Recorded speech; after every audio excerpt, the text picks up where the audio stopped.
Chapter 1816. Hearing this, Xianxia didn't know what to say. He could only reply with a smile. Go on, I'm listening. How did you come down just now? Also, how did you control your left and right in the air?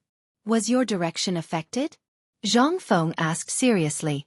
He wasn't in the mood to joke with this guy because it involved the modification of the hot air balloon, and the hot air balloon involved people, so he couldn't be careless. Seeing Feng Zi so serious, Xianxia also stopped smiling and began to recall the feeling in the sky just now. Everyone probably also understood the seriousness of the matter, so they didn't disturb and didn't dare to speak. They just silently warmed themselves by the fire to vent the emptiness in their hearts. After less than half an hour, a smile appeared on Xianxia's face again. He exclaimed, I got it. As soon as his voice fell, another chopped firewood flew over. Do you want to die? Lower your voice. Oh. Xianxia nodded foolishly, then looked at Zhang Feng and smiled. Fengzi, I just thought about it. When I was in the air, my direction was completely affected by the wind. I couldn't do anything about it. When I came down it was easier. The fuel was almost used up. Then I slowly fell down. I even fell on my butt and it still hurts now. After saying that, he touched his butt and said with a pitiful look, If you don't believe me, let me show you. Get lost. Zhang Feng frowned and glared at Xianxia, then fell into deep thought. If it was like what Iron Bull said, a person couldn't control their direction in the air and was completely carried away by the wind. One had to know, this guy was more than 200 pounds. If such a heavy fool couldn't control himself in the air, then there was no need to talk about other people. Although he was tied with ropes, it was for safety. It seemed that he had to install something to control the direction of the hot air balloon. Otherwise, the hot air balloon would be very dangerous in the future. Just as he was thinking about how to solve it, a scream woke him up. Hiss! Ah! He saw Hao Chu-jun hugging his hands and screaming in his original position. It seemed that he was in pain. What happened to you? Zhang Feng stepped forward and asked with concern. Teacher, when I picked this coal just now, I felt a sharp pain. That's it. Hao Chu-jun showed his right hand to Zhang Feng and felt a little helpless. Zhang Feng looked at Hao Chu-jun's right hand. There were no external injuries on the surface. It was not a stab wound, and there were no marks. What was going on? He glanced at the burnt coal, picked up a wooden stick, and extended it towards the coal. Teacher, please wait. Hao Chu-jun suddenly stood up. He looked at Zhang Feng and said, Teacher, this stab is very painful. Please don't try it. If you insist, let me do it. Zhang Feng waved his hand and refused. It's all right. I know what I want to know. After saying that, he didn't wait for a reply and directly stretched the wooden stick towards the coal. At this moment, he felt a sharp pain, as if he had been electrocuted. No, this was electricity. However, this voltage was very low, just like static electricity. Could it be that there was a voltage on the coal? He found it hard to believe, but he still decided to try again. The wooden stick stretched towards the coal again. It was still the same feeling. Voltage, it was voltage. His eyes protruded, and his cheeks were a little red. He didn't know how to describe his feelings at this moment. Should he cheer? He reckoned that this guy in front of him didn't even know what electricity was. He could only stroke his chest and take out a cigarette with his trembling right hand. He put it in his mouth and slowly lit it. He looked at the coal excitedly. At this moment, he remembered the doomsday battery in the future. That thing was made by using the low voltage on the coal. Now that he had discovered this thing, wouldn't he be able to make the doomsday battery? With the doomsday battery, wouldn't hydrogen be at his fingertips? Thinking of this, he felt a burst of excitement. His hand that was smoking kept trembling. Hao Chu-jun, who was at the side, saw the abnormality. He quickly went forward and asked, Teacher, what's wrong? Electricity, this is electricity. Zhang Feng could no longer suppress the joy in his heart and exclaimed. However, the people around him were confused. They didn't know what electricity was at all. They asked curiously, What is electricity? Electricity is... Zhang Feng kept stomping his feet. He didn't know how to explain it to everyone. Could it be that electricity is a natural phenomenon? It's a natural phenomenon? Wouldn't it be more confusing the more he explained? What is electricity? Xianxia was a little impatient. He felt a little ashamed to ask. However, Zhang Feng was more disgusted by this kind of shameless question because he couldn't explain what electricity was. He had to start fooling everyone. Have you seen lightning before? Everyone nodded. Zhang Feng slapped his thigh and exclaimed, Lightning, that is electricity. It's just that it's a little different from the electricity just now. What's the difference? Ma Zhou tilted his head and asked. You. Zhang Feng originally wanted to scold him, but when he remembered that this guy was his student, he held it in. He silently said in his heart, This is an idiot. Don't bother with him. Then he put on a generous smile on his face and stroked Ma Zhou's head. Good boy, this isn't something you can get involved in now. You'd better study the three-character classic. Chapter 1817. What he said was the truth. There was no benefit in telling them about electricity. Although he couldn't explain it clearly, it didn't affect his ability to fool these guys. Fengzi, since you've discovered this thing, what do you plan to do with it? It looks like it's very useful, right? Cheng Chumo was an understanding person. Seeing that Zhang Feng didn't want to say more, he could only change the topic. Useful, of course it's useful. Zhang Feng looked at the burned coal with heartache and smiled. Help me bring all the coal back. Not a single one can be missing. Everyone frowned. They didn't understand what Zhang Feng was doing. Was he not going to continue flying? They had waited for a long time. Now, he wanted them to carry the coal. This Fengzi was a little unreasonable. Among them, Zhang Sunchong and Du Go were the most dissatisfied. Why? Cheng Chumo had already gone to the sky. Only the two of them were left. Now, they were going to carry the coal? Fengzi, I'm not doing it. I want to go to the sky now. You can't lie to me. Zhang Sunchong crossed his arms and pouted. He was clearly dissatisfied. Not doing it? Zhang Feng frowned and kicked him. If you don't do it now, do you believe that Lao Tzu will personally send you to the sky? Fengzi, you can't do this. Du Go stopped Zhang Feng and puffed out his chest. Why can Chen Tinyu go to the sky? The two of us have to carry the coal for you? We want to go to the sky too. Ever since they heard Cheng Chumo's boasting, the two of them had been thinking about how to go to the sky. In the end, Fengzi asked them to carry the coal. How could they not be stupid? All right, the two of you stop acting shamelessly here. Zhang Feng glanced at the two of them and said helplessly, I'm going to use the coal to modify the hot air balloon. When it's done, I'll send you guys to the sky first. Why did this sound weird? The two of them frowned, but they didn't think too much about it. Instead, they said worriedly, You won't lie to us, right? With your intellect, do you think I can scare you? Zhang Feng revealed a meaningful smile and asked instead of answering his question. That's true. Zhang Sun smiled proudly, then looked at Du Go. Brother, let's get to work. Of course, the latter was happy to do so. Not only did he not say anything, he even received a great gift. He took the wooden stick and urged Cole on. When the others saw that the two of them had started working, they couldn't just sit around and do nothing. One by one, they found tools and looked like they were going to take all the coal home. After some work, the coal was finally wrapped up. However, everyone's faces were a little different. Their faces were all covered with coal and they looked like black ghosts, especially Cheng Chumo. At first glance, he thought that the black impermanence had come. This made the surrounding companions a little unbearable.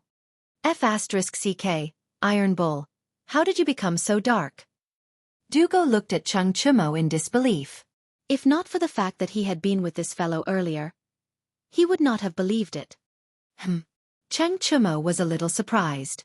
Didn't he just touch his face twice? Could it be that he was disfigured? With doubts in his mind, he asked curiously, How did I? Halfway through his sentence, he laughed wildly as if he had discovered a new continent. Ha ha ha, worm you.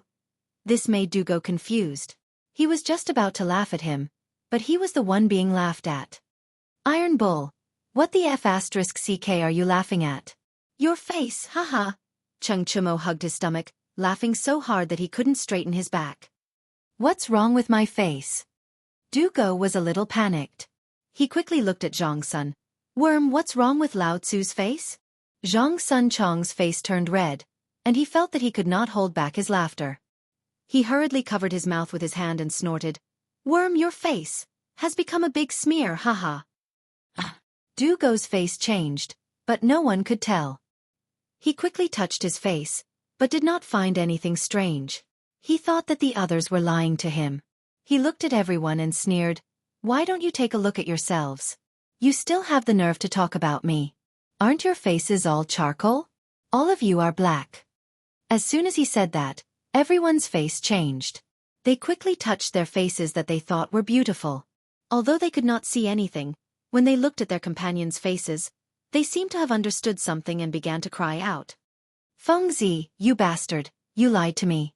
You have to compensate me for my face that is as beautiful as a flower." Cheng Chumo even began to roll around in the snow. He thought that he was the most handsome man in the Cheng family. Now that his face had become like this, although it could be washed off, but if word got out, his reputation as the most handsome man in the Cheng family would be gone. He might not even be able to touch his wife's hand. Thinking of this, he rolled even harder on the ground. He wanted to take the opportunity to slander Zhang Feng a few more times. Zhang Sun and Du Go saw this and also acted shamelessly. However, the two of them were not as shameless as Cheng Chumo. They only cursed Zhang Feng in their hearts. What did he mean by ruined half my life? I won't be able to find a wife in the future. They wanted to take this opportunity to slander Zhang Feng. Because they did not have this opportunity usually, today was the perfect day. They could not let this guy go. Chapter 18:18. Ma Zhou and Hao Chujun were calmer. They had experienced this kind of thing before, so there wasn't much coal on their faces. Besides, they didn't dare to be disrespectful to Zhang Feng. They could only stand there foolishly while covering their mouths and giggling. However, they didn't dare to laugh too loudly. "That's enough. Are you guys done yet?" Zhang Feng glanced at the crowd and was a little annoyed. "What do you want? Just say it." As soon as these words came out, everyone instantly became spirited. They all gathered in front of Zhang Feng. Even Cheng Chumo, who was rolling on the ground, got up. He wiped his eyes and revealed a pair of yellow teeth. Hey. Stay away from me. If you have something to say, just say it." Zhang Feng took 2 steps back and was a little disgusted. Hee, Fengzi, I helped you pick up so much coal and even messed up my face. Shouldn't you compensate me? Cheng Chumo revealed a sneaky smile. Although he was very unwilling to admit that his face was messed up, as long as he could blackmail Fengzi's big gift bag, then so be it. He didn't care so much. "That's right, Fengzi. The two of us have sacrificed our beauty to pick up so much coal for you. You have to repay us." Zhang Sun and Du Go winked and winked, as if they were extremely miserable. "You bastards. I only asked you to do a little work, and now you want to bargain with me?" Zhang Feng glanced at the crowd and said with dissatisfaction, "Hey, that's where you're wrong. How is this bargaining?" Cheng Chumo spread out his hands in a manner similar to old Cheng's scoundrelly manner. "We helped you collect these things, but we've all painted our faces. Look at yourself, you're still a gigolo. Shouldn't you compensate us?" "Yes, Fengzi. You can't be ungrateful." Zhang Sun hugged his hands and prepared to dawdle. Looking at the attitude of these ruffians, Zhang Feng was a little scared. He was not afraid that this guy would act shamelessly, but he was worried about the doomsday battery. After thinking about it, he had no choice but to compromise. "All right, what do you want?" Hee. Cheng Chumo, Du Go, and the others exchanged glances before looking at Zhang Feng with a sinister smile on their faces. "Later, each of us will need 3 days. 3 times. Zhang Feng exclaimed, his eyes wide open. "Aren't you afraid of falling, you bastards?" He said these words to scare these scoundrels. After all, who knew how much fuel it would take to ascend 9 times? Now that he had to modify the hot air balloon, how could he let these guys fool around? "That's none of your business. Just tell me if you want me to ascend to the heavens or not." Cheng Chumo pointed his nose at Zhang Feng, as if he was certain that he would win. "That's right. Do you want me to ascend to the heavens?" Zhang Sun Chong and Du Go's stance was also full. All right. Help me pull the things back first." Zhang Feng chose to compromise and agreed repeatedly. He did not want to cause any trouble midway. As soon as he said that, Cheng Chumo's face immediately changed. The aggressive look disappeared and was replaced with a flattering look. It was a little disgusting. Don't worry, Fengzi. With us here, everything will be settled for you. After saying that, he looked at Zhang Sun Chong and Du Go. Come. Brothers, let's get to work. How could they not work after receiving benefits?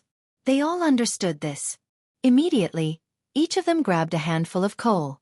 They did not care if it was black or not and led the way in front, saying that they would help Fengzi flatten the snow in front. Seeing the group leave, Ma Zhou and Hao Chujun also silently followed behind with silk, iron wire, and other tools. Along the way, with the three of them leading the way, the snow under their feet did not crunch as much. Occasionally, there would be a squeaking sound. Soon, the group returned to the laboratory. As soon as they returned, Chung Chumo and the other two could not wait to throw the coal on the ground and stand aside with a look of disgust.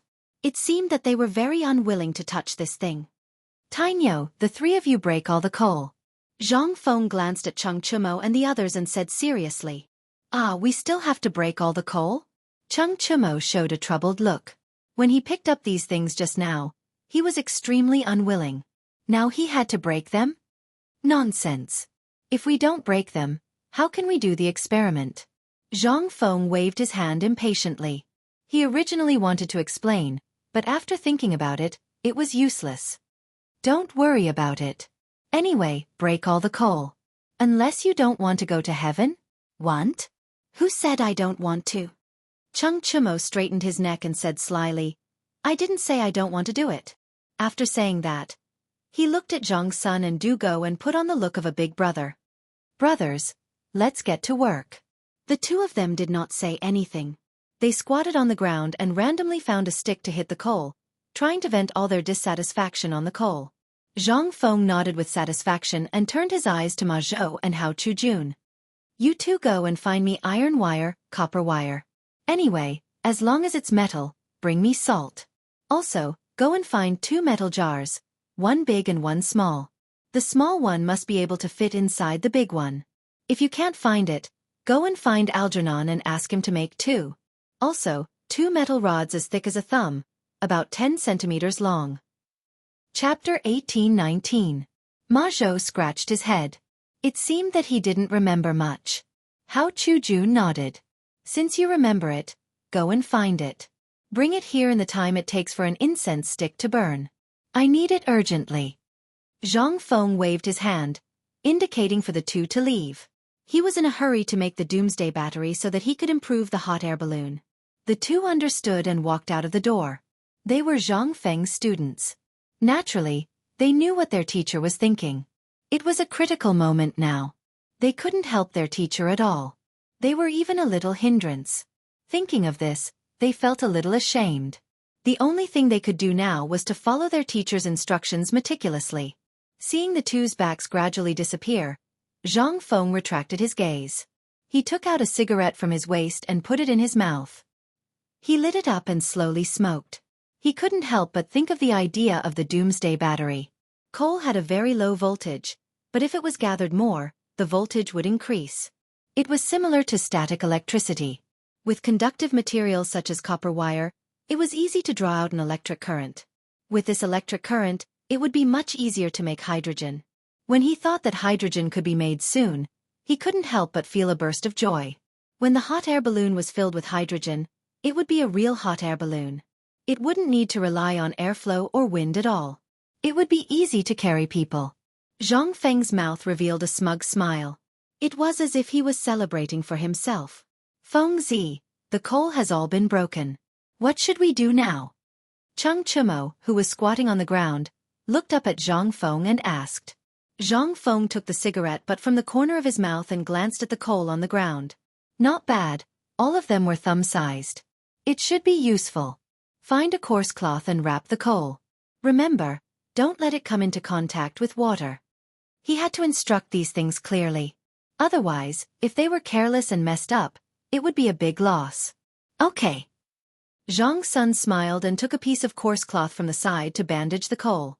Everything was almost ready. He only needed to wait for Ma Zhou and Hao Chujuan's experimental materials. After about an incense stick's time, the two people, who were anxiously waiting, staggered back. They were still gasping for breath. It seemed that they were very tired. "Come, sit down and take a rest." Zhang Feng greeted him with a face full of concern. Even though the experiment was important, he couldn't neglect people. "And, teacher, I've brought it back." Ma Zhou took out a package from his arms and was about to hand it to Zhang Feng. Zhang Feng took it and opened it in his hands. All kinds of metal equipment appeared in front of him. There were copper wires, iron wires, all kinds of iron awls, cotton cloth, Mitsubishi bayonets, iron blocks, and so on. In any case, there were all kinds of things that he could think of. "Ma Zhou, Hao Chujun, where did you rob? Why did you bring this thing back?" He glanced at the package and felt a little disdainful. Most of the things inside were useful, but there were many that were completely useless. He felt that these two had gone there to rob. But on second thought, with just them? Hee. "Teacher, even if you give us the courage, we wouldn't dare." Hao Chujun sat on a stool with a bitter look on his face. "This was all given to me by Algernon." "Algernon?" Zhang Feng frowned. "I didn't ask for cotton cloth. Teacher, we listened to your orders and went to find Algernon. But when he heard, he gave us all these things." Hao Chujun felt wronged. It was as if Algernon had done something to him. Forget it. It's better than nothing." Zhang Feng waved his hand and didn't mind. Then he glanced at everyone. "Come, let's start the experiment. Tainyo, pour the coal into the metal jar. Ma Zhou, fill it with salt water. Let's start immediately." "Wait." Cheng Chumo raised his right hand and stopped them. "Tainyo, are you F*King itching for a beating?" Zhang Feng glared at Cheng Chumo. He was a little unhappy. The experiment was about to start, and this F*King bastard had come out to cause trouble. He shouldn't have brought him along. "Feng, you can do the experiment. Can you let us go up to the sky?" Cheng Chumo said hopefully. He thought that he could go up to the sky after pulling the coal back. Who would have thought that he would have to do the experiment now? Although he had already gone up to the sky, he still couldn't forget that beautiful scene. Of course, that was only one of the reasons. Most importantly, he was a member of the Cheng family and the son of Cheng Yaojin. What kind of person was Cheng Yaojin? The famous Lu Guogong. As the son of a Guogong, he should have been carrying this honor since he was young. However, which young man wasn't arrogant? How could he live under his father's shadow every day? He even had the thought of surpassing his father. However, his father's glory shone on him all the time. He couldn't keep his eyes open. Since he couldn't surpass him, he might as well be a salted fish. Wasn't his father known as the devil incarnate? Then he would be the biggest playboy in Chang'an. Just like that, he stayed in brothels and taverns every day. He was just short of getting 2 new kidneys. Until Feng Zi appeared and encouraged him to experiment with phosphate fertilizer and build a water wheel. Otherwise, he would be useless. Chapter 1820. This time, Feng Zi had created a divine object that could allow one to fly. He had to prove to his father that the son of Cheng Yaojin could also be the number one in the sky. In the future, in the Cheng family, in Chang'an, and in the entire circle of hedonistic young masters, who would dare to look down on Lao Tzu? Even if he met Li Chengqian in the future, Feng Yai and the others would have the right to brag. "Hey, Lao Tzu flew up a few days ago, did you guys go up?" After saying that, he flicked his sleeves and left. Maybe he could anger these guys to death. Haha. Of course, he was not the only one who had this idea. Zhang Sun Chong and Du Go had even more ideas than him. Especially Zhang Sun Chong. He was the son of Zhang Sun Wuji, and his uncle was the current emperor, a standard aristocrat. However, it was a pity that he was the same as Cheng Chumo, living under the shadow of his father Zhang Sun Wuji. Every day, he thought about how to make contributions and how to surpass his father. However, his father's halo was not something he could easily break. Thus, he hung around with Cheng Chumo, and slowly, the name of Chong and hedonistic young master spread. Until today, when Feng Zi invented the hot air balloon, he thought that once he flew up, he would be able to make a name for himself again. However, who would have thought that this damned Cheng Chumo would beat him to it? This made his heart sour, but there was nothing he could do. He was not a match for Cheng Chumo, that big guy. There was no way he could compete with him. Now that Feng Zi insisted on doing some damned experiment, wasn't that stopping his good deed of flying up? This would not do, he had to stop it. Thinking of this, he quickly said, Fengzi, you can't just ignore us? We are all waiting for you to fly up. While speaking, he intentionally or unintentionally glanced at Du Go and gave him a look. The latter immediately understood. After all, he also did not fly up. He quickly said, Yes, Fengzi, we helped you do so much work just now. Now we can't just let it go. In fact, he was the most unbalanced in his heart. Why could Cheng Chumo fly up first? He and Zhang Sun had to wait here? This was too unfair. He also wanted to ascend to the heavens. He also wanted to show off in front of others. He also wanted to raise his head in front of his father. He glared at Zhang Feng with an aggressive look as if he was saying, If you don't let me go up to the sky, I'll fight you to the death today. Zhang Feng chose to ignore these guys' rudeness. He took a deep breath and directly cursed, Mother Fastress Cur, if I don't do the experiment, why don't you go up to the sky and die? You guys only did a little bit of work, and now you're here crying for your parents. Do you even look like men? If you don't want to go to heaven, scram for Lao Tzu. The scolding made the three of them a little confused, but they were more worried because they were afraid that Zhang Feng was really angry. If that happened, wouldn't their dreams of ascending to heaven be ruined? Thinking of this, Cheng Chumo couldn't care less about his face. He scratched his head and smiled foolishly. Fengzi, don't be angry. We're just worried that you won't let us go up to the sky. Yes, Fengzi, we don't know what you're doing this experiment for, and we can't help you. Why don't we? Zhang Sun looked at Zhang Feng timidly. He wanted to say something but stopped. In any case, his words couldn't leave the words, go up to the sky. Lao Tzu knows what you're thinking, but now you'd better sit down. Zhang Feng glanced at the three of them and suppressed the anger in his heart. This experiment is to modify the hot air balloon. If you guys go up to the hot air balloon now, what if you die in an accident? If that happens, Lao Tzu will have to carry your coffins, humph. The three of them looked bitter and didn't know what to say. In fact, they all knew that the hot air balloon was still a little dangerous. It could be seen from the experiment just now, but when they heard Fengzi say this, their hearts trembled a little. This was especially true for Cheng Chumo. His heart was like a mirror. Just now when he was in the sky, there was no safety at all. He was completely under the control of the wind. If it weren't for his fat body, perhaps something really would have happened. But when he thought about how he bragged to his father, Li Chengqian, and the others about going up to the sky, he still felt good. The corner of his mouth couldn't help but raise a proud smile.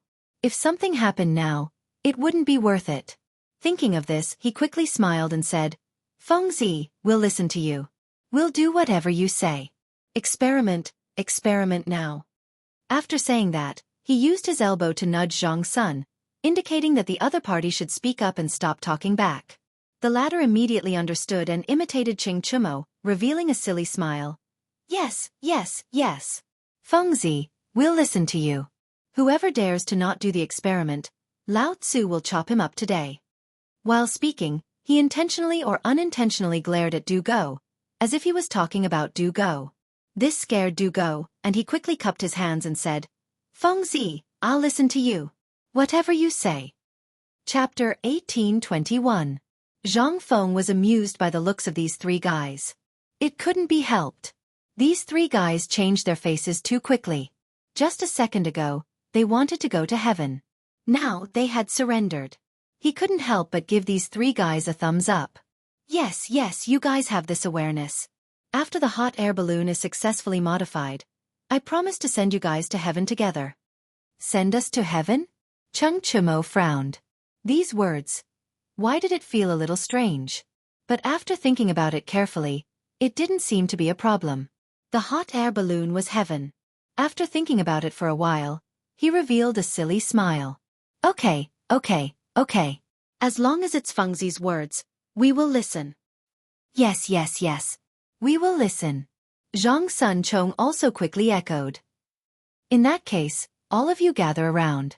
Zhang Feng glanced at everyone, then looked at Ma Zhou and said, Ma Zhou, go and get some salt water for me. Let's start the experiment. Ma Zhou was very fast. In less than a cigarette, he brought the salt water over. Teacher, the salt water is here. He held a basin in his hand. There was still a lot of coarse salt that had not melted. Zhang Feng nodded. He turned around and took a piece of cotton cloth. He immersed the cotton cloth in the salt water. After it had completely absorbed the salt water, he slowly took it out. Then, he wrung the cotton cloth and put it aside. He picked up the small iron can and checked it. After confirming that there was no problem, he began to wrap it. Now, all of you look carefully.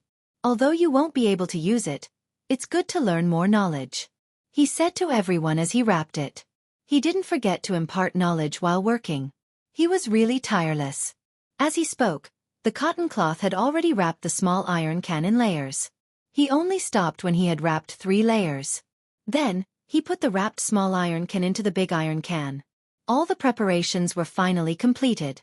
He smoked a cigarette to reward himself. Zhang Feng took out a cigarette from his waist and the lighter automatically passed to him. He turned his head and saw that it was Zhang Sun Chong. Since someone passed him the lighter, he did not hold back. He stretched out the cigarette and lit it. He took a deep breath and held it in his hand. He looked at Zhang Sun Chong and smiled. You go and pour the coal into the big iron pot. You also need to pour the small iron pot. Do you remember? Zhang Sun had just started the fire, so how could he have the nerve to order him around? He could only let this kid suffer a little. Cheng Chumo didn't waste any time. He nodded his head like a chicken pecking at rice. He hurriedly took the coal and went in. He didn't let go until it was full of coal. Teacher, what should we do now? Ma Zhou tilted his head and asked curiously. Zhang Feng didn't answer. Instead, he looked at Cheng Chumo with a sinister smile on his face. Go and stuff the 2 iron rods into the coal outside the small iron can. Cheng Chumo frowned. He had a bad premonition. Why should I do it? He was a little dissatisfied and pointed at Ma Zhou. Wasn't he the one who asked just now? Why don't you let him do it? Just do it. Why are you talking so much nonsense? Zhang Feng raised his eyebrows and kicked Cheng Chumo's butt. Cheng Chumo snorted with a little grievance, but he still took the iron rods as instructed. This guy was very strong. It seemed that he wanted to take back all the anger he had suffered from Zhang Feng through the iron rods. He stabbed the iron rods fiercely and didn't stop until he heard the cracking sound of coal breaking. Teacher, this? Hao Chujun pointed at Cheng Chumo and looked at Zhang Feng. He was so anxious that he couldn't speak. He was afraid that the other party would destroy the experiment equipment. Zhang Feng didn't seem to care. He waved his hand to indicate that it was fine because he knew that the tighter the coal, the better. That way, the electrical resistance would be greater. Besides, if there was an electric current, he wouldn't be the one who was injured. Why was he so nervous? Seeing that their teacher didn't stop him, as students, Hao Chujun and Ma Zhou couldn't say anything. They could only stand aside and watch. However, the incessant sound like a cat scratching was really uncomfortable. The 2 of them simply covered their ears and ignored the devastation of the killing genius in front of them. After about the time it took to smoke a cigarette, Cheng Chumo stopped. The coal was almost all pounded. Not a single piece was intact. The iron rods were completely inserted. It looked good. How is it? How's my job? He wiped the sweat on his forehead and looked proud. It was as if he had completed the experiment. Zhang Feng curled his lips and went forward to take a look. It looked good, but he didn't know what happened to the voltage. Iron Bull, put your hand on the 2 iron rods and see the effect. He looked at Cheng Chumo and revealed a malicious smile. However, Cheng Chumo wasn't stupid. He seemed to have seen through the trick and hurriedly waved his hand. I've done so much work just now. Shouldn't you change to another person? You can't keep tricking the same person, right? Even if you're really a bull, you still need to rest. After saying that, he sat on the ground and looked like he didn't want to get up. He wasn't interested in this experiment. He just wanted to show off to the heavens. Now that he had done so much, of course he didn't want to get up. Not to mention that smile of Feng Zi's just now. Just thinking about it wouldn't be a good thing. Chapter 1822. Zhang Feng saw that this guy was acting shamelessly and did not want to waste time on him. Instead, he looked at Zhang Sun and Chong and said with a smile, "Which one of you wants to go? Don't try to shirk the responsibility. The person who goes will be rewarded with a heavenly benefit." I'll go. Zhang Sun pushed Du Go aside and raised his right hand as if he was afraid that someone would take it away from him. In fact, before Zhang Feng mentioned the heavenly benefit, he was very repulsed. Why? Because he saw the problem with Feng Zi's smile and saw Tai Niu shirking the responsibility. He already knew that there was something wrong with these two iron rods. However, when Feng Zi mentioned the heavenly benefit, his eyes immediately turned green. Who could resist the temptation of the heavens? It was impossible for Zhang Sun to be the first one to go. Why should Cheng Chumo be the first one to go? Lao Tzu also wanted to go. Moreover, he wanted these guys to watch from the ground and let the rich kids of Chong and city watch. At this moment, he seemed to imagine being worshipped by tens of thousands of people. When he thought of this, the corner of his mouth raised into a smug smile. He exaggeratedly rolled up his sleeves and looked like a hero dying for justice. After doing all this, he glanced at the crowd proudly and then walked toward the iron rod. He chose to ignore the disdainful looks from the crowd and touched the iron rod with a smug face. Of course, all this was on the surface. He was still nervous because he did not know what would happen. This was the nervousness of the unknown. Not only him, but Zhang Feng was also nervous. He was the most nervous person in the crowd because he knew what was about to happen. There might be electricity, but there might not be electricity. These were two extremes, but it would push the development of hot air ballooning to a great extent. He clenched his fists and stared at the doomsday battery, looking forward to what would happen next. Everyone also looked at the doomsday battery curiously. They did not know what it was, nor did they know what it was used for. However, they were eager to know why Zhang Feng did not touch it himself.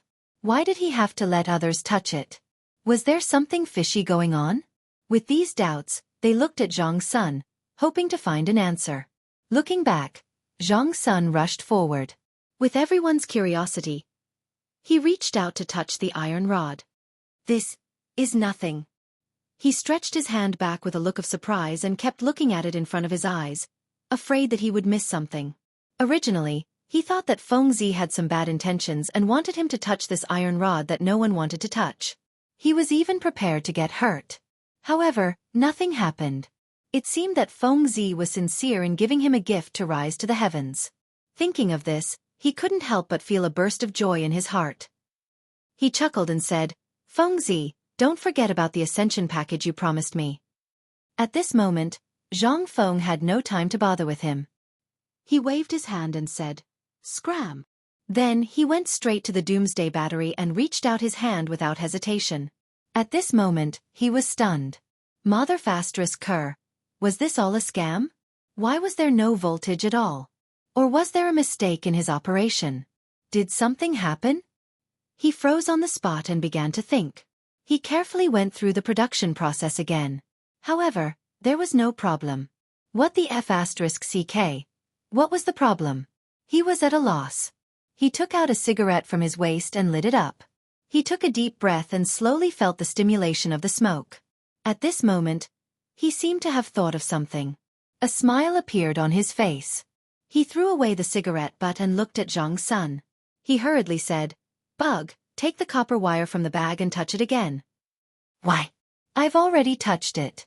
Unless you add another ascension package, I won't do it." Zhang Sun pouted and crossed his arms in front of his chest. He looked like he had Zhang Feng under control.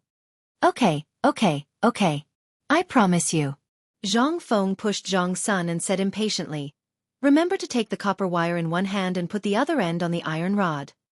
He was in a hurry to complete the experiment. He could talk about ascending to heaven later. Okay. I'll do it right away." Zhang Sun Chong agreed and took the iron wire behind him.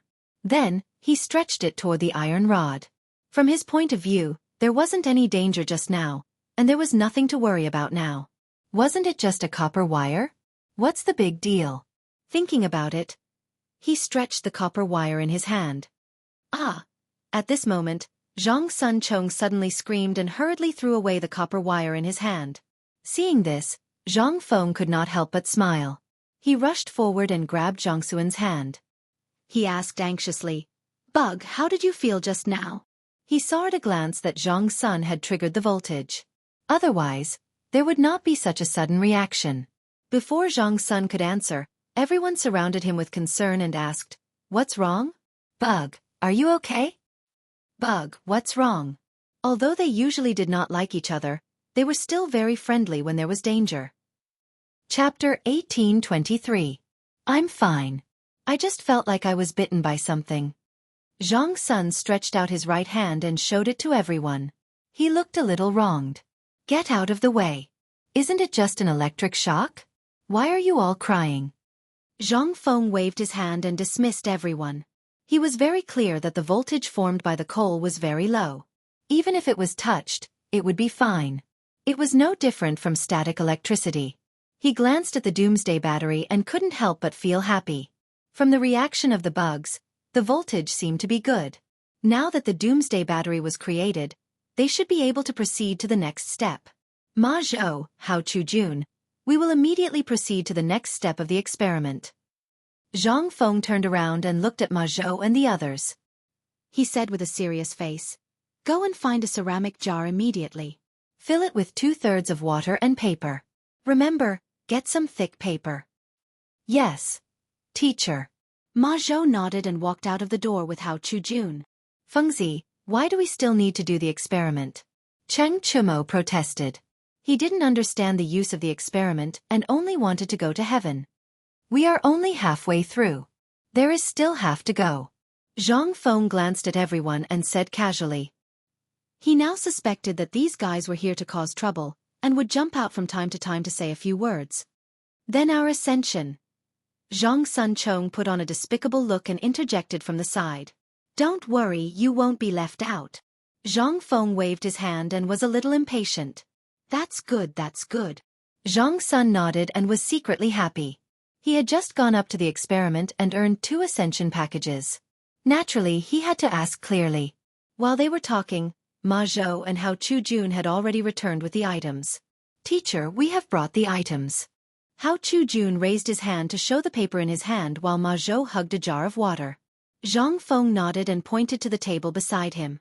Put the jar on the table and pour 2 spoonfuls of salt into the water. Yes, teacher. Ma Zhou put the jar on the table and poured in the remaining salt according to Zhang Feng's instructions. Then, nail 2 holes in the thick cardboard so that the copper wire can pass through. Then put it on the jar. Zhang Feng pointed to the cardboard on the side and said seriously. Now that there was no danger, he could leave it to the 2 students to operate and let them learn some knowledge. They did not disappoint Zhang Feng's expectations. Ma Zhou was operating at the side, while Hao Chujun was watching attentively. All that was left was the notebook to record. However, there was no need for that. They could not understand it at all. Zhang Feng just wanted them to slowly learn. Teacher, everything is done. What should we do now? Ma Zhou stopped what he was doing and asked seriously. Now. Zhang Feng glanced at the jar, then looked at Cheng Chumo and the other 2 and smiled. Which one of you will do the next step? He did not choose Ma Zhou and Hao Chujun to continue because these 2 guys were too thin and weak. Now that the electric current was unstable, what if something happened? Of course, there was also some psychology of protecting his children. Chen Tiniu and the other guys had thick skin and should be fine. However, his smile made Cheng Chumo and the other 2 feel uncomfortable. This was because the last time Feng Zi smiled like this, the worm was bitten by the copper wire. Now, he was smiling again. Could it be that this brat was scheming something again? Their hearts were beating fast and their faces were full of reluctance. Although they did not know what danger it was definitely not something good. This was their unanimous evaluation of Feng Zi.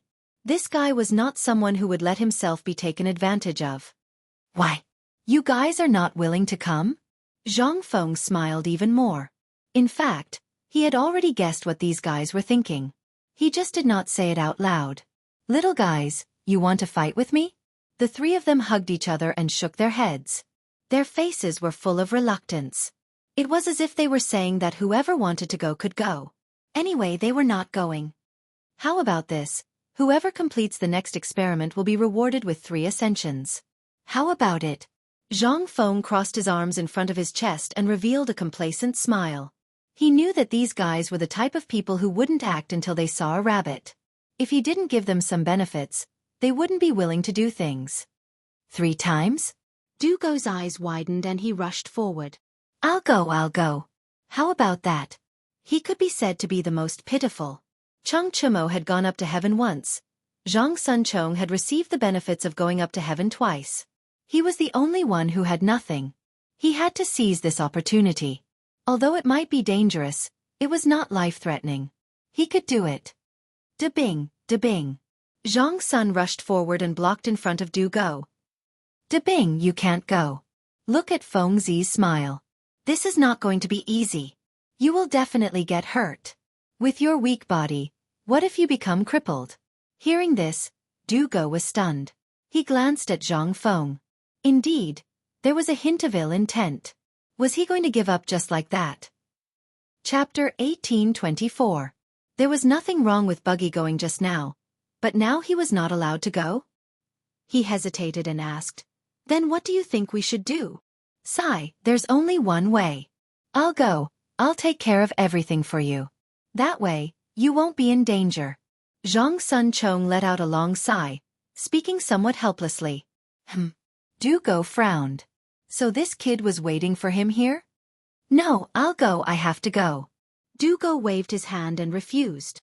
Hey, I haven't even said anything yet and you two are already taking care of everything." Cheng Chimo stood out and spread his arms, showing the posture of a gangster. "Iron Bull, you've already King gone to heaven once. What are you fighting for?" Du Go was unhappy and glared. Although he was not as strong as Cheng Chimo, he was not willing to give in. "What you're saying is wrong. How can you take all the benefits for yourself? I've gone to heaven once, but it doesn't affect me fighting for the benefits." Cheng Chimo spread his arms and was not willing to give in. It seemed that this guy had completely inherited old Cheng's bandit style, using force to solve problems. "All right, stop messing around." Zhang Feng stood out and waved his hand to stop the three from messing around. "Isn't it just an experiment? What are you guys messing around for?" As his voice fell, the three of them lowered their heads resentfully. It seemed that they were not satisfied, but now that Zhang Feng was the rich one, they did not dare to say anything. Even Cheng Chimo gave in. He nervously lowered his arms and looked at Zhang Feng with a look of dissatisfaction. "Feng, then you say who will complete this step?" Cheng Chimo held his head high, looking very confident. "If you want me to say it." Zhang Feng swept his gaze over the crowd, and finally, his gaze landed on the person behind Du Go. He smiled faintly. "Du Go will do. All of you have already received benefits, but this fellow has nothing." As soon as he finished speaking, Du Go abruptly raised his head and stared straight at Zhang Feng. It was as if there was water swirling in his eyes.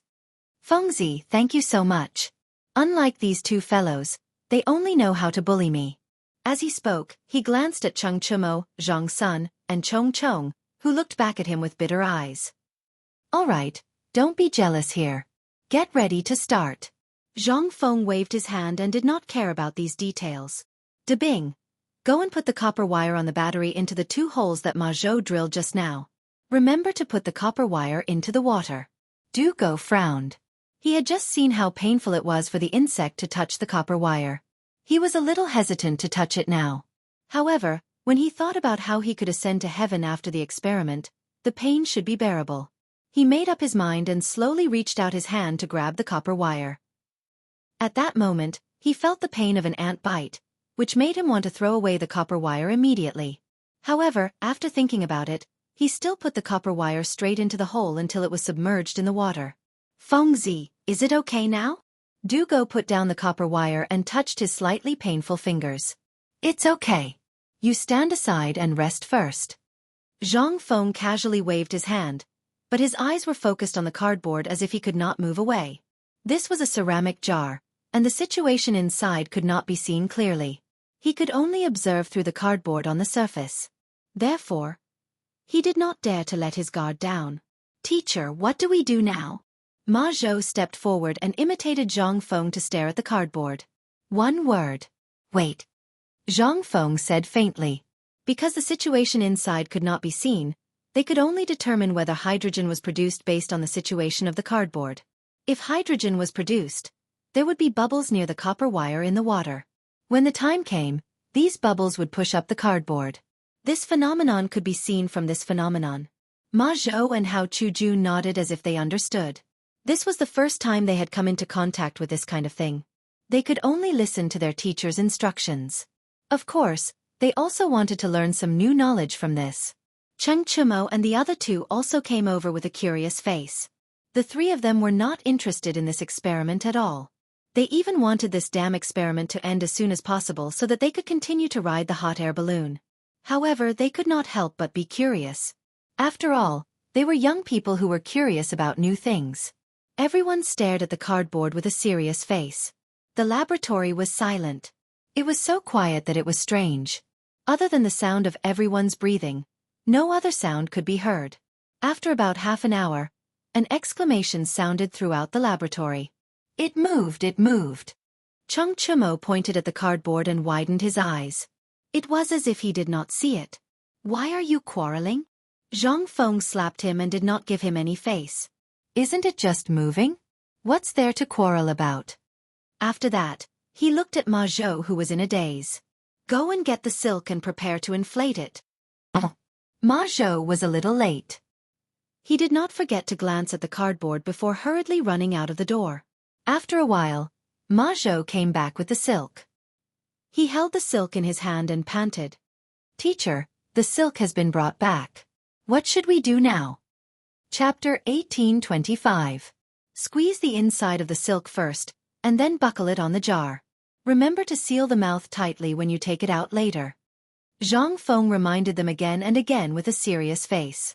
Now it could be said to be the last and most important step. As long as the hydrogen was successfully obtained, it meant that the experiment was successful, and then it could be promoted on a large scale. Yes, master. Ma Zhou nodded. He also heard the unquestionable tone in his master's voice and did not dare to slack off. Chu Jun, come and help. The two of them each pinched the edge of the silk and began to exert force on each other, trying to squeeze the air out of the silk.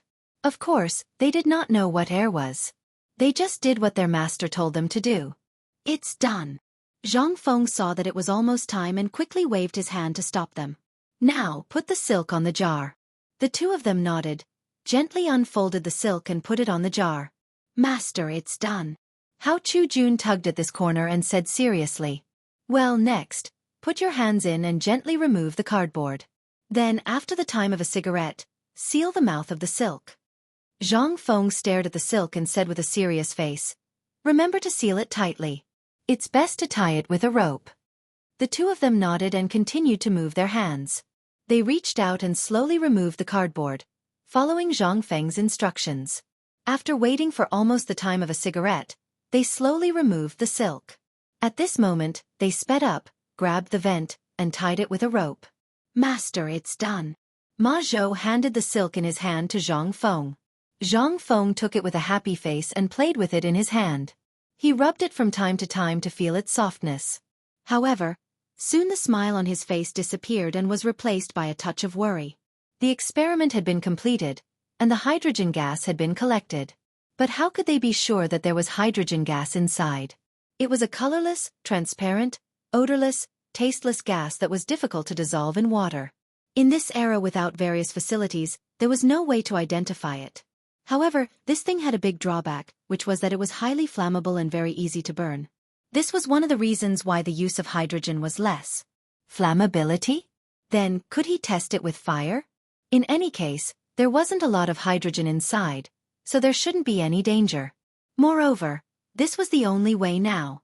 Otherwise, there really wasn't any way to identify whether this was hydrogen or not. Thinking of this, he tilted his head slightly and looked at Xianxia beside him with a smile. Fengzi, what are you laughing at? Could it be that he's up to no good again? Xianxia crossed his arms like a resentful woman, afraid that others would take advantage of him. Shoo, shoo, shoo. With your appearance, do you need to protect yourself so tightly? Why don't you take a piss and look in the mirror? Jianghu pouted, but the smile remained on his face. Now, there's a good job. Whoever wants to do it will be rewarded. What reward? Upon hearing that there was a reward, the three of them scrambled to be the first, as if they were afraid of falling behind. How about the benefits of ascension? Jianghu raised a finger and smiled. Just once. Xianxia frowned and curled his lips. Then forget it. Who do you think will go? Clearly, He was a little traumatized by the experiment just now. Now, he wasn't willing to do anything unless there was something good. I'll go. Dugo raised his hand high and glanced at everyone. Isn't it just an experiment? What's so bad about it? He wasn't worried that there would be any danger inside. After all, Fengzi wouldn't harm him. Good. Debing is a real man. Unlike you guys. Zhang Feng stepped forward and patted Dugo's shoulder with a satisfied look on his face. Fengzi, what do you need me to do? Dugo asked curiously. Go light this match and place it at the vent of the silk. Zhang Feng revealed a meaningful smile. After speaking, he took out a match from his waist and handed it to Dugo. Dugo took the match and was a little puzzled. Fengzi, are you going to burn this silk? Of course not. Zhang Feng smiled and didn't explain. You just need to do as I say. Dugo nodded. He didn't understand these things and didn't want to care. It was best to do as he was told. He opened the match and reached for the opening of the silk. Zhang Feng opened the opening. At this moment, a flame suddenly shot out, scaring Dugo so much that he hurriedly threw away the match and took 2 steps back. Seeing this, Zhang Feng quickly tightened the opening of the silk, afraid that a trace of hydrogen would leak out. He then looked at Dugo and asked with concern, Debing, how are you? No matter what, he had sacrificed himself for the experiment. He should be concerned. However, this guy seemed to be frightened. He pointed at the silk and was speechless. Fengzi, this? Dugo pointed at the silk, his face ugly. It's fine. Don't panic. Zhang Feng casually comforted him with a satisfied look on his face. Chapter 1826. It seemed that his guess was correct. The hydrogen gas had been successfully collected. Fengzi, what exactly do you have in there? Cheng Chimo scratched his head and looked at the silk in confusion. You don't have to worry about that. Zhang Feng waved his hand and ignored the ignorant question. He then looked at Ma Zhou and said, Ma Zhou, Hao Chujun, you two continue to collect according to the method just now. Yes, Master. The two of them answered in unison. They were actually a little confused, but seeing that their master was unwilling to explain, they did not ask. Then, Ma Zhou and Hao Chujun began to experiment according to Zhang Feng's experiment. They were very serious. In order to prevent mistakes, Zhang Feng guided them from the side. After about half an hour, the silk was completely filled with hydrogen gas. However, hydrogen gas was lighter than air. Once it was filled, it would directly rise into the air. In order to prevent this, Zhang Feng, Ma Zhou, and Hao Chujun held onto the silk tightly, afraid that it would slip away. In the end, the 3 of them were clearly not heavy enough to hold down the hydrogen gas. The tips of their feet were floating. Tainyo, Debing, Buggy, hurry up and help. Zhang Feng held onto the silk with one hand and shouted at the 3 of them. There was no other way. The 3 of them were simply unable to suppress the hydrogen gas in the silk. They needed the help of these fat and thick guys. Oh, coming. Cheng Chimo responded carelessly. He could also see the seriousness of the matter. He went forward and grabbed a corner of the silk. In an instant, it floated down. It had to be said that these guys were really good at suppressing the weight. Zhang Sunchong and Dugo were not to be outdone. They went forward and used Monkey Hang's tree. The silk finally stopped rising and stabilized in the air. Fengzi, what exactly is this thing? Why is it floating in the air? Dugo panted heavily and looked at the silk floating above his head with a puzzled expression. There is some gas in the silk. Even if I explain it to you, you won't understand. In any case, we will rely on this thing to ascend into the sky later. Zhang Feng used a hand to wipe the sweat on his forehead and casually explained. He wanted to let everyone know the importance of this thing. Otherwise, if the ignorant person suddenly let go, it would not be worth it. What? Is this a divine object that can reach the heavens? Zhang Sun exclaimed. He originally thought that this thing was not that important, but now it seemed that it was really amazing. No wonder Fengzi treated it as a treasure. It turned out that it was a divine object that could reach the heavens. Thinking of this, he exerted more strength in his hand, as if he was ready to hold this thing tightly in his hand. The other 2 were the same. At first, they didn't care about this experiment, but now it seemed that this thing could actually pull people up. It was really not something ordinary things could compare with. No wonder it was said to be a divine object that could go to heaven. When they thought of going to heaven, the strength in their hands increased. With everyone's unrelenting efforts, silk finally showed no signs of flying up again. It remained in the air, motionless. Seeing this, Zhang Feng heaved a sigh of relief. However, it was impossible to keep holding on like this. He looked at Hao Chu-jun and said seriously, "Hao Chu-jun, let go gently now and see if you can leave." "Yes, teacher." Hao Chu-jun nodded and gently loosened his grip. At first, the silk didn't move, but the moment he loosened his grip, the silk rose slightly. "Quick, everyone, press harder." Zhang Feng glanced at the crowd and hurriedly pressed down with force. In fact, even without Zhang Feng's reminder, everyone could feel the abnormality in their hands. They subconsciously exerted force together, and the silk suddenly sank down. Immediately, there were no signs of it floating up. Seeing this, Zhang Feng let out a long breath and turned to look at Hao Chu-jun. "Hao Chu-jun, go get the green brick now. The sooner the better." "Yes, teacher." Hao Chu-jun cupped his hands and turned to run out of the door. "Fengzi, what do you need the green brick for?" Cheng Chumo asked curiously. He didn't dare to relax his grip at all. "Without the green brick, how are you going to let go?" Zhang Feng glanced at Cheng Chumo and said unhappily. "You're right." Cheng Chumo chuckled. He didn't think too much about it. It was just that this thing was new to him. Zhang Feng did not pay any attention to this fellow. Instead, he raised his head and glanced at the silk. He could not help but marvel in his heart. Now there were a total of 5 people, including himself, who were pulling the silk. Each person weighed a total of 150 kilograms. Ignoring Chen Tinio's fat and thick body, there was a total of 750 kilograms. The hydrogen gas was actually able to withstand such a heavy weight. In other words, this hydrogen gas could easily carry 4 people into the sky. If it was light, it could even carry 5 people. He had to test it out later. Just as he was thinking, Hao Chu-jun brought 30 green bricks and stacked them under his feet. "Teacher, the green bricks are here. What do we do now?" Hao Chu-jun wiped the sweat off his forehead. It seemed that he was quite tired. Chapter 18:27. Tie these bricks with the hemp rope. Remember to connect them together. Don't separate them.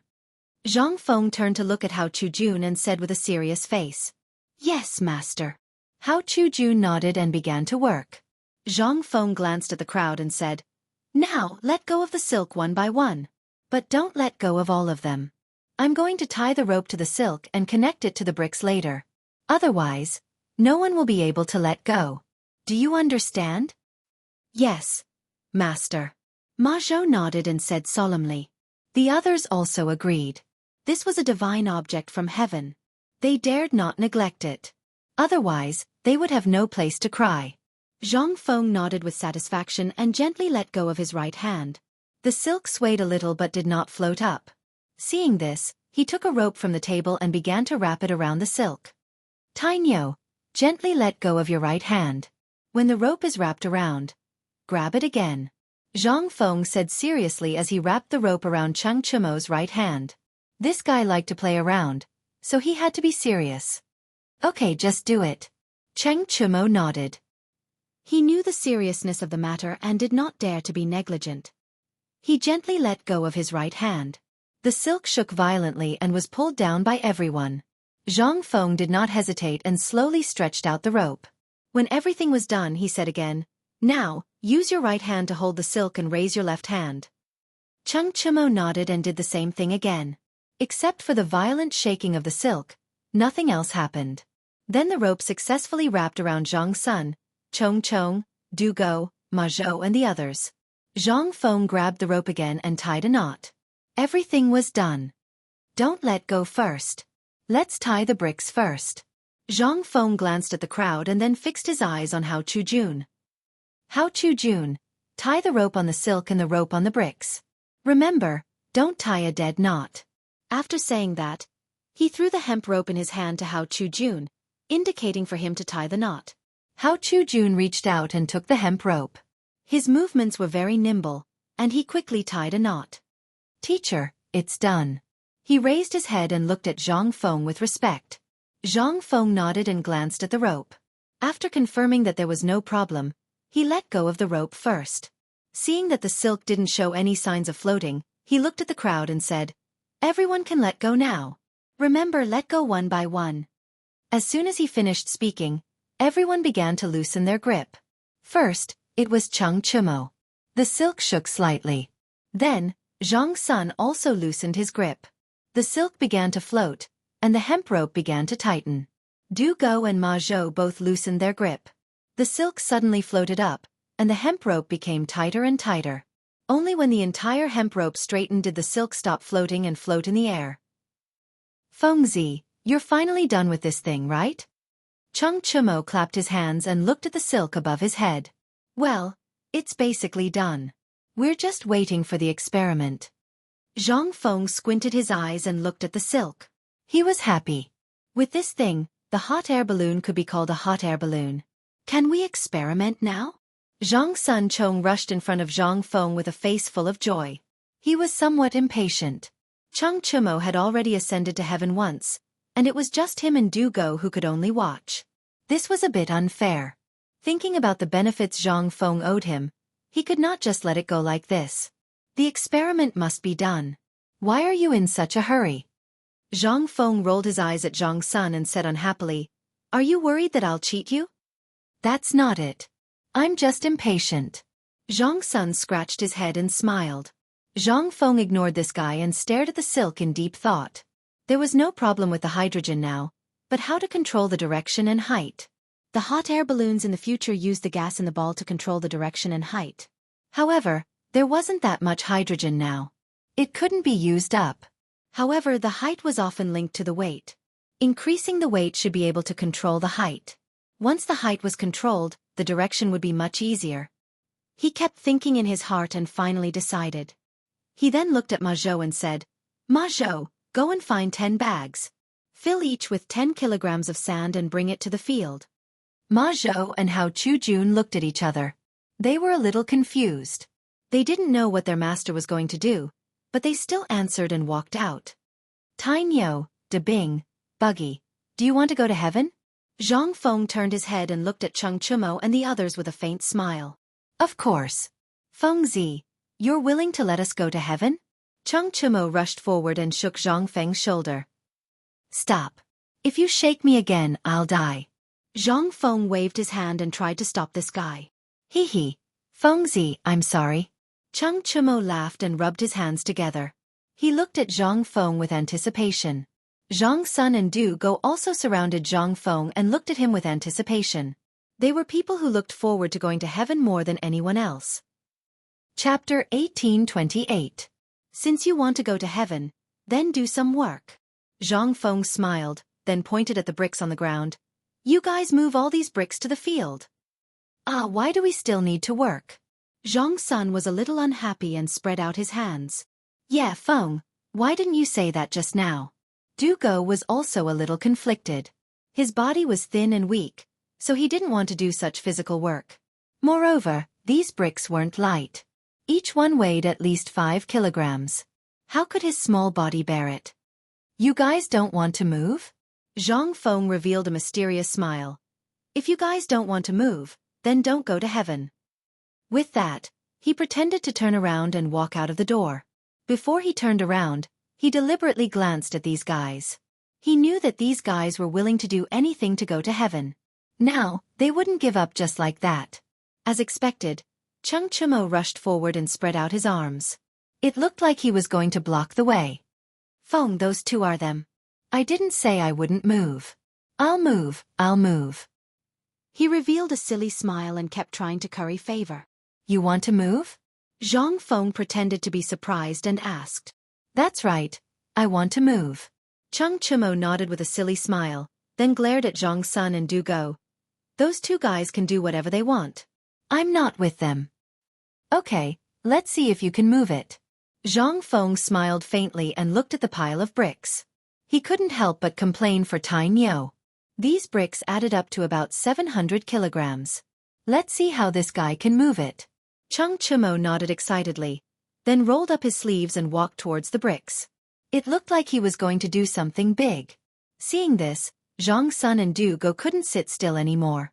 They quickly went up and said, Feng, let's move too. Without waiting for Zhang Feng's reply, the two of them rolled up their sleeves and walked towards the brick. Both of them half-squatted beside Cheng Chumo, ready to exert their strength. However, how could this brick be lifted so easily? The three of them squatted on the ground, unable to exert any strength, and their faces turned red. This scene amused Zhang Feng. He smiled and said, "Originally, I thought that you guys were very powerful. I wanted to train you guys and transport the silk. In the end, the three of you are so disappointing. You can't even move a few bricks. Feng Zi, who are you looking down on?" Cheng Chumo raised his head and glared at Zhang Feng, looking as if he would not submit to anyone. "If you have the ability, then move the green brick. That way you can go up to the sky." Zhang Feng snorted softly and crossed his arms in front of his chest, looking as if he was not convinced. "Motherfucker." Cheng Chumo secretly spat. He glanced at his two fellow sufferers and shouted, "Brothers, Feng Zi is looking down on us. Hurry up, then we can go up to the sky." Needless to say, Cheng Chumo's words had some effect. Zhang Xuan's originally pale face instantly turned red. He pulled his hands on the brick and let go. Dugo was not bad either. His eyes were bloodshot, and the veins on his neck were bulging. "Brothers, use your strength." Cheng Chumo supported himself with both hands and gritted his teeth. The roar resounded through the laboratory, and the black brick began to move slowly. Cheng Chumo took advantage of the opportunity to exert some strength, and Zhang Sunchong and the other two put one hand on each side. The black brick was suddenly lifted up, and the three of them struggled to walk out of the door. The silk on top also moved. Slow down. Slow down." Zhang Feng hurriedly stepped forward and waved his hand while guiding the three of them. This way, this way." Cheng Chumo glanced at Zhang Feng and began to walk according to the other party's path. After all, with the brick in his hands, it was not very convenient to see the path. It was better to just follow the other party's instructions. Moreover, the brick was not light, making it difficult for them to walk. This way, this way." Zhang Feng continued to lead the way in front. He would look back every 2 steps. The three behind him were red in the face, and the veins on their necks were bulging. They clenched their teeth tightly and did not dare to say a word. They were afraid that when they spoke, they would give up and smash their own feet. After walking past the laboratory, the group finally arrived at the edge of the field. The path here was not easy to walk on. It was covered with the snow from last night. This made the three of them somewhat wobbly. "Slow down, the path here is not easy to walk on." Zhang Feng glanced at the snow below his feet and hurriedly reminded everyone. The snow on the ground was slippery even for a person without any burden, let alone these three fellows who were carrying heavy objects. Although these three fellows had difficulty walking and were very careful, they did not slack off at all. At this moment, each of them seemed to have endless energy. It was unknown whether it was because they were close to the destination or because of the snow on the ground. "Can't you King walk faster? Don't waste time?" Cheng Chumo straightened his neck and squeezed out a sentence from between his teeth. He had wanted to say this for a long time, but this guy was wasting time in front of him. If not for the fact that he had already arrived. Okay. Zhang Feng did not argue and repeatedly agreed. This guy still had something in his hands. What if he made a mistake and quit? Chapter 1829. Everyone unknowingly sped up. Other than the occasional slip, there were no major problems. Soon, they arrived at the middle of the field. Cheng Chumo could not wait to throw the green brick in his hand on the ground. As he threw it, the other two also dropped it. The green brick smashed a big hole in the snow.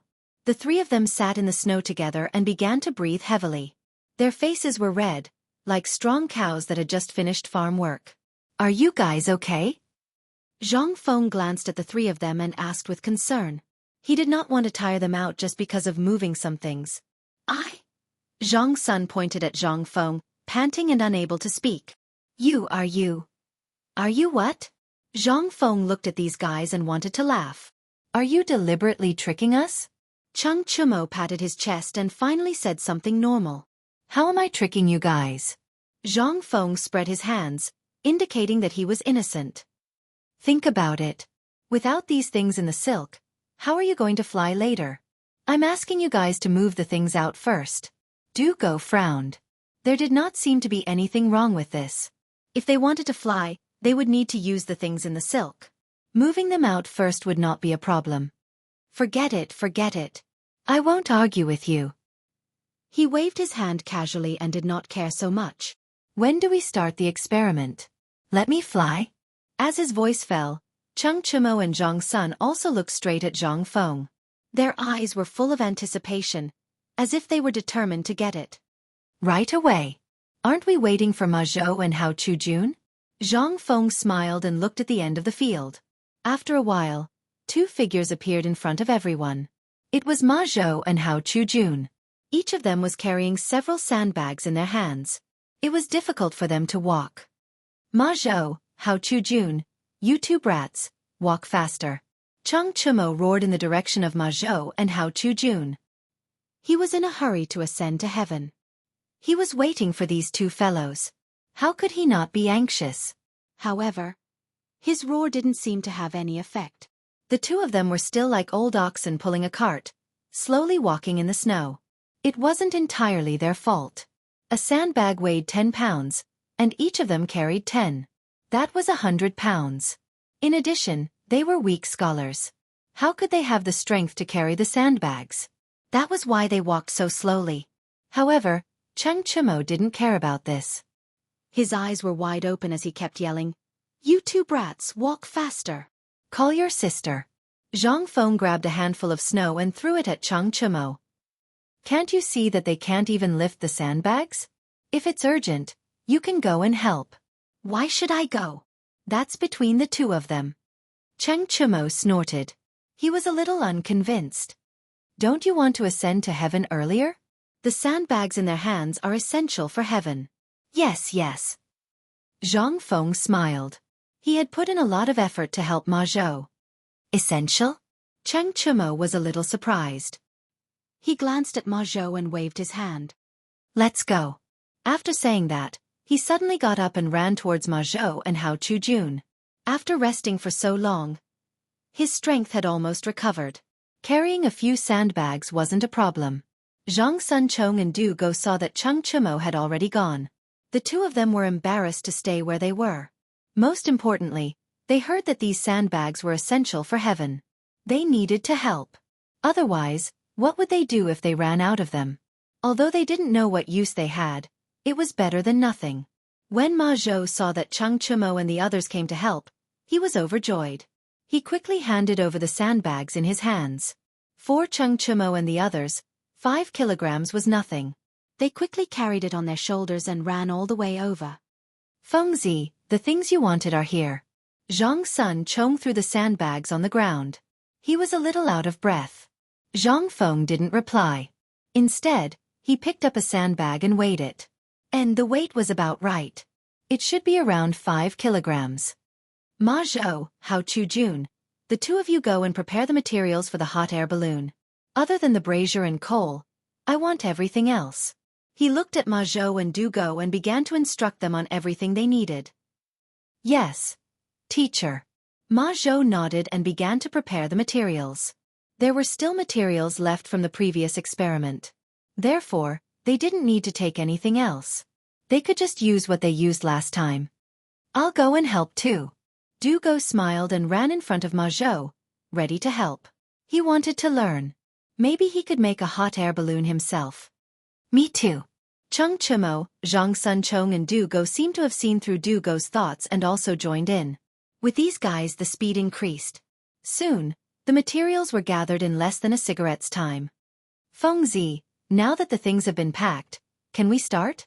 Cheng Chimo tilted his head and asked excitedly. Chapter 1830. And we can begin. Zhang Feng nodded his head, then looked at Ma Zhou. You two tie the iron wire to the silk, and tie the basket under the silk. Prepare to take off. Ma Zhou nodded their heads. They were already familiar with this task, and it was not difficult at all. They completed it quickly and efficiently. Teacher, it's done. Hao Chujun said as he held onto the iron wire. Zhang Feng nodded his head. He stepped forward and pulled on the iron wire. After confirming that there was no problem, he glanced at Cheng Chimo and the others. You guys go on this basket. Also, try putting 5 sandbags on it. The sandbags were used to control the weight of the hot air balloon, making it easier to control the direction. Thus, they could not be careless. Okay, I'll be right there. Xianxia jumped up 3 feet high, and with a fierce jump, he jumped up. If the basket was not placed on the ground, he suspected that he would have smashed a hole in it. Let's go too. Du Go and Zhang Sun rushed up the basket as if they had gone crazy. They scrambled to be the first to reach the basket, as if they were afraid of falling behind. As soon as the 3 of them got on the basket, they were like curious babies. They kept jumping around the basket, as if they were testing whether the basket was sturdy or not. How could the poor rattan basket withstand the destruction of these 3 fellows? It let out a series of miserable cries. Mother **Cur, what are you guys doing? Zhang Feng could not stand it anymore. He hurriedly stopped them, fearing that these fellows would break the basket. Feng Zi, we are just testing whether the basket is sturdy or not. Xianxia had a smile on his face, but his feet were still moving. Stop! Zhang Feng shouted loudly, somewhat annoyed. Even if the basket is sturdy, it will be ruined by you guys stepping on it so hard. Hearing this, everyone stopped and stood still. However, Zhang Feng's reprimand did not extinguish the enthusiasm in their hearts. Feng Zi, hurry up and start. I can't wait any longer. Xianxia rubbed his hands as a glint flashed across his eyes. Zhang Feng rolled his eyes at Xianxia and did not reply. Instead, he walked up to the basket and stood with the 3 of them. Then, he looked at Ma Zhou and the others. You guys check again. After confirming that there are no problems, untie the hemp rope tied to the green brick. The 2 of them nodded and began to check. They did not find any problems. Teacher, everything is normal. Hao Chu-jun replied with his head held high. All right, you can untie the ropes now. Zhang Feng nodded in satisfaction and placed his hand on the iron wire. Yes, teacher. Hao Chu-jun bent down and began to untie the hemp rope. Because it was a slip knot, the hemp rope was easily untied. The instant the lid was opened, the hot air balloon swayed slightly. Fortunately, it was on the ground. Otherwise, the 4 people in the basket might have staggered. The hot air balloon began to rise slowly. The speed was very slow, and one could feel the cold wind and chill in the air. It's rising. It's rising. Du Go waved his hands excitedly as if he had never seen the world before. This was his first time in the sky. Everything in front of him was novel and beautiful. Of course, there was also a trace of pride. In the eyes of others, he was a famous playboy in the capital. He was ignorant and tyrannical. He only knew how to indulge in wine and women. Now, he had accomplished something that others could not. Although it was because of Feng Zi, it did not affect his pride at all. Of course, he was not the only one with such thoughts. Zhang Sun Chong was leaning on the edge of the basket and pointing into the distance. Excitement was written all over his face. Yes, yes. Look over there. Look at the ground. Ma Zhou and the others are like ants. Ha ha. Xianxia lowered his head and looked down. He let out a burst of laughter and glanced at everyone from time to time. However, this feeling quickly disappeared because he remembered something. He was the first person in the sky. How could he be as ignorant as these guys? He clenched his right fist and put it to his mouth. He coughed twice and deliberately acted like a big brother. Can the 2 of you calm down? If I knew, I wouldn't have let you guys come up. As soon as his voice fell, a slap came. Why are you so noisy? Zhang Feng rolled his eyes at Xianxia. Aren't you afraid of breaking your teeth when you talk big? It was not his first time in a hot air balloon, so this thing was not novel at all. It was just that these guys were really annoying. Feng Zi, it's not like I'm the only one talking. Xianxia rubbed his head and felt wronged. If they were on the ground, he might have already fought back. However, they were in the sky. Feng Zi was the only one here who knew about hot air balloons. If anything happened, everyone would be finished. Therefore, he did not dare to fight back. I know you're not the only one. Zhang Feng replied casually. Then, he looked at Zhang Sun Chong and Ma Zhou. The 2 of you better behave. Don't make a fuss here. Otherwise, I'll throw you down later. After saying that, he did not look at the 2's reaction. He sat in the basket and took out a cigarette from his waist. Just as he was about to take out a lighter to light it, he remembered that hydrogen was more flammable. He simply put down the cigarette and enjoyed the beautiful scenery in the sky. Chapter 1831. After being scolded by Zhang Feng, Zhang Sunchong and Du Go looked at each other embarrassedly and became more well-behaved. After all, Feng Zi was in charge of the hot air balloon and they didn't dare to disobey. However, they still couldn't help but feel happy. The two of them leaned on the edge of the basket and admired the beautiful scenery. They kept pointing there. After all, this was their first time in the sky and curiosity filled their whole body. Xianxia was the same. He didn't succeed in showing off just now, so he could only lie on the side and admire the scenery. He was still fantasizing about how to show off in front of Li Chengqian and his dad. The hot air balloon was getting higher and higher, but because of the weight, it rose relatively slowly. Beautiful scenery appeared in front of everyone's eyes. There was a green grassland underground, a mountain not far away, plum blossoms standing proudly in the snow, reindeer foraging for food, and so on. Look, there are reindeer on that mountain? Zhang Sunchong pointed at a mountain not far away and beamed with joy. Isn't that MTE? Zhang Feng rolled his eyes at Zhang Sunchong and said in a bad mood. They just flew up from this mountain and these guys didn't recognize it in such a short time? Oh! Zhang Sunchong scratched his head embarrassedly, causing everyone to burst into laughter. Okay, we've seen enough. Zhang Feng glanced at everyone and then looked at Xianxia. Tainyo looked down. If there's no one, throw a sandbag down. We should go back. He was a little hungry and needed to go down and eat something first. Feng Zi, don't be in such a hurry. Xianxia smiled and then looked at Zhang Sunchong and Du Go.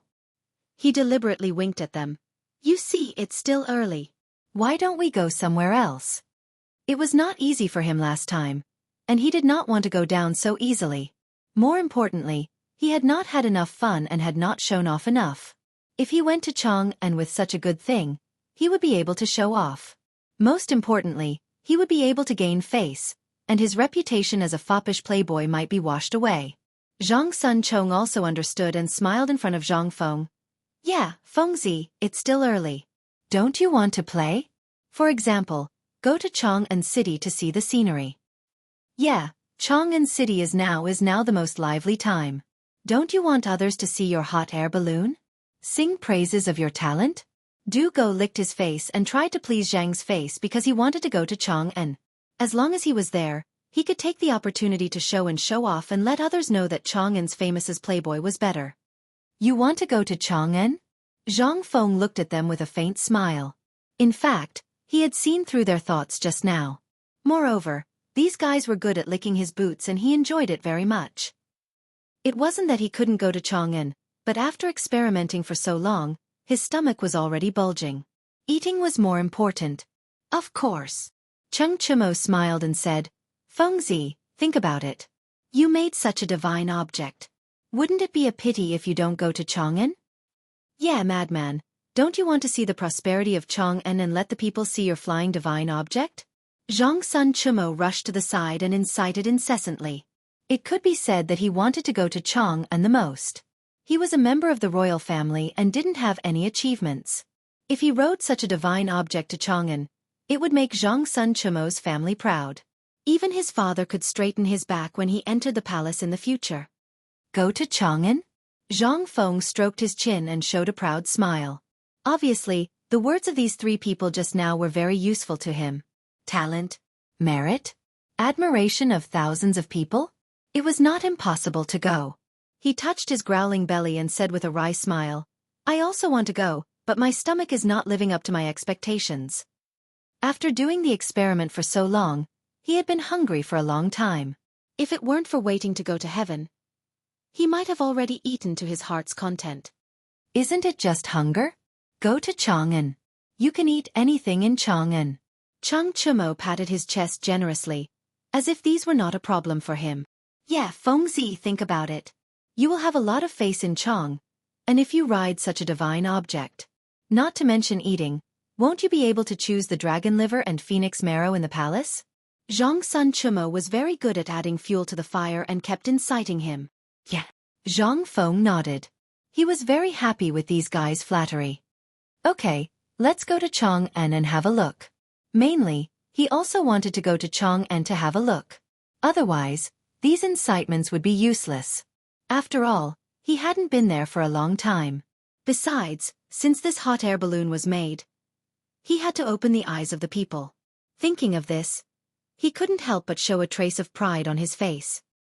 He waved his hand and imitated the posture of Captain Jack. Set sail. Destination Chang'an. Okay. Seeing that Feng Zi was interested, Cheng Chimo deliberately played along. He said with a smile, "Captain, what should we do next?" "Stupid." Zhang Feng secretly spat. He pointed to the front and smiled. "Of course, throw a sandbag to adjust the direction." Chapter 1832. As soon as he finished speaking, he seemed to have thought of something and added, "Remember to check if there's anyone. Don't smash anyone to death." Smash someone to death? Cheng Chimo frowned and said in surprise, "That can't be, right? A small sandbag can smash someone to death?" "Nonsense, of course it can smash someone to death." Zhang Feng slapped the back of Cheng Chimo's head and said with a serious face, "If you throw it from such a high place, even if you don't die, you will be seriously injured." He clearly remembered that in the future, there were many people who threw heavy objects from high up in the sky, implicating innocent passers-by and causing them to be smashed to death on the spot.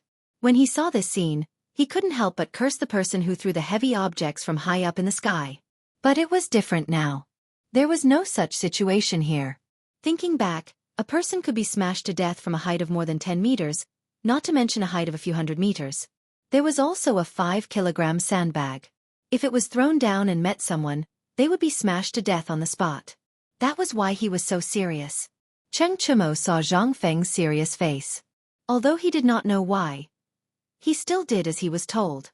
After all, he still wanted to go to Chang'an to show off. He glanced down.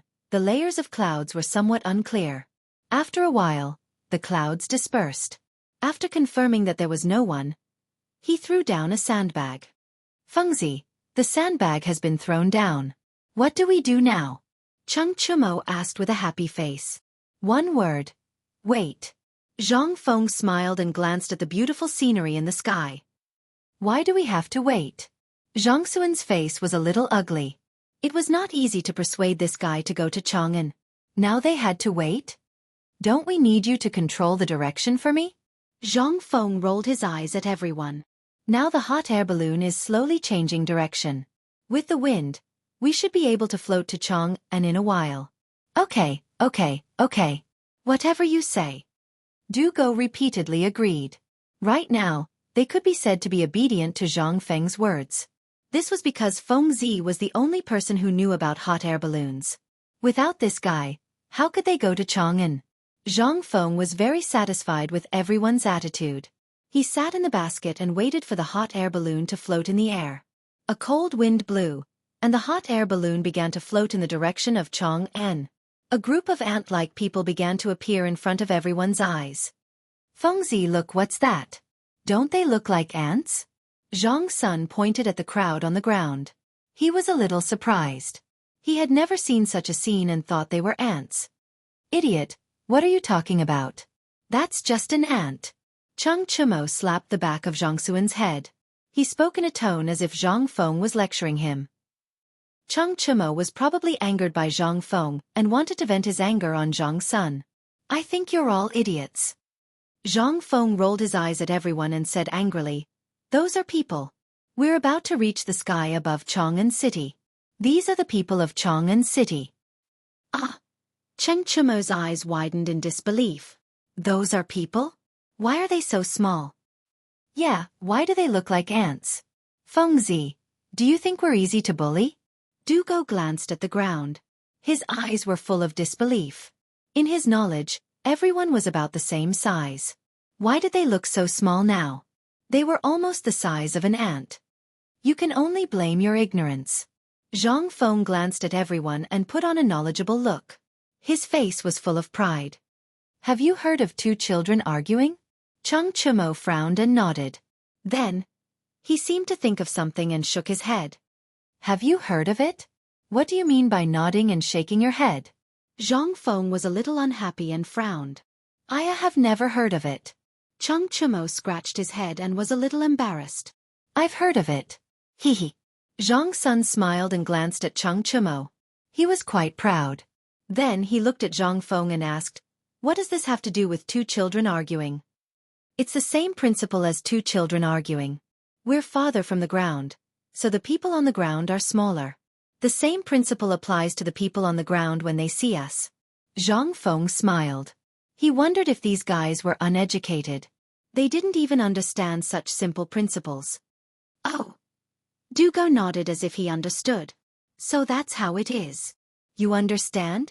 Chung Chumo looked at Dugo with an evil smile. "I understand. Isn't it because the things in the distance are smaller?" Dugo's face was full of pride. It was as if he was talking about something very normal. But what he didn't see was that Chung Chumo and Zhang Sun had already come over with their fists raised. They were staring at him with dissatisfaction. "I'll let you understand. You stinking brat. How dare you act cool in front of me? I'll beat you to death. You made me look bad."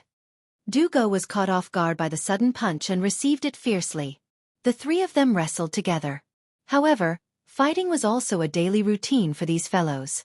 If they didn't fight a few times a day, they would feel uncomfortable all over. Therefore, Zhang Feng didn't mind and happily watched from the side. He even clapped his hands and cheered. Chapter 1833. At the same time, in Chang'an City. At this time, it was the busiest time in Chang'an City. The streets and alleys were filled with the sound of merchants soliciting customers. Manservants shuttled through the crowd. Peddlers walked and stopped with goods on their shoulders. Couples of men and women were choosing goods on the shelves. The whole of Chang'an was bustling with people coming and going. It was very lively. Zhu Zi was still hawking on the street with the fermented glutinous rice as usual. Fermented glutinous rice. Fermented glutinous rice. Just then, a roar came from behind. "Zhu Zi!" "Oh, it's Huzi." Zhu Zi stopped and glanced behind him. Huzi held the load on his shoulder and quickly stepped forward to walk side by side with Zhu Zi. "Zhu Zi, how's the business today?" "How else could it be? It's the same as usual." Zhu Zi smiled and patted the jar with his left hand. There was a hollow sound. "Looks like you're doing well today." Huzi glanced at the jar and smiled. "Do you want to take a break?" "Okay." Zhu Zi agreed without hesitation. Then he glanced at the corner and said, "Let's go there to rest." After that, he walked to the corner with the load on his shoulder. Leaning against the corner, he put down the load. Huzi followed him closely. The two sat on the ground like this. Huzi wiped the sweat on his forehead and said with a smile, "Zhu Zi, where's your fermented glutinous rice? Take it out and I'll exchange it with a steamed bun." After that, he lifted his clothes and fanned himself casually. His eyes drifted around and the sky from time to time. Suddenly, he seemed to find something. His eyes widened. He couldn't believe it, but he didn't know what it was. He just kept pointing at it with his finger. "Huzi, here's your fermented glutinous rice." Zhu Zi handed over the fermented glutinous rice, only to find that Huzi was pointing at the sky. His eyes widened and his mouth kept muttering something. "Huzi, Huzi, what's wrong with you?" Zhu Zi shook Huzi and asked with concern. What is that?" Huzi was still pointing at the sky. His body was trembling and he couldn't speak clearly.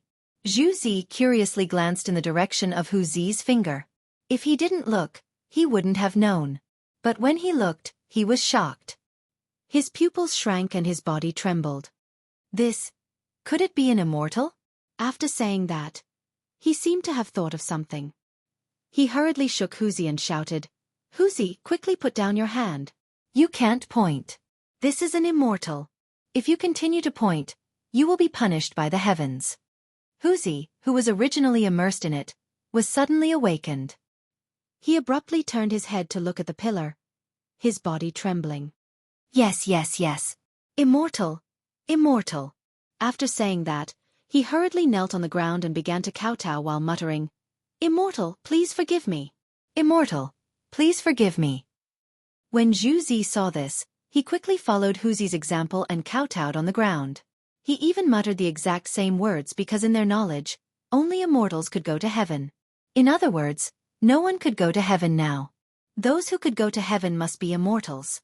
After a series of kowtows, the blood on their foreheads was clearly visible. Probably feeling tired, the two of them stood up together and ran in different directions. They even abandoned the burden of eating while muttering incantations.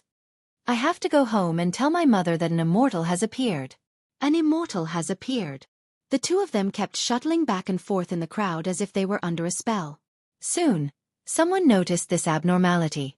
At the same time, they also heard what they said and couldn't help but wonder, immortal? There are immortals there?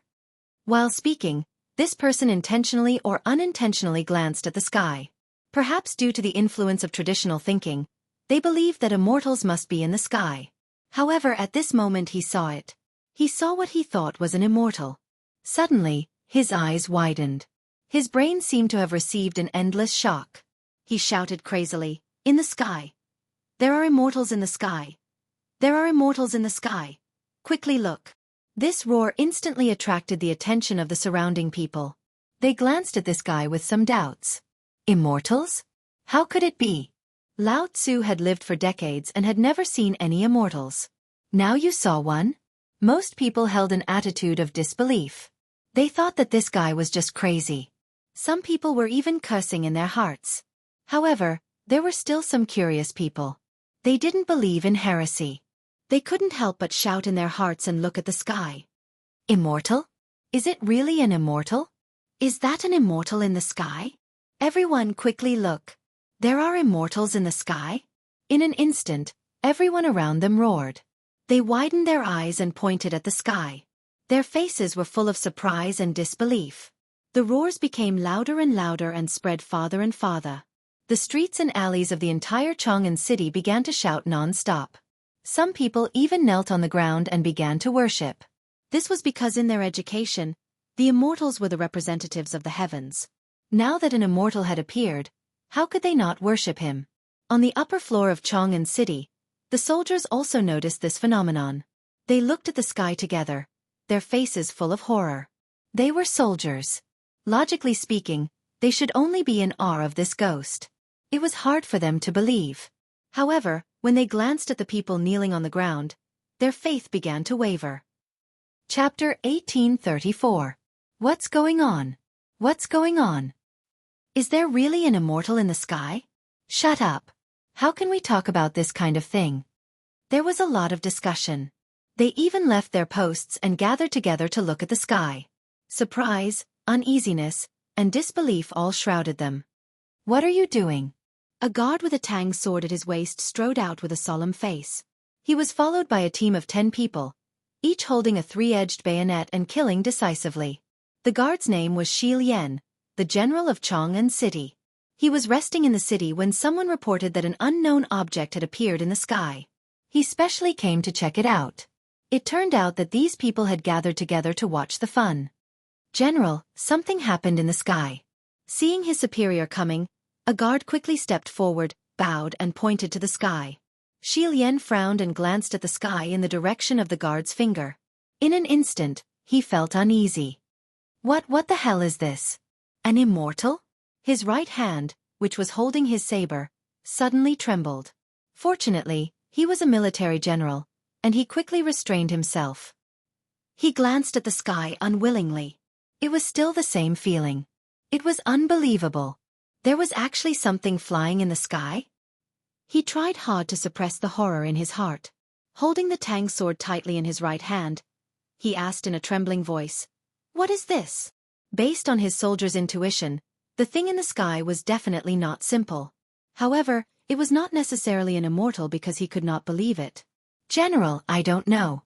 However, the people in Chang'an city all said that it was an immortal.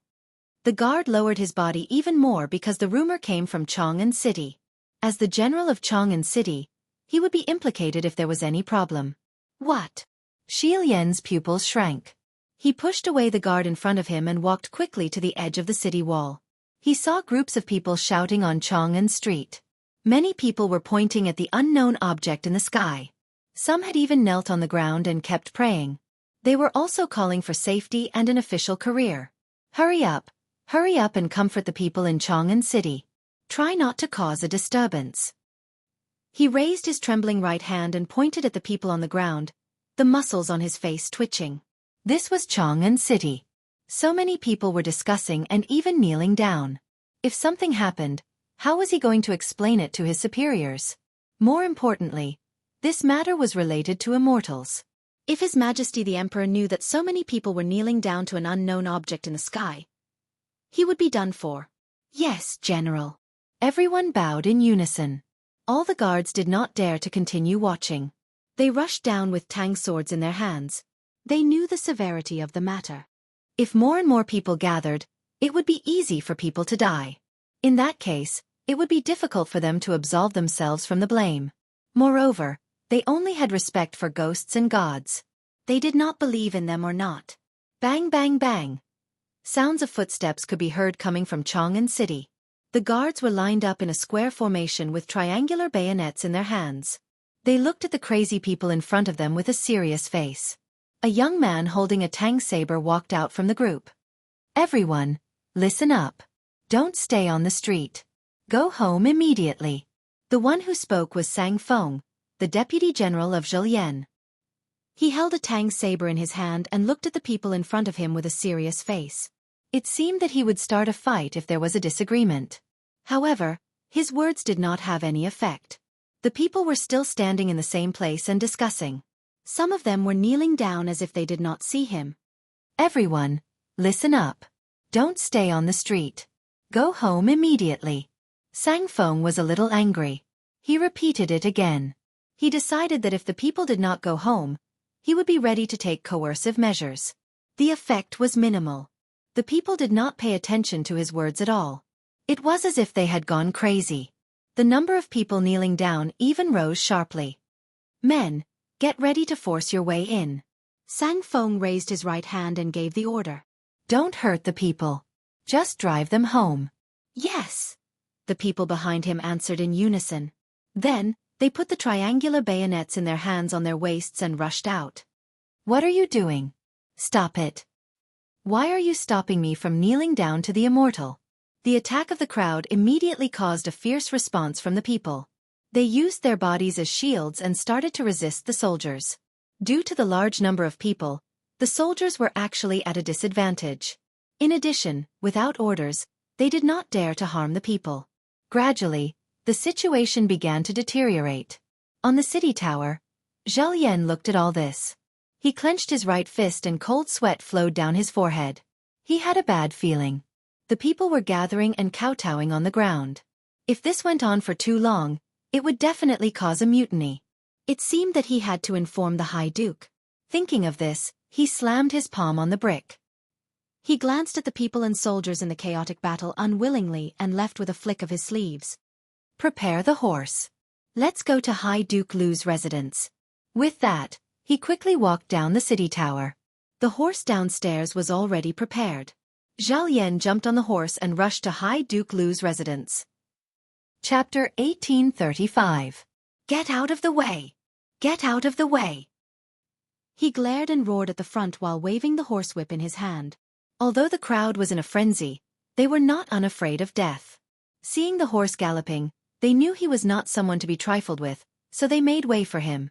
30 minutes later, Xianxia arrived at High Duke Lu's residence. Quick, report to High Duke Lu that something big has happened. Xianxia roared at the servant at the door before he even got off his horse. In his opinion, this matter had already reached a point where it could not be delayed. The servant's expression changed. He knew something must have happened, so he rushed into the residence. Whoosh! Xianxia reined in the horse, dismounted, and jumped into the Chang residence. Just as he entered the door, he heard an unhappy roar. Is it that bastard? How dare he disturb Lao Tzu for no reason? The voice belonged to Chang Yaojin. He strode to the door and bumped into Xianxia. He frowned and said, It's you, little bastard. Why are you here instead of guarding the gate of Chang'an City? Something big has happened, High Duke. Xianxia panted heavily as he looked at Chang Yaojin with a serious expression. Damn it, what big thing can it be? Could it be that the sky has collapsed? Chang Yaojin was dissatisfied. He was practicing martial arts at home but was disturbed by this brat. How could he not be angry? High Duke, please calm down first. Xianxia swallowed and tried to moisten his dry throat. He grabbed Chang Yaojin's left hand and pointed to the sky. High Duke, look at the sky. What is that? The sky. Cheng Yaojin frowned and was puzzled. What are you up to now? Although his mouth was unforgiving, he knew that Si Lian wouldn't dare to lie to him. Perhaps there really was something up in the sky. He still glanced at the sky, and this glance instantly made him feel unwell. Ah! What is this? Cheng Yaojin raised his right hand and stared at the sky. Duke, I don't know either. Si Lian pulled a long face and said helplessly, Now, the people in Chang'an City are all saying that the thing in the sky is a deity. They are all kneeling and praying to it. What did you say? Cheng Yaojin's strong body suddenly trembled, and he slapped him backhandedly. He glared at him and said, Why don't you stop the people of Chang'an City from worshipping this thing? He had spent his entire life on the battlefield and didn't believe in ghosts and gods. He also didn't allow his subordinates to believe in such things. Today, Si Lian actually did something like this? Duke, you can't blame me for this. Si Lian touched his burning cheeks and felt a little wronged. You know that I'm your soldier and I never believe in these things. But the people of Chang'an City don't listen. They keep talking about it on Chang'an Avenue. Some of them have even knelt down to worship you. Then what are you waiting for? Take my waist token and borrow soldiers from the big hay. Cheng Yaojin looked as if he expected better from Si Lian. He took out a waist token from his waist and threw it to Si Lian. Go and find the big hay immediately. I have to go to the palace to discuss this with His Majesty. After that, he didn't wait for Si Lian to reply and directly walked to the door. He said while walking, Cheng Yi, prepare a horse to go to the palace. When he arrived at the door, the horse was already prepared. Cheng Yaojin jumped on the horse and rode with the long whip in his hand. He was heading to the palace.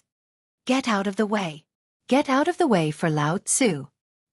He kept waving the long whip in his hand to drive away the people who blocked his way. The people were originally people who bullied the kind and feared the evil. When they saw this guy who looked like a bandit, they all made way. In the time it took to burn a stick of incense, Cheng Yaojin arrived at the palace. Whoosh! Cheng Yaojin pulled the reins of the horse, jumped off and rushed to the palace. Hi Duke, what are you doing? The guard went up and stopped Cheng Yaojin without saying anything. If it was someone else who barged into the palace, they might have been decapitated. However, it was the High Duke, so he could only treat him with respect. Get out of the way. I have something important to discuss with His Majesty. Cheng Yaojin didn't talk nonsense with the guard and directly rushed to the palace. High Duke, please don't make things difficult for me. The guard's expression was ugly. Guarding the palace gate was his responsibility. He didn't dare to let Cheng Yaojin in. At the very least, there had to be an announcement. Get out of the way. Cheng Yaojin slapped the guard's face with dissatisfaction. The guard immediately fell down and staggered twice. He didn't dare to say anything. Cheng Yaojin snorted coldly and walked to the palace gate. The other guards naturally didn't dare to stop him. They all knew how powerful Cheng Yaojin was. Moreover, he seemed to be especially angry today. He had just taught a guard a lesson. How could they dare to stop him? He took large strides to the imperial study. Along the way, he didn't dare to slack off at all. Hi Duke Lu, where are you going? The sound of a male duck came from behind. Cheng Yaojin glanced behind him. The one who spoke was Shao Gizi. Shao Gizi, why are you here? Where is His Majesty? Cheng Yaojin stopped and asked with a serious face. Hi Duke. His Majesty is in the imperial study. Shao Gizi bowed and used the sound of a male duck. Okay, lead the way. I want to see His Majesty immediately. Chapter 1836. Cheng Yaojin grabbed little Gizi and rushed to the imperial study. He could not wait any longer. Duke, slow down, slow down. Little Gizi was trembling as he was being pulled, but he could not refuse the Duke's good intentions. He felt uncomfortable all over. Slow down? Hurry up. Cheng Yaojin did not care about this. He carried little Gizi and did not slow down. Now that they were in the palace and he was the one who broke into the palace, it was much easier to move around with this guy. Sure enough, with little Gizi, many patrolling guards did not come forward to ask questions. They were unimpeded all the way. Soon, the two of them arrived at the imperial study. Little Gizi was a little out of breath. Duke, you can go in by yourself. Cheng Yaojin did not say anything and strode directly into the imperial study. He saw Li Shimin leaning over the desk and reading memorials. He had a cigarette in his left hand and took a puff from time to time.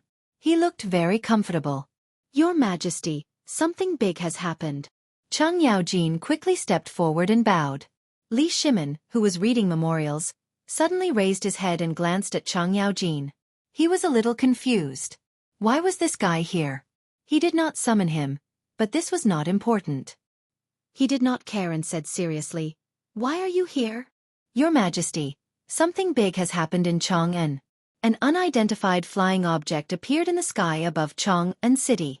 Now the people regard this object as a god and have even started to worship it. Cheng Yaojin looked anxious and began to pace on the spot. "What?" Li Shimin threw down the brush in his hand and his eyes widened. "What is this unidentified flying object you are talking about?" "Your Majesty, I don't know either." Cheng Yaojin spread his hands and said helplessly, "I just took a look. I don't know what it is exactly." "Is the thing you are talking about still in the sky?" Li Shimin quickly walked down from the desk and looked at Cheng Yaojin with a serious face. "They should still be in the sky. I saw them on my way here." Cheng Yaojin glanced at the beam and his expression turned ugly. "Then what are you waiting for? Come with me and take a look." Li Shimin hurriedly finished and strode out of the door. From time to time, he would take 2 puffs of the cigarette in his hand. He seemed a little anxious. His steps were very big. In a moment, he arrived at the door. When he looked up, his pupils instantly shrank. He could not help but be stunned in place. For a moment, he did not know what to say. What was that in the sky? How could something fly in the sky? This was impossible. How could such an absurd thing happen? However, such a reality was happening right in front of his eyes. Could it really be as Cheng Yaojin said, that he was an immortal? No, impossible. He had been fighting for several years and killed countless people, but he had never seen any immortals. Even demons and ghosts had to retreat. How could it be possible today? Not an immortal? Could it be a human? Was that guy playing tricks in the sky? It should be known that kites could also fly in the sky. It was not impossible for someone to make some huge kites to fly in the sky. However, this statement was soon overturned by him because no known kites could fly so high, let alone such a big one. It was completely impossible. Then what could it be? Could it be that God was dissatisfied with the Tang dynasty? Or was there any revelation? Thousands of thoughts were constantly breeding in his mind, but he just could not figure it out. At this time, a tingling pain came from between his fingers, which awakened him from his endless thoughts. He looked down and saw that the cigarette was about to burn out. He frowned and seemed to think of something. He quickly said to Xiao Gizi, "Quickly summon Imperial Astronomer Xu Jindo, Yuan Tiangang, Wei Zhang, Zhang Sun Wuji, Feng Xianling, Du Ruhui, and others to come to the palace to see me immediately." "Yes, Your Majesty." Xiao Gizi bowed and quickly turned to leave. As the emperor's personal eunuch, he naturally knew the importance of this matter. The appearance of an unknown object in the sky was a major event in the Tang dynasty. He did not dare to neglect it. Thinking of this, he walked faster, lowered his head tightly, and ignored the many things in front of him. Ah! A solid object hit him head-on, which made Xiao Gizi feel a little pain. He bared his teeth and was about to curse, but when he looked up, he was surprised. It was none other than Imperial Astronomer Xu Jindo, who was appointed by His Majesty. "Lord Xu, you came at the right time. His Majesty is summoning you. Come with me to see him." While speaking, Xiao Gizi also glanced behind Xu Jindo and found that Du Ruhui, Feng Xianling, and others were also there. He was so happy that he kept saluting. It turns out that Mr. Du and Lord Feng are also here. "His Majesty is summoning you. Hurry up and see him. His Majesty can't wait." Good, good, good. Eunuch, please lead the way." Xu Jindo did not dawdle and walked straight to the imperial study. He did not know why His Majesty summoned him in such a hurry, but he had something important to report to His Majesty. Generally speaking, the armillary sky supervisor did not enter the palace except to observe the astronomical phenomena and calculate the solar terms. But today, he found an extremely strange thing. An unknown flying object actually appeared in the sky? This was very rare in the history of dynasties. Even if it did, it was a sign that the country was going to change. But today, such a thing actually happened in the Tang dynasty. This made his whole heart hang in the air, and he did not dare to let it go. Chapter 1837. Of course, he was not the only one with this idea. Yuan Tiangang and Li Chunfeng were also the first to discover this matter. They found Xu Jindo immediately. The three of them calculated together, but none of them made sense, so they decided to go to the palace together. On the way, they met Du Ruhui, Feng Xianling, and others, so they went to the palace together. Although they were old, they did not slow down. In less than a moment, they arrived in front of Li Shimin. Your Majesty, your humble servant. Everyone bowed in unison, but their faces were gloomy. In their eyes, they were also the backbone of the Tang dynasty. They should be loyal to the emperor. But today, they failed to see through the mystery in the sky. It was really a shame. You don't have to be so courteous, Li Shimin replied casually. Then he pointed to the sky and frowned. Dear ministers, please look. What is this thing in the sky? Do you know? Your Majesty, please stop. Xu Jindo hurriedly stepped forward and grabbed Li Shimin's right hand. His face was a little ugly. Your Majesty, now it is said that the thing in the sky is an immortal. I'm afraid that such behavior will be disrespectful to immortals. Immortals? Li Shimin was a little unhappy. He did not believe in these things. At most, he was in awe. But this guy said the same thing. He really did not know how to talk. Do you think it is an immortal? Well, Xu Jindo glanced at the unknown object in the sky and did not know how to answer. If he did not believe it, he was a person who observed the astronomical phenomena and calculated the solar terms. He was still a little sensitive to these unpredictable things. If he believed it, His Majesty seemed to be a little dissatisfied. This was difficult for him. Your Majesty, I don't think we should come to a conclusion so early. Wei Zhang stepped forward, stroked his beard, and said seriously. Oh. Li Shimin looked at Wei Zhang and asked in confusion, why do you say that? He was more optimistic about Wei Zhang, not because the latter often advised him or was loyal, but because he could often find the key to the problem and hit the nail on the head. Your Majesty. Wei Zhang bowed and glanced at the sky. Then, he said seriously, Your Majesty, I don't think it's urgent to figure out what the thing in the sky is, but to appease the people first. The people are ignorant. If such a thing appears, they will definitely regard it as a divine object and rush to worship it. On my way here, I saw that Chang'an City was in chaos. Countless people were kneeling on the ground, calling it an immortal and worshipping it wantonly. If this goes on, I'm afraid it will cause a commotion, or even a mutiny. He deliberately emphasized the word mutiny, and glanced at Chang Yaojin while speaking. Because the Chang'an City Gate was under the control of Chang Yaojin's subordinates, now that something had happened, Chang Yaojin could not get away with it. Chang Yaojin seemed to have felt the cold gaze as well. His old face darkened, and he immediately jumped out. Wei Zhang, who are you scolding in a roundabout way? If you have the guts, let's go to the martial arts practice field to practice. Don't stab Lao Tzu in the back. Jia! Li Shimin shouted and stared at Chang Yaojin with a pair of tiger-like eyes. What are you doing? This is the palace, not your home. You are not allowed to make trouble here. Your Majesty, please forgive me. Chang Yaojin quickly stepped back and pointed at Wei Zhang with a fierce face. It's this old.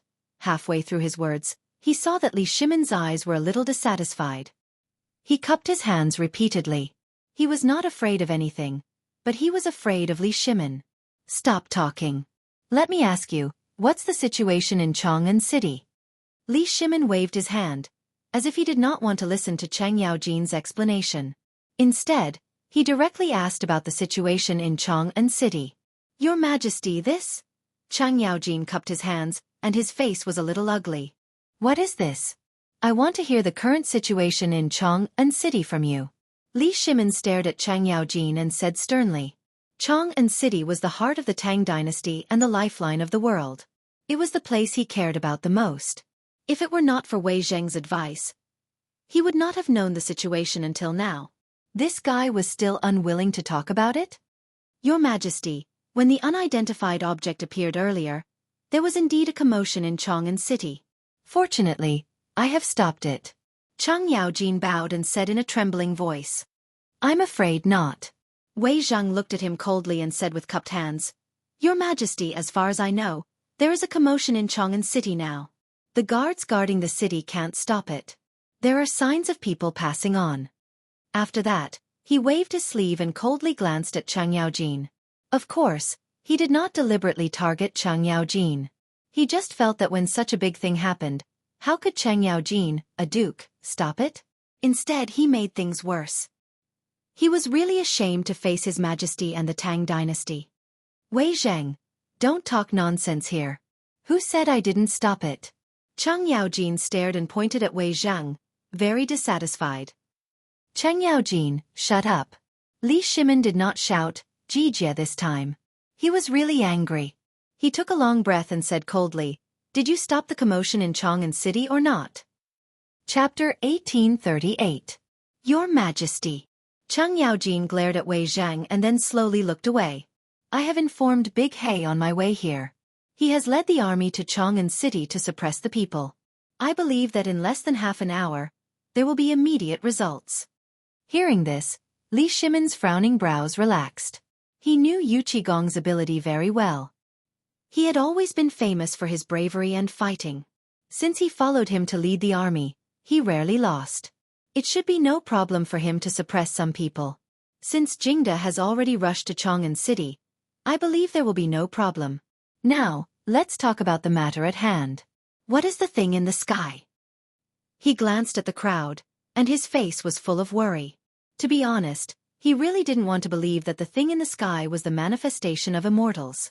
However, all the signs made him have to believe it. It was really a little worrying. Your Majesty. Feng Xianling stepped forward with his hands folded. He glanced at the thing in the sky and said slowly, Your Majesty, Xu Jindo, Master Yuan, and Master Li of the Imperial Astronomer are all here.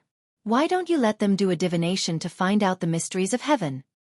Yes, how could I forget these three? Li Shimin's face showed a trace of joy. Then, he glanced at the three people who stood out among the crowd.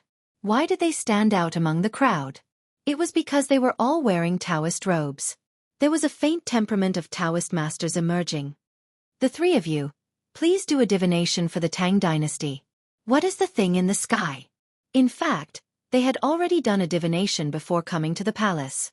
They had even asked Xu Jindo of the Imperial Astronomer to do a divination together. The three of them did a divination together, but they didn't find any mysteries of heaven or anything. That was why they came to the palace to discuss with His Majesty. However, as soon as they came, they were temporarily delayed because of the matter in Chang'an City. During this period, he secretly did a divination in his sleeve, but he didn't find anything. Now, His Majesty asked him to do a divination. If he couldn't find out the thing in the sky, wouldn't he ruin his reputation? And he would be guilty of deceiving the emperor? However, he couldn't refuse the emperor's request. Otherwise, it would be a crime of disobedience. It seemed that he had no choice but to bite the bullet. Thinking of this, he formed a seal with his right hand and bowed. Yes, Your Majesty. However, you must prepare incense tables, candlesticks, and other sacrificial items. These are all trivial matters. Taoist priest, please do it quickly. Li Shimin readily agreed. Then, he looked at little Gizi who was on standby. Little Gizi, immediately send someone to prepare the incense table and candlesticks. It must be quick. Yes, Your Majesty. Little Gizi bowed and turned to leave. In less than a quarter of an hour, Shao Gizi leisurely walked over with a few eunuchs, holding incense, candles, yellow paper, and other sacrificial items. The imperial palace often held sacrificial ceremonies, so these things were necessary and not difficult to find. The incense table was neatly arranged under Shao Gizi's direction, and the candlesticks and yellow paper were also neatly arranged. The three of you, can we begin now? Li Shimin glanced at Yuan Tiangang and others and asked eagerly. Yuan Tiangang didn't answer. Instead, he looked up at the unidentified flying object in the sky. After about 2 or 3 seconds, he frowned and said, Your Majesty, we can begin. After that, he turned to look at Li Chunfeng and others behind him and said helplessly, Chunfeng Jindo, let's do the divination together. The two nodded and didn't speak because they knew that it was useless to say anything now. Only the divination would know the truth. Although there was no result just now, they might be able to get a glimpse now. With such a lucky thought, The three of them walked to the incense table with seals in their hands. Yuan Tiangang stood in the middle, picked up the wooden sword on the incense table, and stood in front of him. Then, he formed a seal with his left hand and glanced at the two people on his left and right. Chun Feng, Jin Do, raise the sword. Let's start together. The two of them understood, so they didn't need to say anything. They nodded and grabbed the wooden sword. After looking at each other, the three of them closed their eyes and began to chant. Wearing a canopy on the head, walking on Kuegong, supporting Liujia on the left, Luding on the right, Luding on the front, Luding on the back. As soon as the voice fell, the three of them opened their eyes. At this moment, their eyes seemed to emit a light that couldn't be seen clearly or touched. Then, they began to wave the wooden sword in their hands. First it was up and then down. It seemed to be disorderly, but in fact, it contained the universe.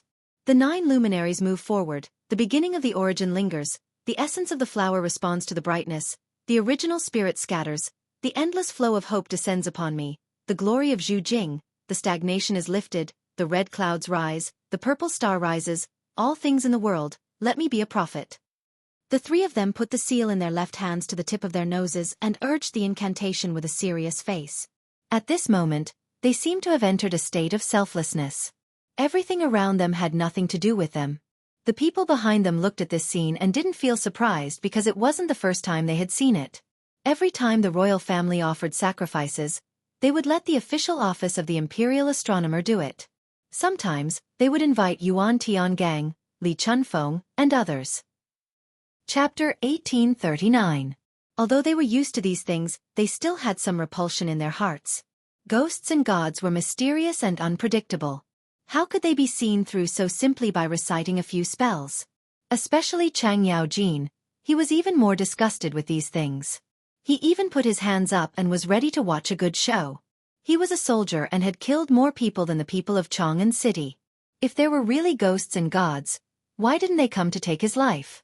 Of course, he only belonged to the kind of people who didn't believe in ghosts and gods, but he didn't dare to be disrespectful to ghosts and gods because there had been sacrificial activities since ancient times. These acts of praying for people's blessings were originally good intentions. They could not believe in them, but they could not be destroyed. Otherwise, they would become the public enemy of the entire Tang dynasty, which was not something a duke could bear. Li Shimin didn't know these different thoughts of the people. At this time, he clenched his fists and opened his eyes wide. It seemed that he wanted to see something from such a ceremony, but unfortunately, he saw nothing.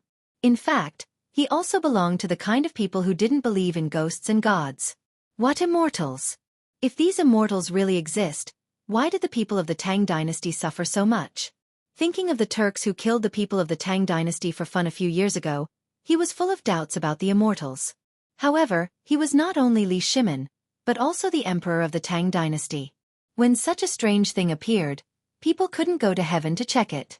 They could only hope for ghosts and gods, so they invited Yuan Tiangang and others. Otherwise, how could they know the truth? There was no other way. Only by figuring out what it was could he give the people an answer and appease the restless people. Otherwise, how could he face the people of the Tang dynasty in the future? Thinking of this, Li Shimin's face showed the sadness again. He subconsciously took out a cigarette from his waist and stretched out his slightly trembling right hand to touch the fire roll, but he didn't feel anything. At this time, Shao Gizi hurriedly took out a match from his waist and handed it over respectfully. He was His Majesty's personal eunuch, so it was necessary for him to have sharp eyes. Ever since he knew His Majesty liked this, the match at his waist had never been broken. Li Shimin glanced at little Gizi out of the corner of his eye and nodded slightly. He stretched out the cigarette, lit it slowly, and took a deep breath. This relieved his tight nerves. After relaxing for a while, he turned his eyes again to Yuan Tiangang and others who were doing the ritual. Yuan Tiangang and the other two had adjusted the posture of the wooden swords in their hands, but they still kept chanting. Heaven and earth are natural, the filthy air is dispersed, the mysterious void in the cave, the dazzling Taiyuan, the mighty gods from all directions, make me natural, the talisman of Lingbao, announced to the 9 heavens. As soon as he finished speaking, he glanced at Li Chunfeng and Xu Jindo and said solemnly, "Take them." The three of them took a long breath and put the long swords on the incense table. Yuan Tiangang took out 3 copper coins from his sleeve and threw them on the incense table. He put his palms together and murmured. After a quarter of an hour, he slowly opened his eyes and looked at the copper wire. How could this be? Yuan Tiangong's pupils shrank, and his brows were almost knitted together. Li Chunfeng and Xu Jindo were the same. They were in disbelief, as if this divination wasn't done by them. The three of you, what happened? Li Shimin noticed the abnormality and quickly stepped forward. He glanced at the copper coins on the incense table, but he couldn't understand them at all. He had to look at Li Chunfeng and others and asked, Taoist, how do you explain this divination? No one answered. The three of them stared at the copper coins as if they didn't hear Li Shimin. They weren't pretending not to hear him, nor were they purposely not answering. It was because of this divination. This divination was really strange. Usually, no matter what happened, Yuan Tiangang was alone. Even if he didn't know everything, he could still get a glimpse of the big picture. There was also Li Chunfeng, whose cultivation was not lower than Yuan Tiangong's. The two of them were teachers and friends. When they worked together, there had never been a divination that they couldn't solve, let alone the half-baked Xu Jindo. However, when the three of them worked together today, the divination couldn't be solved. There was no reason for it. It was as if the things in the sky came out of nowhere and had nothing to do with ghosts or gods. Strange, very strange. Li Chunfeng frowned. At this moment, he wasn't in the mood to study whether there was a problem with his Taoist technique. He was focused on this divination. Taoist Li, why do you say so? Li Shimin saw that Li Chunfeng was the only one who spoke, so he had to ask this unlucky guy. Your Majesty, there's something you don't know. Li Chunfeng glanced at Li Shimin and didn't salute. Maybe it was because he only thought of him as a beggar, or maybe it was because he was so immersed in the divination that he had completely forgotten. Your Majesty, in the past, Tiangang and I have always divined things clearly. Today, with Brother Jindo, there should be no problem. However, there was a mistake. Not only did we fail to divine what is in the sky, but we also failed to divine the cause. This is really strange. As he spoke, he intentionally or unintentionally glanced at the object in the sky, and his eyes were filled with curiosity and bewilderment. He thought to himself, if I know what it is, I'll definitely study it for 7 days and 7 nights before I stop. Chapter 1840. However, he didn't see Li Shimin's lonely eyes. It seemed that the hope in his heart had been shattered. How could this be? Li Shimin's hands trembled a little. He glanced at the three people and said, even the three of you can't figure out what this is? Then who else in the Tang dynasty can know? Your Majesty, don't panic. Yuan Tiangang hurriedly stepped forward and held Li Shimin. Your Majesty, although we didn't figure out what this is, we feel that it is an ominous sign. What do you mean? Zhang Sun Wuji stepped forward and took Yuan Tiangong's right hand. He was a little surprised. At the emperor's side, he could be said to be the most loyal subordinate because the current empress was his sister, and the emperor was his brother-in-law. Zhang Sun Wuji's family had invested in the Tang dynasty. Now Yuan Tiangang suddenly said that it was an ominous sign. Didn't that mean that the Tang dynasty would be in danger? How could his current uncle sit still? Not only him, but Cheng Yaojin, Wei Zhang, Du Ruhui, Fang Xianling, and others also stepped forward quickly. Their average age was not young, and their steps were a little staggered, but this could not stop their determination to worry about the country and the people. Especially Cheng Yaojin. His eyes were wide open. He couldn't believe it because he knew that the current emperor had a good emperor who worried about the country and the people. He had deeply understood this since he followed Li Shimin. He had gone through fire and water with the soldiers, ate and slept with them. How could such an emperor have any ominous sign? There was also Wei Zheng. He also couldn't believe it. Although His Majesty was sometimes lazy, violent, and ruthless, His Majesty was a qualified monarch because he handled political affairs conscientiously every day. How could there be an ominous sign? This was really a little ridiculous. Li Shimin naturally noticed the nervous expressions on the faces of the officials. He was very gratified that he was able to receive the support of everyone. He did not waste his time as the ruler. But what was this ominous sign? He thought of the change in the Xuanwu Gate. Could it be that Yuan Tiangong's words were true? Even the heavens were dissatisfied and wanted to punish him with misfortune? If that was the case, he hoped that God would not punish the people of the Tang dynasty. After praying in his heart, he turned his eyes to Yuan Tiangang again, but his heart was in a mess. Taoist Yuan, Please continue. Li Shimon's face was a little pale, and only his trembling hands showed his inner fear. Yes, Your Majesty. Yuan Tiangang cupped his hands and said slowly under everyone's complicated gaze. Do you still remember the pre-Qin bewilderment stone? What? Wei Zheng's eyes widened, his hands trembling as he shot a glance at the object in the sky. You mean to say that the object in the sky is Mars? As soon as he finished speaking, there was an uproar among the officials. What? It's Mars? How could it be? The three words Mars stone were like a stone thrown into a calm water surface, instantly causing countless ripples. Most of the people present were Confucian scholars. They were familiar with history and deeply knew what the three words Mars represented. It was a star of misfortune. Mars was known as Mars due to its fiery glow and unpredictable whereabouts. It was also known as the Crimson Star, the Punishment Star, and the Law Enforcement Star. Throughout history, whenever Mars appeared, there would be endless disasters and countless casualties. The earliest record was in the Spring and Autumn period and the Warring States period. King Hui of Chu destroyed the Chen dynasty, which was said to have a great relationship with Mars. Later, when Zhang unified the 6 states, Mars fell on the East County and was engraved with 6 words. The first emperor died and the land was divided, causing countless innocent people in the East County to suffer.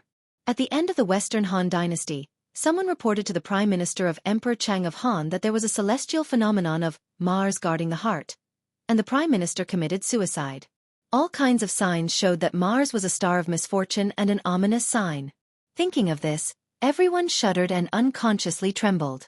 They were all officials of the Tang dynasty, and naturally did not want such a disaster to befall the Tang dynasty. Especially Li Shimon, who had killed countless people and carried countless sins. Today, Mars fell from the sky? Wasn't this a punishment from the heavens? Could it be that it was punishing the people of the Tang dynasty? He had killed countless people. How could he punish his own people? He was a little scared. Although he did not believe in these things, he could not help but believe what was in front of him. Taoist, are you sure this is Mars? Li Shimon's hands trembled and glanced at the thing in the sky from time to time. You can't be wrong about this, can you? Yes, Taoist, you can't be careless about this kind of thing. Taoist, Mars isn't just a joke. Taoist, why don't you do another divination? Everyone asked with a worried look. If Mars really appeared, they would also be victims. Now they did not dare to be careless. Yuan Tiangang glanced at the nervous crowd and his hands were a little sweaty. Then he looked at Li Shimon and said with a serious face, Your Majesty, I'm just guessing. May I ask, other than Mars, who can fly in the sky? Forgive me for my ignorance. As soon as he said this, the people who had a glimmer of hope were completely disappointed. Chapter 1841. Yes, apart from Mars, what else could fly in the sky? Immortals? But why had they never seen it before? They couldn't find an excuse to refute for a while, so they just looked at each other and kept silent. Taoist, even if this is Mars, do you have a way to break it? Or what will happen to this disaster? Li Shimon's face was drained of blood because he knew that wherever Mars landed, there would be calamity. This was an unchanging principle since time immemorial, and since there was no way to change it now, he could only minimize the damage. He looked at Yuan Tiangang with hope, but what he got in return was a bitter look. Yuan Tiangang shook his head and frowned. Your Majesty, everyone, it's not that I didn't try my best. If this is really Mars, even if my master comes, it won't help. What? It won't help. How could this be? With tears in their eyes, everyone looked at the thing in the sky unwillingly and shouted that the heaven was unfair. At this time they really believed what Yuan Tiangang said, because they knew that there was nothing that could fly in the sky. If there really was, it had to be Mars, and the Tang Empire was about to usher in an unprecedented disaster. Everyone kept crying and complaining. Some people even sat on the stone platform, shouting that the people were innocent and the heaven was unfair. Even Li Shimon was leaning against a pillar, his eyes brimming with tears. He now truly suspected that it was he who had attracted Mars, that the heavens had sent down this divine retribution. But were the people of the great Tang guilty? Did they have to be implicated by him? He kept knocking on the pillar with grief in his heart. Just as he was immersed in his sorrow, a trembling figure walked up to him and spoke in a hoarse voice. Your Majesty, why don't you issue an edict of guilt? The one who spoke was Wei Zheng. As the head of all the officials, the only way he could think of right now was to have Li Shimin issue an edict. This was the most direct method, and it was also the method that had been frequently used in previous dynasties. Li Shimin slowly raised his head and glanced at Wei Zheng and the officials behind him. He was struggling in his heart. If he announced that he had committed a crime, would he not admit that he had done wrong? But what about Mars if he didn't? Were they really going to let Mars bring disaster upon them? The commoners were innocent. Forget it. Forget it. This is the only way now. After struggling for a while, he finally made up his mind and waved his hand helplessly. Write the decree for me. Yes, Your Majesty. Wei Zheng seemed to have aged 10 years in an instant. He slowly walked towards the imperial study with his hunched body. Hold on. Just as Wei Zheng was about to step into the room, a loud shout was heard. Wei Zheng stopped in his tracks and turned around slowly. When he saw that it was Li Chunfeng, he couldn't help but ask, Daoist Li, why did you stop the old man? As soon as he finished speaking, everyone looked at Li Chunfeng in confusion. Now that it was confirmed that it was Mars, why did Li Chunfeng come out to cause trouble? Was he going to stop His Majesty from announcing that he had committed a crime? They couldn't understand Li Chunfeng's behavior, including Yuan Tiangang. He didn't know what was wrong with this guy who was both a teacher and a friend. He could only look at him curiously. Everyone, listen to me first. Li Chunfeng cupped his hands at the crowd, then glanced at the sky and said with a serious face, In my opinion, it shouldn't be Mars in the sky. What? It's not Mars. Are you serious? The desolate eyes of the officials suddenly seemed to light up, and they strode forward, grabbing each other's arms and tugging at their robes in impatience. These words could change the fate of the great Tang, so they didn't dare to be careless. Li Shimin was the same. He strode forward like a tiger and stared with a serious face. Is what you said true? He didn't dare to be careless because he was the Tang emperors. If anything happened to him, thousands of people would die. Don't worry, everyone. Let go of me first. Li Chunfeng's face turned red. He must have been pushed by the crowd. Everyone let go of me first. Then I can speak frankly. Everyone please stop. Li Shimin saw that the situation was not right and quickly stopped the crowd. Everyone, back down. Otherwise, how can Daoist Li speak frankly? Everyone reluctantly let go of Li Chunfeng and took half a step back. They knew that Li Chunfeng wouldn't be able to say anything if they were to hold on to him like that. Even though they took a step back, their eyes were filled with anticipation. Daoist Li, can you speak frankly now? Li Shimin's face was gloomy and expressionless. He wasn't worried that Li Chunfeng would lie to him because he knew that Li Chunfeng was just a Daoist. He was worried that Li Chunfeng would give him hope and not disappoint him. Li Chunfeng didn't answer immediately. Instead, he looked at Yuan Tiangang beside him. Yuan Tiangang gave him a look that said nothing. Only then did Li Chunfeng feel relieved. He had overturned the conclusion of others. Naturally, he had to say hello to others. Moreover, this person was his good friend who was both a teacher and a friend. Chapter 1842. At the same time, in Chang'an City. At this time, it was the busiest time in Chang'an City. The streets and alleys were filled with the sound of merchants soliciting customers. Servants shuttled through the crowd. Peddlers were walking and stopping with goods on their shoulders. Pairs of men and women were choosing goods on the shelves. The whole city was bustling with people coming and going. It was very lively. Zhu Zi was still hawking on the street with the fermented glutinous rice as usual. Fermented glutinous rice. Fermented glutinous rice. Just then, a roar came from behind. Zhu Zi! It's Hu Zi. Zhu Zi stopped and glanced behind him. Hu Zi held the load on his shoulder and quickly stepped forward to walk side by side with Zhu Zi. Zhu Zi, how's the business today? How can it be? It's the same as usual. Zhu Zi smiled and patted the jar with his left hand. There was a hollow sound. Looks like you're doing well today. Hu Zi glanced at the jar and smiled. Do you want to take a rest? Okay. Zhu Zi agreed without hesitation. Then he glanced at the corner and said, Let's go there to rest. After that, he walked to the corner with the load on his shoulder. Leaning against the corner, he put down the load. Hu Zi followed him closely. The two sat on the ground. Wuxia wiped the sweat on his forehead and said with a smile, Zhu, where's your fermented glutinous rice? Take it out and let me taste it. I'll exchange it with a steamed bun. After that, he lifted his clothes and fanned himself casually. His eyes drifted around and the sky from time to time. Suddenly, he seemed to find something. His eyes widened. He couldn't believe it, but he didn't know what it was. He just kept pointing at it with his fingers. Wuxia, your fermented glutinous rice. Zhu handed over the fermented glutinous rice, but found that Wuxia was pointing at the sky. His eyes widened and his mouth kept muttering something. Wuxia, what's wrong with you? Zhu shook Wuxia and asked with concern. What is that? Wuxia was still pointing at the sky. His body was trembling and he couldn't speak clearly. Zhu curiously glanced in the direction of Wuxia's finger. He didn't know if he didn't look, but when he looked, he was shocked. His pupils instantly shrank and his body trembled. Could this be the legendary Bane? As soon as these words came out, Wuxia quivered and instantly sobered up a lot. He grabbed the pillar and shouted, What Bane? Calamity. Star. Zhu trembled as he glanced at the sky. Then he looked at Wuxia.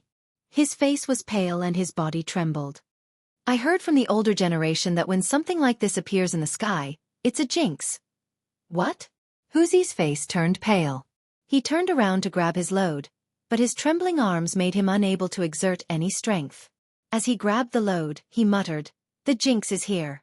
What should I do with my baby? He tried to grab it a few times, but he still couldn't lift it. In the end, he gave up and ran towards his house. As he ran, he shouted, The jinx is here, the jinx is here. When Zhu heard this, he seemed to have thought of something and ran towards his house. He didn't even care about his load. As he ran, he shouted, Jinx, jinx. He deeply understood what a jinx meant. It was to bring disaster to the world. The older generation said that once a jinx descended, the world would be in chaos. People would eat people, foreign races would begin to invade, and such things would come with the jinx. The people who would suffer would be the common people. Then, what would happen to his mother? What would happen to his baby? Thinking of this, he sped up and shuttled through the crowd. He kept shouting as if he was under a spell. Soon, someone noticed this abnormality.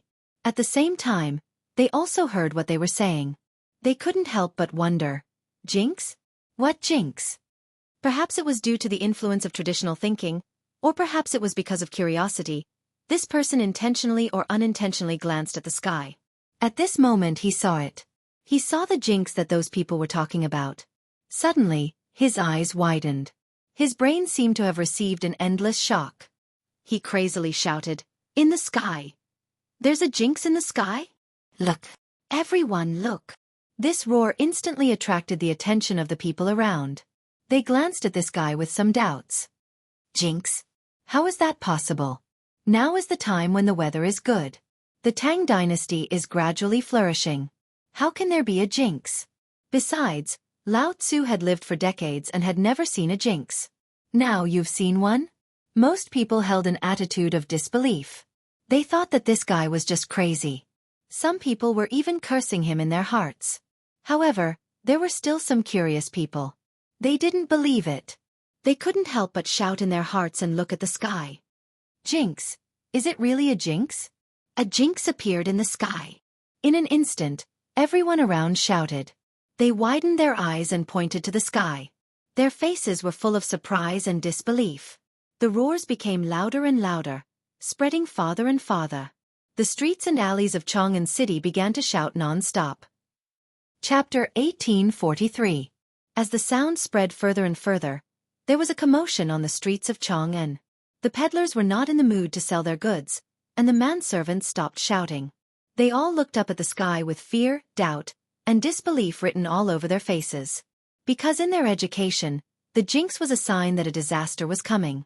If the Tang dynasty was going to be hit by a disaster, what should they do? They were just ordinary people. Did God want them to die? The defense line in their hearts began to collapse bit by bit. Fear took over their bodies and minds. Some people even knelt down and began to pray, hoping to pray for themselves and their families so that the jinx would show mercy.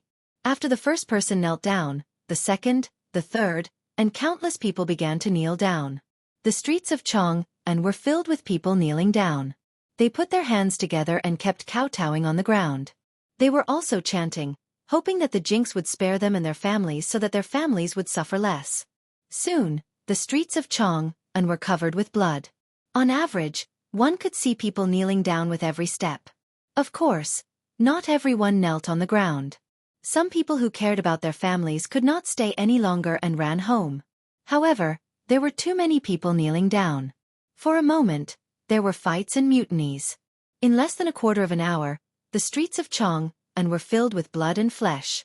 Arms and legs were hanging on the side of the street. The scene was very frightening. This scene quickly attracted the attention of the soldiers stationed in Jianghu city. They looked in the direction of the people's kowtowing to the sky. As a result, they saw something they had never seen before. To be precise, it was something they had never seen before in their lives. There was an unidentified flying object in the sky. This was. Their faces were full of horror. The spears in their hands seemed to have lost their strength and slid to the ground. Their hands kept pointing at the sky. The muscles on their faces trembled. Shock and uneasiness shrouded them. Was it really like what the people said? The jinx had appeared in the sky? Was the jinx about to descend? Was the world going to be in chaos? All kinds of doubts surrounded the people like a haze that could not be dispersed. Logically speaking, they were all soldiers. They only had awe and even a little doubt in their hearts. However, based on the historical materials of the past and the various signs of the people today, this was really the jinx. It was going to kill people. Since the world was going to be in chaos, then what was the point of being a soldier? Since they were going to die sooner or later, they might as well go home first. Moreover, the people had already rebelled. As the guards of Jianghu city, they would definitely be punished. In that case, they might as well take care of their own business. At the thought of this, many soldiers began to run down the city tower. They didn't dare to wait any longer. They wanted to reunite with their families. Every moment of delay meant one less moment of reunion. Even if they were to die, they wanted to die together. Everyone was selfish. Humans are fearful of the unknown. Humans have emotions too. In the face of life and death, they would only worry about their loved ones. They were soldiers, but they were also human beings. They were not inferior to ordinary people. In fact, they valued these things more than ordinary people. After the first deserter, the second deserter soon followed. The gate of Jianghu city was opened wide, and countless soldiers began to file out. Their destination was not the battlefield, but their hometown. More and more deserters began to run down the city tower. With the flow of people in and out, the city gate was congested. Countless people were trampled to death. There were also some deserters who saw that they couldn't get in or out of the city gate. They even chose to jump off the city wall. One could imagine the consequences of jumping off the city wall, which was more than 10 meters high. However, they didn't hesitate, and they didn't dare to hesitate. Because once the star of calamity appeared, it would be more terrible than death. Just as everyone rushed down the city tower crazily, a guard general strode out with a Tang sword at his waist. His face was solemn, and he was followed by a team of 10 people. Each of them was holding a 3-edged bayonet and killed decisively. "What are you doing?" This guard general was called Su Lian. He was the guard general of Jianghu city. He was resting in the city when someone reported that an unknown object had appeared in the sky. He specially came to check it out, but he saw this tragic scene. Everyone looked up and saw that it was the general. As if they had seen their backbone, they stopped jumping off the building, but their bodies kept trembling. "General, the star of calamity has appeared in the sky." The people have gone crazy. Some people pointed at the people under the city wall, while others pointed at the unknown object in the sky. Their voices became more and more trembling. "Star of calamity?" Su Lian frowned and glanced at the sky in the direction of the guard general's fingers. In an instant, he felt terrible. What the hell is this? Why is there something flying in the sky? This was not logical at all. Why would such a situation occur? Is it really like what everyone said? The star of calamity has appeared? The world will be in chaos? The world will be in chaos? Thinking of these words, his right hand that was holding the sword suddenly trembled, and he couldn't help but feel cold. If that's the case, then the Tang dynasty will be finished. The people will be finished. Right, there are also the people. Have the people gone crazy? Chapter 1844. He shuddered in an instant and strode toward the city wall. His body trembled violently at this glance. Then, he felt his vision go black and his body fell backward unconsciously. General! General, are you okay? The 10-man squad behind him supported Seal Yen with concern. They were Seal Yen's personal guards and regarded the general's life as more important than their own. Seal Yen, who was in a coma, was suddenly awakened by the violent impact. He glanced at the crowd, raised his trembling right hand, and shouted, "Quick, send people down to suppress them. We can't let the people cause a mutiny." Although he was terrified, he was a soldier of the Tang dynasty. This was an honor earned by his military exploits. How could he follow those deserters at this moment? That would be a waste of his finger that was chopped off on the battlefield. Moreover, if there was a mutiny in Chang'an, he would die, and so would the Bane. Why not choose a glorious way to die? These thoughts might work on him, but the soldiers on the city wall didn't buy it. They were just foot soldiers. Why should they suppress the people in such a situation? Wasn't that courting death? This was a calamity. Who could stop it?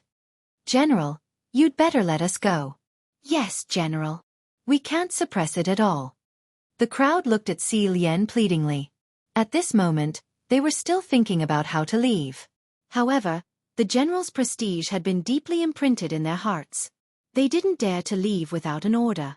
Because even if they left, the general could find them. Deserters would be killed and even their wives and children would be implicated. They couldn't bear the consequences. What? Seal Yen's eyes narrowed. He took out the Tang saber from his waist and looked at the crowd fiercely. He shouted, "Can't suppress it? Do you want to be deserters?" Desertion was a capital offense. As long as someone dared to say the word deserter, he would cut him down without hesitation. General. Everyone looked at Seal Yen timidly. For a moment, they were speechless because they knew they were in the wrong. Desertion was not something to be proud of. It was a capital offense. Moreover, the general's prestige was deeply buried in their hearts. At this moment, they didn't dare to say anything. They were afraid that they would die if they said the wrong thing. Seal Yen naturally understood what everyone was thinking. If he wasn't here, these guys would have fled long ago. However, once he showed up, he wouldn't allow any deserters. At the very least, such a situation couldn't happen within his jurisdiction. Since none of you are deserters, listen to my orders. Seal Yen glanced at the crowd and raised his Tang saber up high. He shouted, "Go and suppress the people. Anyone who disobeys will be beheaded." "Yes, General." Everyone replied unwillingly. They picked up the scattered spears on the ground and ran down the city gate, glancing into the distance from time to time. Hopefully, the lives of the brothers who escaped are not in danger. Sigh, what time is it now? How can I still have the time to care about others? I should take care of myself first. Bitter laughter, dissatisfaction, and ridicule accompanied the crowd as they surged toward the common people. Bang, bang, bang. Sounds of footsteps came from Chang'an City. The guards were all armed with spears and Mitsubishi bayonets at their waists. They lined up in a square formation and looked at the frenzied common people with complicated expressions. A young man holding a Tang saber walked out from the group. "Everyone, listen up. Don't stay on the streets. Go home immediately." The one who spoke was Seal Yen's deputy general, Sang Feng. He held his Tang saber and looked at the common people with a serious expression. He looked like he would start a fight at any moment. However, his words didn't have any effect. The common people were still standing on the spot and discussing. Some of them were kneeling down as if they didn't see him. "Everyone, listen up. Don't stay on the streets. Go home immediately." Sang Feng was a little angry and repeated his words. He had decided that if the common people didn't go home, he would use force. The effect was minimal. The common people didn't pay attention to his words at all. It was as if they had gone crazy. The number of people kneeling down even increased. "Men, prepare to force your way in." Sang Feng raised his right hand and gave the order. "Don't hurt the common people. Just chase them home." "Yes." The people behind him responded in unison. Then, they put their Mitsubishi bayonets at their waists and rushed out. "What are you doing? Stop it." Why do you dare to let us go home? The attack of the crowd instantly caused an intense response from the common people. They used their bodies as shields and resisted the soldiers. Due to the large number of common people, the soldiers were actually at a disadvantage. Furthermore, they didn't have orders and didn't dare to hurt the common people. Slowly, the situation started to deteriorate. On the city tower, Xianxia looked at everything in front of him. He clenched his right fist and cold sweat dripped down his forehead. He had a bad feeling. The common people were gathering and kowtowing on the ground. If this continued, it would definitely cause a mutiny. It seemed like he had to inform the higher-ups. Chapter 1845. Otherwise, as time went by, there would be countless casualties in Chang'an City, which was not something he could bear. Thinking of this, he slammed his palm on the black brick, glanced at the civilians and soldiers in the scuffle unwillingly, and then turned to look at the team on standby. Spread out immediately and inform Mr. Wei Zhang, Mr. Zhang Sun Wuji, Mr. Feng Xianling, Mr. Du Ruhui, and so on. Inform all the officials in Chang'an City. After that, he seemed to think of something and said again, "Prepare the horse. I'm going to Marquis Lu's mansion right away." Without waiting for a reply, he quickly walked down the gate tower. At this time, the horse was already on his back. Xianxia jumped on the horse and rushed to Marquis Lu's mansion. "Get out of the way, get out of the way." He glared and kept shouting to the front, waving the horsewhip in his hand. Although the people in the discussion were crazy, they were not unafraid of death. Seeing the horse galloping, they knew that he was not someone to be trifled with, so they all made way. After half an hour, Xianxia smoothly arrived at Marquis Lu's mansion. "Quick, go and report to Marquis Lu. Something big has happened." Xianxia shouted to the servant at the door before dismounting, because in his opinion, this matter had reached the point where it could not be delayed. The servant's face changed. Knowing that something must have happened, he rushed into the mansion. Whoosh! Xianxia reined in the horse, dismounted, and jumped to Cheng's mansion. As soon as he entered the door, he heard an unhappy roar. "Is it that bastard? How dare he disturb Lao Tzu for no reason?" The voice was Chang Yaojin. He strode to the door and bumped into Xianxia. He frowned and said, "It's you, little bastard. Why do you come to me instead of guarding the gate of Chang'an City?" "Something big has happened, Marquis." Xianxia panted heavily as he looked at Chang Yaojin with a serious expression. "Mother asterisk cur, what could possibly happen? Could it be that the sky has collapsed?" Chang Yaojin was somewhat dissatisfied. He was originally practicing martial arts at home, but was disturbed by this brat. How could he not be angry? "Duke, please calm down first." Xianxia swallowed his saliva in an attempt to soothe his dry throat. He grabbed Chang Yaojin's left hand and pointed at the sky. "Duke, look at what's in the sky." "In the sky?" Chang Yaojin frowned and was a little puzzled. "What the hell are you doing?" Although his mouth was unforgiving, he knew that Xianxia wouldn't dare to lie to him. Perhaps there really was something up in the sky. He glanced at the sky, and this glance instantly made him feel uncomfortable. "Ah! What is this?" Chang Yaojin raised his right hand high and glared with his tiger-like eyes. "Duke, I don't know either." Xianxia pulled a long face and said helplessly, "Now the citizens of Chang'an City are all saying that the thing in the sky is a jinx.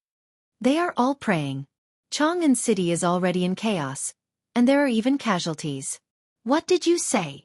Chang Yaojin's body shook violently, and he slapped him with a backhand. He glared at him and said, "Why didn't you stop something like this from happening in Chang'an City?" As a duke, he had the responsibility to protect Chang'an. Now that something like this had happened, the first thing he thought of was order. "Duke, you can't blame me for this." Xianxia touched his burning cheeks and felt wronged. "Duke, I've already sent people to stop it, but there's little effect. The citizens are convinced that the jinx is a jinx, and they are close to going crazy." "Then what are you waiting for? Take my waist token and go borrow soldiers from Big Hay." Chang Yaojin looked as if he expected better from Xianxia. He took out a waist token from his waist and threw it to Xianxia. "Go find Big Hay immediately. I have to go to the palace to discuss this with Her Majesty." Without waiting for Xianxia to reply, he walked to the door and said, "Cheng Yi, prepare a horse to go to the palace." When he arrived at the door, The horse was already prepared. Cheng Yaojin jumped on the horse, held a long whip in his hand, and left in the direction of the palace. At the same time, in Wei Zheng's residence, groups of servants and maidservants gathered together. They pointed their fingers at the sky, their bodies trembling, and their mouths muttering something. "What's that?" "That's the Jinx, the legendary Jinx." As soon as these words came out, the crowd exploded. Cries of surprise and pleas connected together. The entire front yard was like a sudden clap of thunder, and it was out of control. They were all ordinary citizens, and they had a deep fear of the Jinx. Although this fear was passed down from the older generation, they finally understood what it was like after seeing it today. It was like the sky was falling and the earth was sinking. The cries of surprise in the courtyard became louder and louder until it spread throughout the Wei residence. "Why are you crying out?" A middle-aged man who looked like a servant walked out and pointed at the crowd. He was the steward of the Wei residence and was usually in charge of all matters in the residence, such as disciplining the servants. Usually, these fellows would refuse to do any work, but today, they actually had the leisure to talk about right and wrong. It seemed like they were really looking for a beating. Chapter 1846. Thinking of this, he quickly stepped forward and prepared to fight with the servant. "Butler, butler, don't fight. Look at the sky." A servant timidly took half a step back and pointed to the sky, his face full of horror. "The sky." The butler was a little confused. "Is this guy trying to attract my attention? But this guy doesn't seem to be faking it, and these guys are all looking at the sky. Is there really something there?" He looked at the sky with curiosity. In an instant, his pupils shrank, and his body trembled unconsciously. "This is a Jinx. A Jinx is coming to the world." The butler kept waving his hands, and his body became stronger and stronger. "Master! Master, something big has happened." As he shouted, he rolled and crawled to the study. Now that such a thing had happened, only a big shot like his master could control the overall situation. Otherwise, the sky would fall. Thinking of this, his steps became more urgent, and he almost stumbled. He hurried and finally reached the study. In the study, Wei Zhang was reading a book in one hand and holding a cigarette in the other. He was wandering in the sea of knowledge, and he paid no attention to the outside world. "Master, master, something big has happened." The butler suddenly sat on the ground, as if he had exhausted all his strength. Wei Zhang frowned and was a little dissatisfied. He hated being disturbed when he was reading, so he told the servants that no one could come in when he was reading. But now, why did this butler come in? Doesn't this guy know the rules? Impossible, this guy was the first to know. Did something happen? When he saw the butler sitting on the ground, he was more convinced that something big had happened. What the hell is going on? What happened outside? Wei Zhang put down the book, suddenly sat up from the chair, and looked at the butler with a pair of bright eyes. "Master, a Jinx has appeared in the sky. People outside have been talking about it." With tears in his eyes, the butler said with a sad face. "What?" Wei Zhang strode forward and stared at the helpless body of the butler. His face changed greatly. "What did you just say? A Jinx?" "Yes, master." An unknown object appeared in the sky. Everyone said it was a Jinx. "I guess the news has spread all over Chang'an City." The butler pointed to the sky and gestured as he spoke. Wei Zheng's face immediately paled.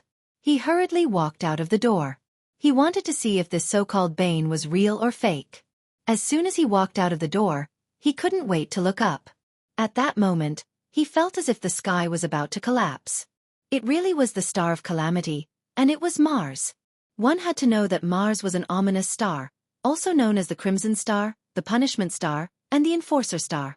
Because it was red in color and glowed like fire, it floated erratically in the sky, sometimes from west to east, and sometimes from east to west. Its situation was complicated and confusing, so historical records recorded it as Mars, which meant that it was a symbol of glowing fire and confusion. According to legend, the fall of the pre-Qin dynasty had something to do with Mars. According to the records of Qin Shi Huang, for 36 years, Antares guarded the heart. There was a falling star in the East County, and the ground was a stone. Qian Shou carved the stone with the words, "The first emperor died and the ground was divided." When Qin Shi Huang heard of it, he sent the imperial censor to question it. None of it was convinced, and all the stones were taken away. He didn't have the slightest doubt about all this, because the thing in the sky was exactly the same as the Mars recorded in historical records. Wherever Mars appeared, the world would be in chaos. Looking at the place where Mars appeared, it was right above Chang'an City. Didn't that mean that the Tang dynasty was going to suffer a great disaster? What about the people of Chang'an City? What about the people of the world? His heart was filled with grief. He only felt darkness in front of his eyes and fell backward. "Master, master!" The butler strode forward and hugged Wei Zheng's bent body. Wei Zheng took half a step back and slowly opened his eyes. His face was pale, and his hand was on the doorframe. He faintly felt that something was wrong. Why did Mars appear above Chang'an City? Why did Mars appear at this time? Was this a sign of something? The appearance of Mars often had something to do with the people in power. It had been like this since ancient times. Every time Mars appeared, it was the time when the dynasty changed. Now that Mars suddenly appeared, could it be related to the current emperor? Li Erlang? He had killed countless people in the past, even his brother and slaughtered the entire East Palace. Wasn't such a sin the most powerful evidence to prove Mars? Now that Mars had appeared, it was clearly accusing Li Erlang of wrongdoing. It was Mars brought by Li Erlang. It was the disaster brought by Li Erlang. It was also Li Erlang that caused the heavens to be dissatisfied. Wei Zheng didn't dare to think about it anymore. He raised his trembling right hand and pointed in the direction of the palace and said sternly, "Prepare the horse, we're going to the palace." After that, he walked out of the mansion with his bent body. He didn't dare to delay such an important matter, and he couldn't afford to delay it. Of course, he wasn't the only one with such thoughts. Zhang Sun Wuji also had such thoughts. Chapter 1847. At this time, Zhang Sun Mansion was in chaos. Since the servants knew that this was the star of calamity, no one worked anymore. Some stood in a daze, some knelt on the ground, praying in their hearts, and some jumped over the courtyard to escape. This was the star of calamity. Once it descended, the entire Tang dynasty would be in chaos. What was the use of staying in Zhangsun Mansion? It was better to go home and hide. The servants fled one after another, and the huge mansion withered in an instant. Zhangsun Wuji stood in the front yard, looking up at the sky with fear on his face. His heart was very complicated. He already knew that this was Mars just now. At the same time, he also knew that wherever Mars descended, there would be disasters. But what crimes did the people of the Tang dynasty commit? What crimes did the people of the world commit? These were all done by Li Erlang. If he didn't kill his brother, how could this disaster happen today? Even the heavens couldn't stand it anymore and wanted to punish Li Erlang. The funny thing was that he was once Li Erlang's accomplice. But thinking about it, he and Li Erlang were relatives. How could he just stand by and do nothing? "Men, prepare the horse." Zhang Sun Wuji waved his sleeves and walked straight out the door. He decided to go to the palace and ask Li Erlang for an explanation. Today's disaster was definitely related to him. Zhang Sun Wuji didn't say anything along the way. His face was gloomy, and it was hard to tell whether he was happy or sad. Only his trembling arms betrayed the fear in his heart. The coachman also knew the severity of the matter. He didn't dare to delay. With a wave of his whip, he rushed straight to the palace. Whoosh! The carriage stopped at the Vermilion Bird Gate, and Zhang Sun Wuji darted out of the carriage. Just as he was about to head into the palace, there was a commotion coming from not far away. He casually took a glance and saw that it was Wei Zhang, Fang Xianling, and the others. Almost all the famous officials in the imperial court were present. "Lord Wei, Lord Fang. Why are you all here?" Zhang Sun Wuji's face was still gloomy. The laughter between brothers in the past was gone. For Mars in the sky, of course. Wei Zhang stood up with a walking stick in his hand. His face was pale. "That's right. With the appearance of Mars, Your Majesty cannot escape responsibility." Fang Xianling glanced at the crowd, each word resounding. Zhang Sun Wuji nodded. He could not refute this point. Even if he was the emperor's brother-in-law, he could not be partial.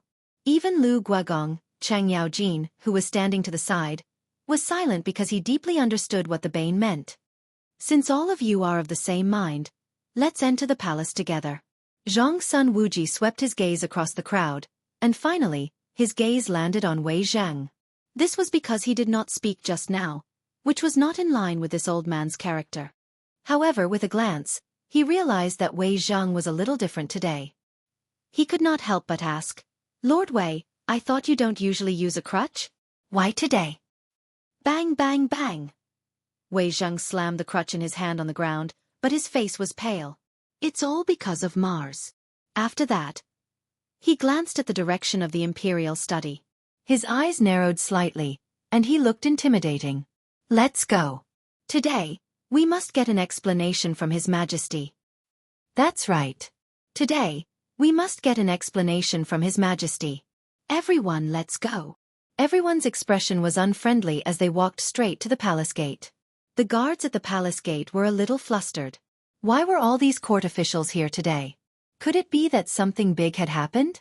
They were puzzled, but they did not intend to show favoritism. Without an audience with His Majesty, entering the palace gate was considered trespassing. That was punishable by death. Looking at the approaching court officials, the guard touched the Tang saber in his hand. His eyes revealed a trace of coldness. Halt, or you will be punished for trespassing. They knew that these were court officials, but without an audience with His Majesty, it was trespassing. As soldiers, they only followed orders and did not recognize the person. Of course, they were not really going to attack. They just wanted to stop these people and report back to His Majesty. After all, the person in front of them was more than 10 ranks higher than them. If they were to attack him, they might be raided tomorrow. They did not dare to take such a risk. What did you just say? Zhang Sun Wuji took a step forward. His eyes were half narrowed, and there was a chill in his gaze. Sir, you cannot trespass into the Vermilion Bird Palace Gate. Looking at Zhang Sun Wuji's eyes, the guard was a little scared. The other party was an official more than 10 ranks higher than him. However, when he thought about it, if he allowed them to enter the palace without an audience, he and his brothers would be sentenced to death. Unknowingly, his courage grew.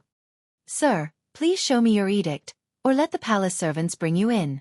Otherwise, please forgive my rudeness. After that, he pulled out the Tang saber at his waist. Then, he swept a glance behind him. Everyone immediately understood and pulled out their Tang sabers in unison. All right. All right. Wei Zhang walked out of the crowd shakily with his walking stick. He laughed coldly. Looks like you want to repeat the incident at the Black Tortoise Gate. Then, I will wait for you here today. After that, he glanced in the direction of the Black Tortoise Gate. He seemed to be touched. Chapter 1848. The Gate of Black Tortoise was the place where Li Erlang killed his brother. It was also the place where Li Erlang rose to fame. Ever since Li Erlang ascended to the throne, no one dared to mention the Gate of Black Tortoise because it was taboo for Li Erlang. It was also a haze in Li Erlang's heart. But today, in front of all the officials, not only did he mention the Gate of Black Tortoise, he also humiliated the guards to express his anger. The officials behind him were not surprised by Wei Zheng's mention of the Gate of Black Tortoise. Instead, they felt that what he said made sense. If Li Erlang did not kill his brother, why would Mars be born today? All of this was related to Li Erlang. Everyone looked at the guards with anger. The anger in their hearts was self-evident. What? Wei Zheng's face darkened. He glanced at the guards and said coldly, "Didn't you want to take my life? Come on." Then, he purposely took half a step forward, looking like a hero. The guards did not dare to be disrespectful. They knew how important this person was. If he dared to scold the emperor, then what about them? But if they retreated, how could they explain it to the emperor? Everyone looked at each other and didn't know what to do for a moment. Even the right hand holding the sword began to tremble. The veins on his forehead were bulging. "You bastards, get out of my way, or else I will tear you apart." Chang Yaojin stood out with a pair of tiger-like eyes, looking like he was ready to fight at any moment. "That's right. Asking you to get out of my way is your honor. Or else, I will kill you right now." The Grand Scribe stood out as well. His right hand kept stroking the triangular blade on his waist. His bloodthirsty eyes scanned the guards. This. The guards looked at each other, not knowing what to do. Seeing that the crowd was still blocking the way, the Grand Scribe was furious. He pulled out his tri-edge bayonet and walked towards the guards. It seems that you refuse a toast only to be forced to drink a forfeit. Today, I will send you to the Western Paradise. Brother, wait for me. Chang Yaojin clenched his fists, which made creaking sounds, and rushed forward like an arrow. This posture frightened the guards. The Grand Scribe? Duke Lu? The two big shots were actually fighting for the sake of entering the palace. Everyone knew that they were no match for them and fled into the palace. They had to report the situation here to His Majesty, or else they would lose their heads. Humph! Chang Yaojin coldly snorted and glanced at the fleeing guards.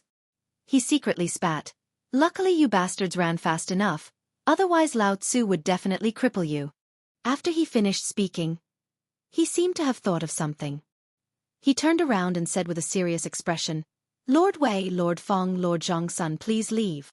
Although he usually didn't like these guys, he still admired their attitude and appearance today. Especially this Wei Zhang, who had a fearless face. Seeing that the palace door was no longer blocked, the officials all walked towards the palace door at the same time. They were heading towards the imperial study. Everyone was aggressive and had a serious expression. It was as if there was no one in the palace. Even if there were eunuchs and palace servants, when they saw this scene, they would stay far away for fear of attracting trouble. In a moment, they arrived at the door of the imperial study. At this time, little Gizi was standing at the door waiting for orders. When he saw the officials gathered, he was surprised. Why were so many officials gathered together? Could it be that something big had happened? However, he quickly suppressed the surprise in his heart. After all, he was His Majesty's personal eunuch. He couldn't be so ignorant. Sirs, why are you all gathered here today? Do you have something important to discuss with His Majesty? Shall I inform His Majesty? Little Gizi looked at the officials with a smile, nodding and bowing from time to time. Looking at these guys, it didn't look like anything good. It was better to be cautious. Get lost. Chang Yaojin's face darkened. He kicked him and said coldly, What right does a eunuch like you have to speak? After speaking, he didn't wait for little Gizi's reaction and stepped into the imperial study. The other officials followed closely behind. Only little Gizi's screams could be heard. In the imperial study, Li Shimin, who was originally reading through memorials, suddenly raised his head when he heard the noise. He saw the officials standing uniformly in the main hall. Each of them had an unfriendly expression, as if they had encountered a disaster. Li Shimin put down the memorials and frowned as he glanced at the officials. He found that everyone was a little different from usual. Each of them had a serious expression. Even Chang Yaojin, who was usually laughing with him, had a serious expression. He didn't see anyone come forward to salute him. However, this wasn't important. Why did everyone come together and have such a serious expression? This made him a little puzzled. Could it be that he had made a mistake recently? Or did he neglect his political affairs? But he was dealing with political affairs now. His mind was constantly turning, trying to find if he had done something wrong. However, he couldn't find anything. He could only ask tentatively, What's wrong with everyone today? Your Majesty, you are really leisurely. You even have time to read memorials now. Chapter 1849. Wei Zhang took half a step forward and sneered. Li Shimin frowned and was puzzled. Why do you say that? Does your Majesty not know what's going on outside? Wei Zhang snorted and asked in return. He did not believe that His Majesty did not receive any news in the palace. Outside? Li Shimin walked down from the dragon throne and glanced outside the door. He wondered, what could have happened outside? Your Majesty, something big has happened outside. Mars has descended. Chang Yaojin took a step forward and looked at Li Shimin as he spoke. He originally did not know the 3 words Mars, and only found out after a discussion with the officials. What? Mars? Li Shimin's expression changed and his body trembled. He did not doubt Chang Yaojin's words, nor did he doubt the officials. Today's situation was not simple. Moreover, he deeply understood what Mars was. It was a star of misfortune. As long as Mars descended, it would be accompanied by disaster. However, why would Mars descend in Chang'an? Did he do something wrong? Thinking of this, he quickly walked to the entrance of the imperial study and looked up. Instantly, he felt as if the sky was about to collapse. It really was Mars. How could this be? Why would Mars descend from the sky? Could it be that he had killed too much? Was the heavens dissatisfied with him? Was this to punish him? He knew that the descent of Mars was often related to those in power. In the past, the descent of Mars would cause chaos. Could it be that his Tang dynasty was also going to be in chaos? His body trembled and he held the doorframe with his hand, feeling helpless. Seeing this, Xiao Gizi hurriedly went forward and supported Li Shimin as they slowly walked towards the imperial study. Just as they walked into the hall, Wei Zheng's cold voice sounded. Your Majesty, Mars has descended because you have killed too much in your early years. You should give the world an explanation. Wei Zheng picked up his walking stick and slammed it on the ground with a look of indignation. He thought that it was impossible for His Majesty to only know about it now. It must be an act. But he didn't look like one. However, these were not important. What was important now was how His Majesty was going to answer to the people of the world. When the officials saw Wei Zheng stand out, they began to criticize him. That's right. Your Majesty has killed too many people. You must give the people an explanation. This Mars is a vengeful spirit of the Black Tortoise Gate, here to claim your life. Your Majesty, you should pay your respects. Not only that, Your Majesty, you should also issue an edict and admit your sins to appease the wronged souls. Everyone glared at Li Shimin, filled with righteous indignation, as if they were the souls who had been wronged. Hearing everyone's accusations, Li Shimin panicked. He leaned against the dragon throne, his face pale. Give an explanation to the people? The vengeful soul of the Black Tortoise Gate? His crimes have been decreed? These words hit him like a hammer in the chest. Normally, if the officials dared to say such things, they would have been punished.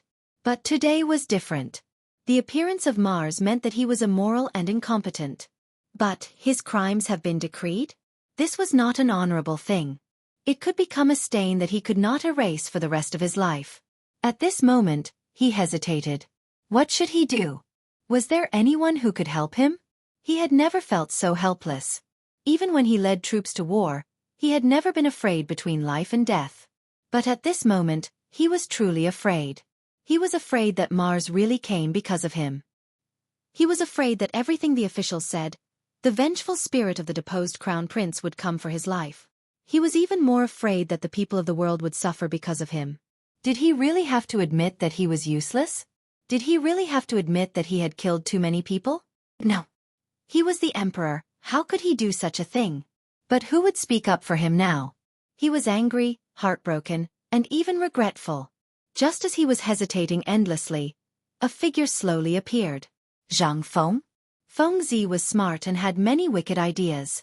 Perhaps he had a solution? At this thought, it was as if he had grasped at a life-saving straw. Hope flashed in his lonely eyes, and he immediately glanced at little Gizi. Little Gizi had been with him for many years and naturally understood, and slowly came over.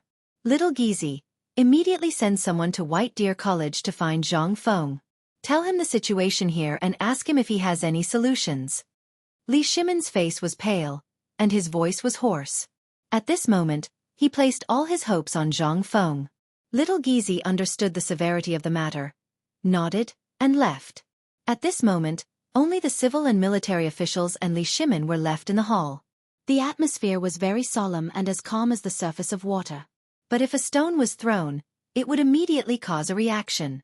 Your Majesty, please do not delay any longer. Immediately decree the crimes have been decreed. Wei Zheng's walking stick thumped on the floor, and he coughed as he spoke. He did not know why Li Erlang was still hesitating. These were the people of the world. Since Li Erlang claimed to be a wise ruler, why did he cast the people aside and ignore them today? Was he really so heartless? Chapter 1850. Your Majesty, please immediately issue an imperial edict. Your Majesty, there is no need to hesitate. The officials spoke up one after another, but there was not the slightest bit of respect in their words. Because in their view, Li Erlang had already lost his virtue. Only with the hearts of the people could he become a wise ruler. Right now, they spoke up only from the standpoint of themselves and the people. This included Zhang Sun Wuji. Even though he was related to the imperial household and had only been friends with Li Erlang, he still had to make his stance clear on this matter. He had also planned the coup at Xuanwu Gate. If His Majesty refused to admit his mistake, the vengeful spirits would come for his life, and the Zhang Sun clan would be the first to suffer. He could not bear the consequences. Of course, he was not the only one with such thoughts. Fang Xianling, Du Ruhui, Gao Shilian, Hou Junji, and Cheng Yaojin all had similar thoughts. All of them had participated in the coup at Xuanwu Gate, and if the vengeful spirits came for their lives, none of them would be able to escape. Thus, they hoped that Li Erlang would admit his mistake. But Li Erlang clearly had no intention of doing so. Li Shimin felt powerless as he listened to the advice of the officials, and a chill ran down his spine. But he still had a sliver of hope. Zhang Feng. As long as Zhang Feng had a plan, the crisis before him could be resolved. Yes, it could definitely be resolved. He constantly comforted himself. His lonely eyes would occasionally glance at the door, hoping that this person who carried his hopes would bring good news. But the advice of the officials was getting more and more intense, and he had no choice but to reply. He could only raise his trembling right hand and wave it. Everyone, withdraw for now. Allow us to reconsider. Reconsider? Wei Zhang glanced at Li Shimin and coldly chuckled. Does your majesty not want to face the reality of Mars? After he finished speaking, he glanced at the officials behind him with a hint of disappointment in his eyes. In the past, all of you followed His Majesty to conquer the world, quelling the chaos and cleaning up the mess of the former Sui dynasty. It can be said that you have turned the tide and helped the building to collapse. Within the four regions, the Tang dynasty was ruled by Emperor Yang of Sui. At this point, he looked at Li Shimin and said coldly, however, the incident at the Xuanwu Gate, Your Majesty killed your brothers, usurped the throne, and bullied other people's wives and daughters. This is a crime that cannot be reversed. Does your majesty want to be slandered by the world? How could the officials face each other in the court? Are palace maids disloyal? You! Li Shimin pointed at Wei Zhang, his right hand trembling. His face turned green and white, but he could not say a word. Because he knew that Wei Zhang was not wrong at all. But every word that he said hit him where it hurt. The incident at the Xuanwu Gate. The incident at the Xuanwu Gate was something that he did not want to talk about. He had killed his brothers there, and used this method to usurp the throne. It could be said that it was a dark part of the imperial family's history. After the incident, he did not want to talk about this sad incident, and also to prevent the world from talking about it. But today, Wei Zhang brought this incident up again. His hands trembled and the veins on his forehead popped. He wanted to tear Wei Zhang apart. However, he couldn't because what the other party said was right. He had indeed done such a thing. Furthermore, there were many scholars in the world who had scolded him. Now, whether there was one more Wei Zhang or one less Wei Zhang, what did it matter? It was just one more person scolding him. Thinking of this, his eyes slowly dimmed, as if he had aged dozens of years. Minister Wei, let me think for a moment, okay? This was the first time he spoke to an official like this. He almost used a pleading tone because he knew that all the fault was on him. He could not blame anyone else. Even if Wei Zhang's tone was cold, it was also for the sake of the Tang dynasty. Think. Du Ruhui stood up. His stooped body showed that he was worried about the country and the people. Your Majesty, do you want the lives of the people in the world? Well, if your Majesty is not willing to give an edict, then I will kneel in the imperial study until I die. After that, he glanced at the officials with tears in his eyes. Everyone, your Majesty is hesitating now. I will kneel in the imperial study and wait for your Majesty to listen. As soon as he finished speaking, he waved his sleeves and walked out of the door with a righteous face. Seeing Du Ruhui like this, the other officials could not help but feel grief and indignation in their hearts and spoke one after another. Master Du, wait. I am also willing to kneel at the door of the imperial study with you. Yes, as the saying goes, establish a heart for heaven and earth and establish a life for the people. I will also go. Everyone followed Du Ruhui's footsteps and walked out of the door with a look of indignation. Soon, only Wei Zhang was left in the hall. He looked at Li Shimin with a complicated expression and turned to leave. In an instant, there was only one person in the imperial study. It was unusually quiet. Li Shimin looked at the silent hall and sat down on the dragon throne.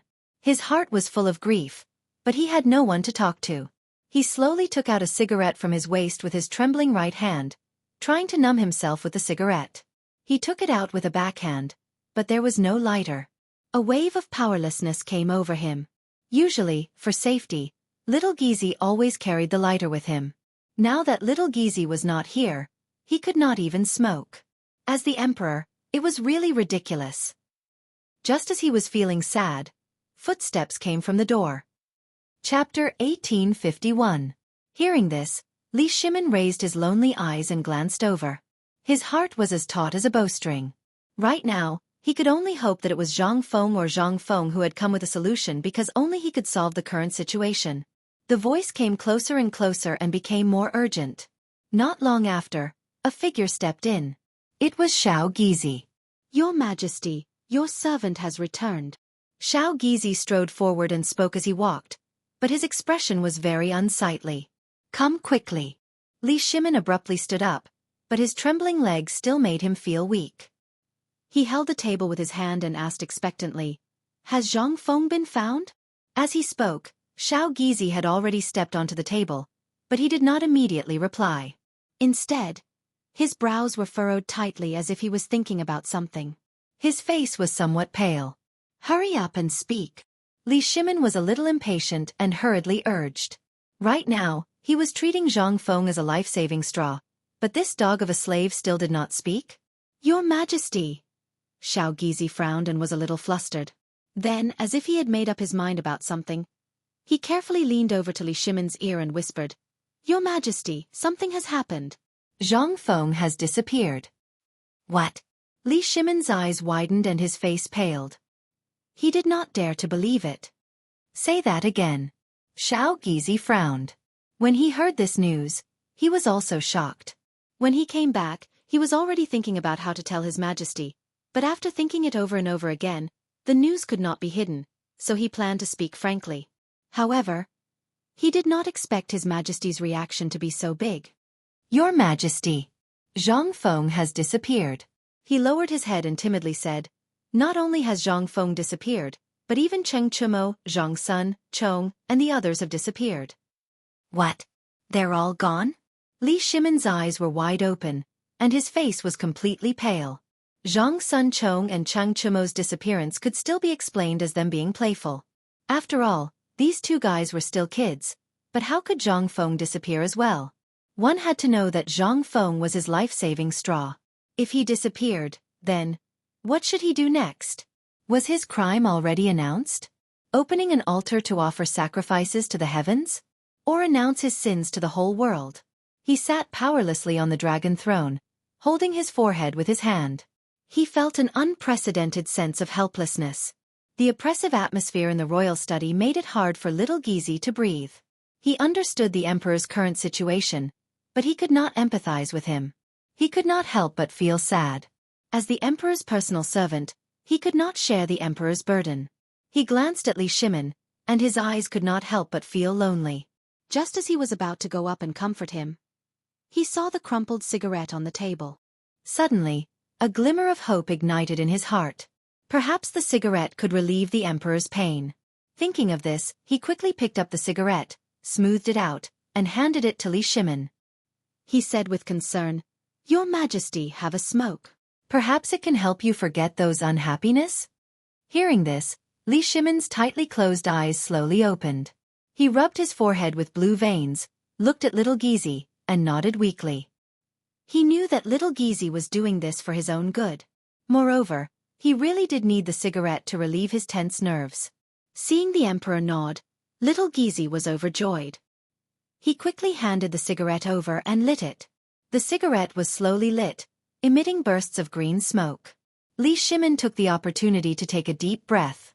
The cigarette instantly entered his nose and stimulated his brain. Enjoying the stimulation of the cigarette, he half reclined on the dragon throne and began to recall what he had done in the past. "Big brother, fourth brother, are you really here to take my life? Or is the heavens dissatisfied with me?" Just as he was sinking into endless vexation, another set of footsteps came from outside the door. However, he was not in the mood to look at them at this time. On the other hand, little Gizi raised his head high, wanting to take a closer look. A moment later, a stooped figure slowly walked in. It was Zhang Sun Wuji, who had just knelt outside the door. Seeing this, little Gizi hurriedly went up to him and said softly, "Lord Zhang Sun Yu." He knew that the emperor's relationship with the officials was tense. It was not convenient for him to speak. Naturally, he needed a mediator like him to pass on the message. Zhang Sun Wuji glanced at little Gizi and did not reply. Instead, he looked directly at Li Shimin with a complicated expression. Your Majesty, the situation is very serious now. The officials are all waiting for your Majesty's reply. Has your Majesty made a decision? He had been kneeling outside the door for a long time. Seeing that there was no news from Li Erlang and that the officials were anxious, as a relative of the emperor, he had to come in and ask. Li Shimin naturally knew what the other party was thinking. He raised his heavy head and glanced weakly at him. Auxiliary machine, even you want to force me? Erlang. Zhang Sun Wuji looked at Li Shimin and choked a little. In the end, he didn't say those words because he couldn't bear it. After all, Li Erlang was his brother-in-law. The Tang dynasty could not do without the support of Zhongxuan's family. Chapter 1852. Moreover, he and Erlang were friends. In those days, he followed Erlang to quell the rebellion and planned the change of the Xuanwu Gate. Strictly speaking, half of the ghosts of the Xuanwu Gate belonged to him. Now he was forcing Erlang. It was a bit too much. Moreover, it was reasonable to say that he also had a part of the responsibility for the appearance of Mars. He couldn't sit back and do nothing, but who could resolve this disaster? Thinking of this, a figure slowly emerged in his mind. Yuan Tiangang? Wasn't he a famous warlock of the Tang dynasty? Maybe this person could resolve the crisis. Erlang, I have a plan. Ask Master Yuan Tiangang to resolve this crisis. Zhang Sun Wuji said with some surprise. He had now regarded Li Shimin as a family member, so it was natural to call him Erlang. Besides, there were no outsiders now, so it didn't get in the way. Assistant, are you serious? Li Shimin stood up from the dragon chair and looked straight at Zhang Sun Wuji. He had thought that his only hope was shattered, but now it seemed that it was not. Erlang, Master Yuan is a famous warlock of the Tang dynasty. As long as he does divination, there may be a way. Zhang Sun Wuji's face was full of hope, and his eyes were shining. Good. Li Shimin nodded repeatedly, then looked at little Gizi and hurriedly said, Little Gizi, you go to inform Yuan Tiangang and let him enter the palace. Little Gizi nodded and walked out of the door. In a moment, he disappeared from the sight of the two. Looking at the receding figure, Li Shimin could no longer sit still. He slowly walked down from the hall, took a drag of the cigarette, and kept pacing in the hall. He was upset. He was a little worried. What if Yuan Tiangang couldn't do anything? What if Yuan Tiangang was not there? Now only Yuan Tiangang could save him. Seeing Li Shimin so anxious, Zhang Sun Wuji stepped forward and comforted him. Erlang, don't worry. When Master Yuan comes, everything will be clear. Hearing this, Li Shimin slowed down his steps and looked at Zhang Sun Wuji. He sighed and said with some sadness, Maybe. After that, he took a deep puff of his cigarette and continued to walk around the hall. Zhang Sun Wuji didn't say anything else either. He clasped his hands behind his back and looked at the door from afar. Only the sound of footsteps could be heard in the huge imperial study. The atmosphere was a little tense. About half an hour later, the sound of footsteps came from outside the door. Hearing this voice, Li Shimin immediately stopped. His eyes kept looking out the door, hoping to see something. It wasn't that he didn't want to go out, but he didn't dare. With so many officials kneeling outside, if he went out, wouldn't he be torn apart alive? A moment later, two figures stepped into the imperial study. They were Little Gizi and Yuan Tiangang. Commoner Yuan Tiangang pays his respects to your majesty. Yuan Tiangang made a Taoist seal with his hands and bowed.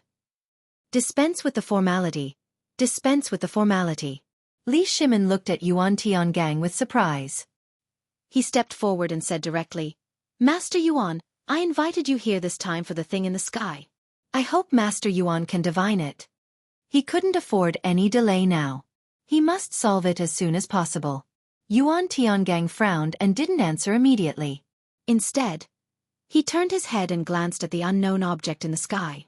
After a while he said mysteriously, Yes, your majesty. Please prepare the incense table, candlesticks and other sacrificial items. These are all trivial matters. Taoist priest, please do it quickly. Li Shimin promised and then looked at little Gizi who was on standby. Little Gizi, Send someone to prepare the incense table and candlesticks immediately. Be quick. Yes, your majesty. Little Gizi bowed and turned to leave. In less than a quarter of an hour, Little Gizi led several eunuchs to come with incense, candles, yellow paper and other sacrificial items in his hands. Sacrificial activities were often held in the palace, so these things were necessary and not difficult to find. The incense table was neatly arranged under the command of Little Gizi. The candlesticks and yellow paper were also neatly placed at the door of the imperial study. Your majesty, the ritual needs to be done outside the door. Please move. Yuan Tiangang bowed, still in a posture of making a Taoist seal. Move. Li Shimin hesitated. There were so many officials outside the door. It was not easy to face them outside. But according to Yuan Tiangong's words, he couldn't do the ritual if he didn't go out. This, after thinking for a while, he made up his mind and nodded, "Let's go." Now there was no other way. It was no big deal to come out and explain to the officials. With such an idea, Li Shimin slowly walked out of the door. As soon as he walked out of the door, he saw the officials kneeling together with an unyielding look, which made him a little sad. After all, these were the backbone of the Tang dynasty. He quickly stepped forward and said with concern, "Officials, please get up." Hearing this, the officials raised their heads and looked at Li Shimin seriously. It seemed that they didn't intend to speak. Finally, Wei Zhang, who was the leader, slowly said, "Your Majesty, have you decided?" In fact, they had seen Yuan Tiangang just now. They probably knew what the other party was here for. It was nothing more than preparing for divination and other things. However, divination could not solve this matter. Therefore, everyone still hoped that Li Shimin would issue an edict to appease heaven's anger. Chapter 1853. This? Li Shimin couldn't answer because he didn't make any decision at all.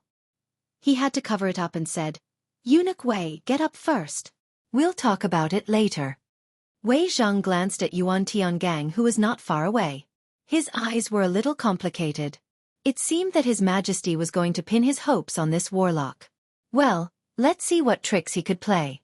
He didn't reply to Li Shimin, but turned to look at the officials behind him and said sonorously, "Everyone, since His Majesty is going to open the altar, let's get up and watch." After that, he picked up the crutch beside him and slowly got up. Seeing this, Li Shimin quickly stepped forward and said while holding him, "Eunuch Wei, be careful." "Don't worry, Your Majesty."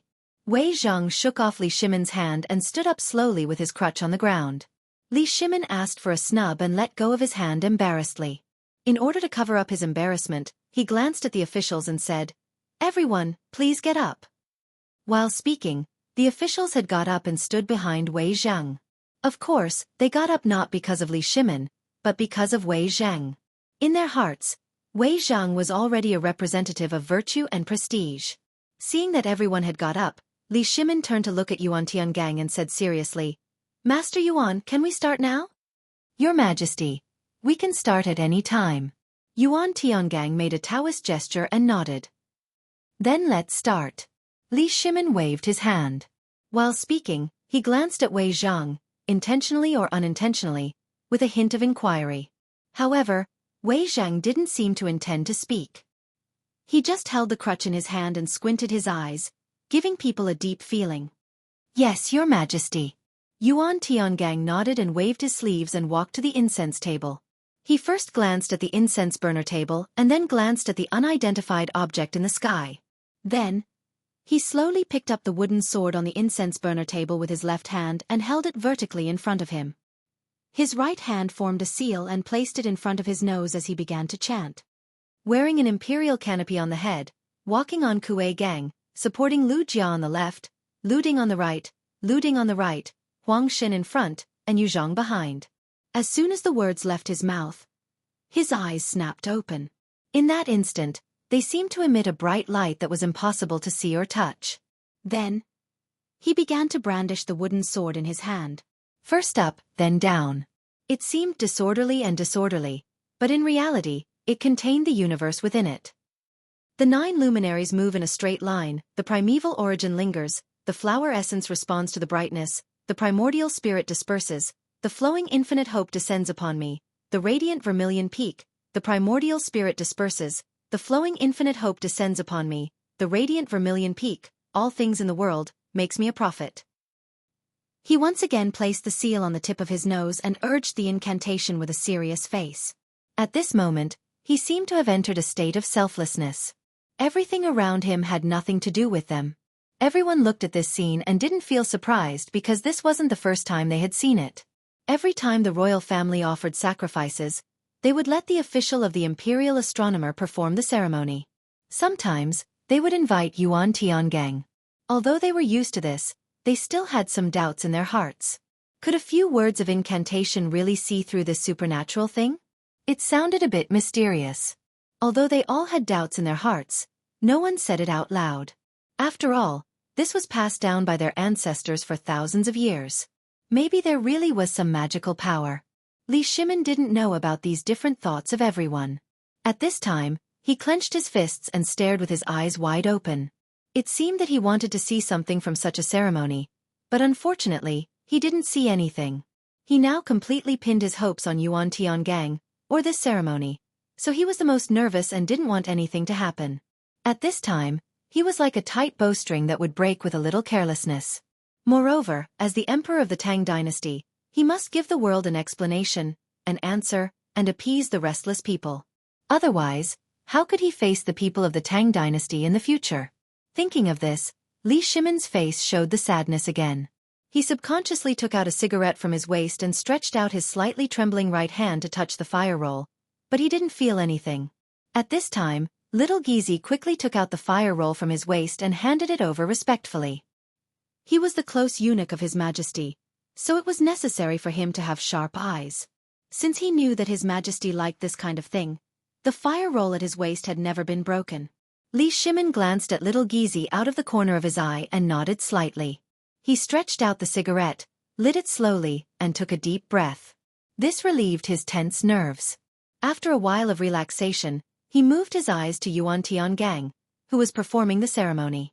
Yuan Tiangang had adjusted the posture of the wooden sword in his hand, but he still kept chanting. Heaven and earth are natural, the filth is dispersed, the mystery in the cave, the Taiyuan is dazzling, and the gods in all directions make me natural. The talisman of Ling Bao tells the 9 heavens. As soon as he finished speaking, he respectfully looked at the wooden sword in his hand, then placed it on the incense table. He let out a long breath, took out 3 copper coins from his sleeve, and threw them on the incense table. Then, he clasped his hands together and began to chant. After a quarter of an hour, he slowly opened his eyes and looked at the copper wire. Chapter 1854. However, this result made Yuan Tiangong's pupils shrink, and his brows almost frowned together. Li Shimin noticed the abnormality and quickly stepped forward. "Master, what happened?" While speaking, he glanced at the copper coins on the incense table, but he couldn't understand them at all. He had to look at Yuan Tiangang and continue to ask, "Taoist, what is the meaning of this divination?" Everyone also looked at Yuan Tiangang nervously. Now all hope was on this person. If it was really confirmed that Mars came to the world, then His Majesty couldn't escape the responsibility. However, Yuan Tiangang didn't answer, but stared at the copper coins as if he didn't hear Li Shimin's words. He didn't pretend not to hear, nor did he deliberately not answer, but this divination. This divination didn't show an ominous divination, but why did the people say that an ominous star came to the world? "Your Majesty, please look. This divination moves with thunder, disperses with wind, moistens with rain, suppresses with sun, stops with Zhen, speaks with Dui, Qian with the ruler, and Kuan with the hiding. Therefore it is not an ominous divination." Yuan Tiangang pointed to the copper coins on the incense table and explained word by word. "Not an ominous divination?" Li Shimin frowned. If it was not an ominous divination, then why did the thing in the sky not disperse for a long time? "Master, are you sure?" He also hoped that it was not an ominous divination, but some of the things in front of him were too strange. None of them were right. The thing in the sky didn't disperse for a long time. Others said it was an ominous star in Mars, but Yuan Tiangang said it wasn't. But if it wasn't, why did the thing in the sky keep circling around Chang'an? It was really strange. Yuan Tiangang shook his head and didn't look back. "No, this is not an ominous star." As soon as this remark came out, it instantly caused an uproar. The originally quiet sight also boiled up in an instant, and the surprised voices of the officials were full. Not an ominous divination? Is it really the vengeful spirit of Xuanwu Gate coming to take our lives? Yes, I think it must be. If it is not an ominous star, then there is only one possibility. Your Majesty must take responsibility. Everyone looked at Li Shimin angrily, as if he was being pointed at by 1,000 people. Since the object in the heavens was not Mars, then there was no doubt that it was the vengeful spirit of the Black Tortoise sect. The officials were convinced of this, because Li Erlang had killed too many people, and now he was receiving his retribution. Everyone, please be quiet. Wei Zhang stepped forward. Seeing that everyone had stopped talking, he took a step forward and said coldly, Your Majesty, now that it's confirmed that it's not Mars, it must be the vengeful spirit of the Black Tortoise Gate. Please give the vengeful spirit an explanation, Your Majesty. He had once been a subordinate of the deposed crown prince, Li Jianqing. It was only after Li Jianqing had been killed that he had no choice but to submit to Li Erlang. Regardless of the past, since the crown prince and Prince of Qi had returned to demand his life, Li Erlang had to give an explanation. Not bad. Du Ruhui also stood up and looked at Li Shimin angrily. Now that it has been proven, Your Majesty, please give an explanation to the Black Tortoise Gate and the survivors. Your Majesty, please give an explanation to the Black Tortoise Gate. Your Majesty, please give an explanation to the Black Tortoise Gate. Your Majesty, please give an explanation to the Black Tortoise Gate. The crowd was united like never before, and their voices shook the heavens and the earth. Seeing such a situation, Li Shimin was scared out of his wits. His hands trembled uncontrollably, and cold sweat began to form on his forehead. Could it be that the officials were right? That the vengeful spirit of the Black Tortoise Gate had come to demand his life? No. It couldn't be. How could there be such a ridiculous theory? He kept on hypnotizing himself, convincing himself that it wasn't the vengeful spirit of the Black Tortoise Gate. Because he couldn't believe it. If it was really the vengeful spirit, how could he face his eldest brother and fourth brother? Vengeful spirit? Li Shimin's body trembled as he muttered to himself, The vengeful spirit is here. What should I do? Your Majesty, please don't panic. Yuan Tiangang hurriedly stepped forward and held Li Shimin. Your Majesty, I have a plan. Hearing this, Li Shimin seemed to have grasped a life-saving straw. His whole person became sober. He grabbed Yuan Tiangang and asked hurriedly, Sir, do you have a brilliant plan? Tell me quickly. Issue an edict, open an altar to offer sacrifices to heaven, hold a Wadaland assembly, and expiate the vengeful spirit. Yuan Tiangang knew Li Shimin's current situation, so he had to tell him everything he knew. Yes. Li Shimin was a little flustered and didn't know what to do for a while. He said casually, Issue an edict, open an altar to offer sacrifices to heaven, hold a Wadaland assembly, and expiate the vengeful spirit. As soon as his voice fell, there was a rush of footsteps not far away. A group of palace maids and eunuchs came one after another. In the middle was Zhang Sun Wugo's phoenix carriage. Your Majesty. Zhang Sun Wugo began to roar before she reached him. Li Shimin looked in the direction of the voice and saw his wife. He seemed to see a glimmer of hope. Maid Guanyin. Hurry up. Zhang Sun Wugo kept urging the eunuchs carrying the phoenix carriage. Seeing that she was about to reach Li Shimin, she rushed down. Fortunately, she didn't fall. She quickly stepped forward, grabbed Li Shimin's hand, and hurriedly said, Your Majesty, what's the situation now? Chapter 1855. She was in the palace, so she naturally knew what was going on in the imperial study. However, it was inconvenient for her to come because the harem couldn't participate in politics. However, she was worried about Erlang, so she didn't care about the rules and came directly. Guanyin maid. Li Shimin stroked Zhang Sun Wugo's tear-stained face and said sorrowfully, It's the vengeful spirit of the Xuanwu Gate. Although he didn't want to admit it, the truth was in front of him. He couldn't refute it. What? Zhang Sun Wugo screamed. She couldn't believe the answer. How could it be the vengeful spirit of the Xuanwu Gate? Li Shimin didn't reply. Instead, he looked at Zhang Sun Wugo and nodded heavily. Now that things had come to this, he couldn't hide it anymore. It was better to make it clear. Seeing Li Shimin's expression, Zhang Sun Wugo felt as if she was hit by a heavy hammer. Cold sweat flowed down her forehead. She felt a sense of powerlessness. Suddenly, her vision turned black and she fell backward. Guanyin maid. Li Shimin hugged Zhang Sun Wugo and kept shaking her. His voice was a little hoarse.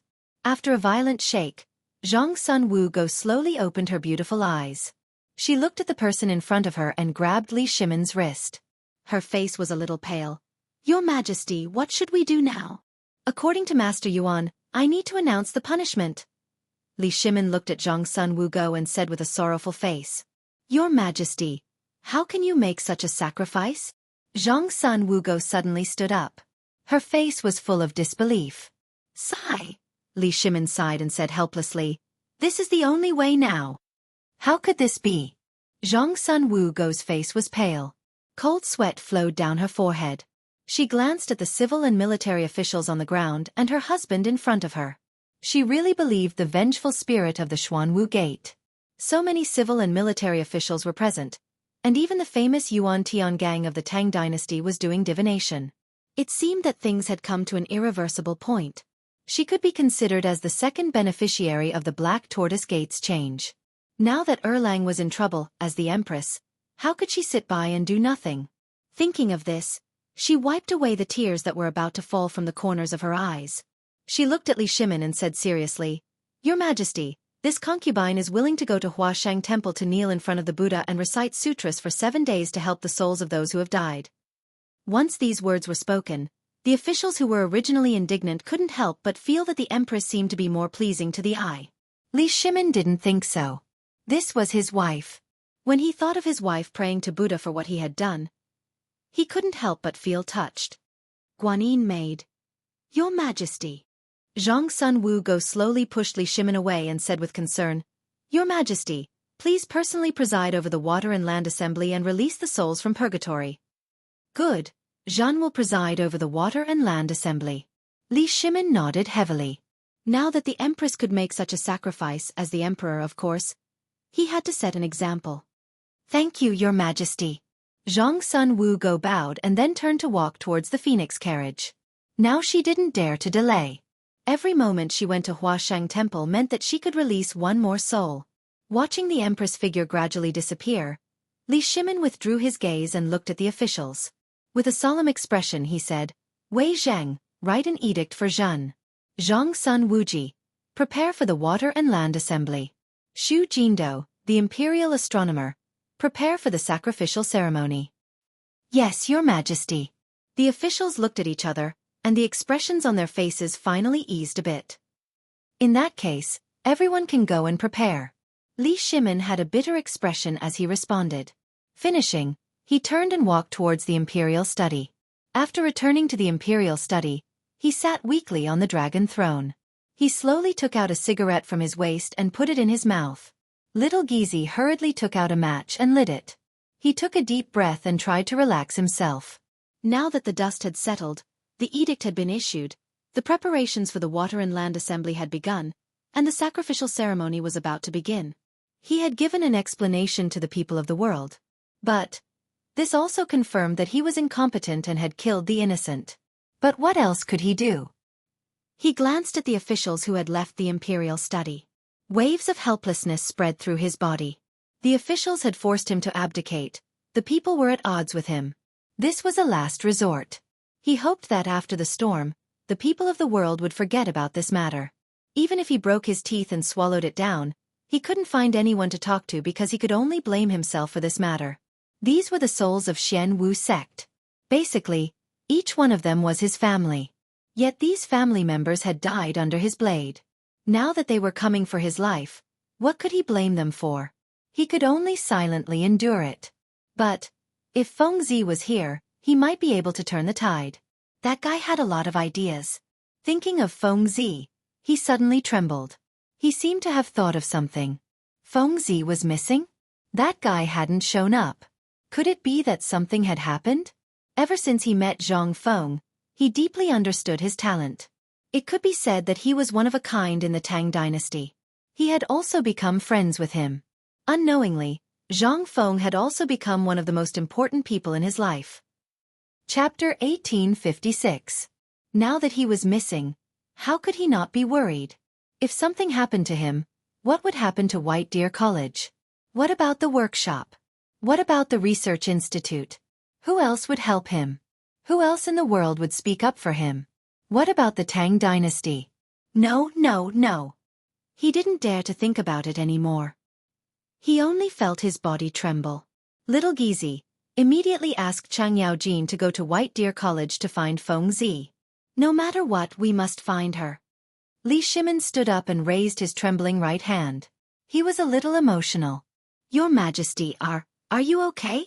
Little Gizi hurriedly went forward to support Li Shimin and asked worriedly. I'm fine. Li Shimin shook his head and hurriedly said, quickly send Chang Yaojin to find Feng Zi. Yes, Your Majesty. Little Gizi nodded, but he didn't leave immediately. Instead, he looked at Li Shimin and asked worriedly, Your Majesty, President Zhang went missing with Cheng Chumo and Zhang Sun. If you ask High Duke Lu to find them, is it? He didn't finish his sentence because eunuchs couldn't participate in politics. He just wanted to remind His Majesty. What if Chang Yaojin caused trouble? It's fine. Just do as I say. Li Shimin waved his hand and didn't care so much. In his opinion, once Cheng Chumo went missing, Chang Yaojin would be the most anxious. He would definitely do his best to find them. Besides, the news couldn't be hidden. He would find out sooner or later. Yes, Your Majesty. Little Gizi nodded.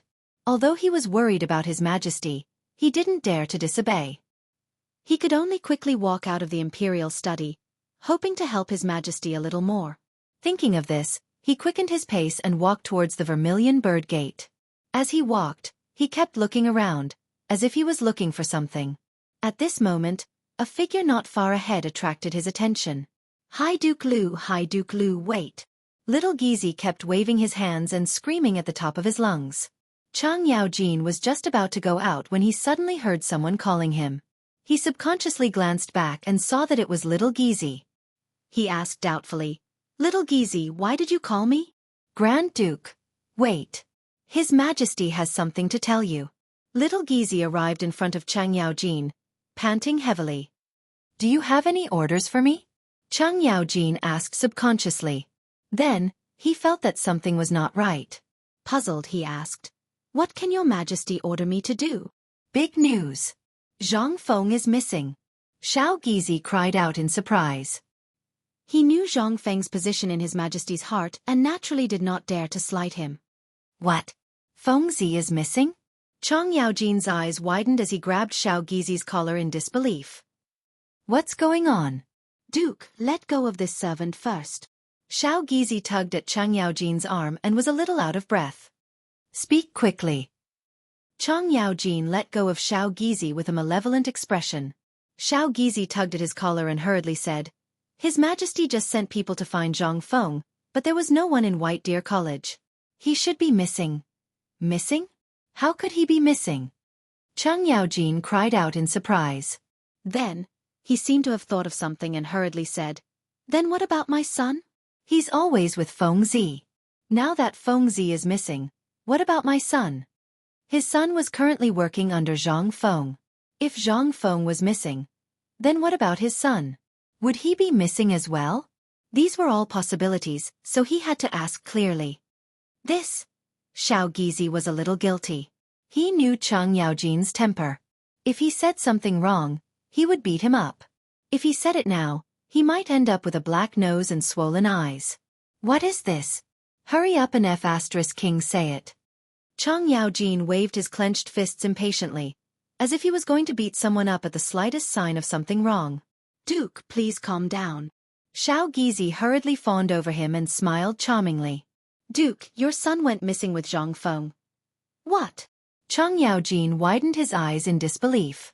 In his eyes, his son was the lifeblood of the Cheng family. He couldn't go missing, and he wasn't allowed to go missing. Now that something had happened to him, he couldn't accept it. You bastard! Why didn't you say so earlier? He cursed silently. Then, without waiting for Xiao Gizi's reaction, he turned and walked out of the palace gates.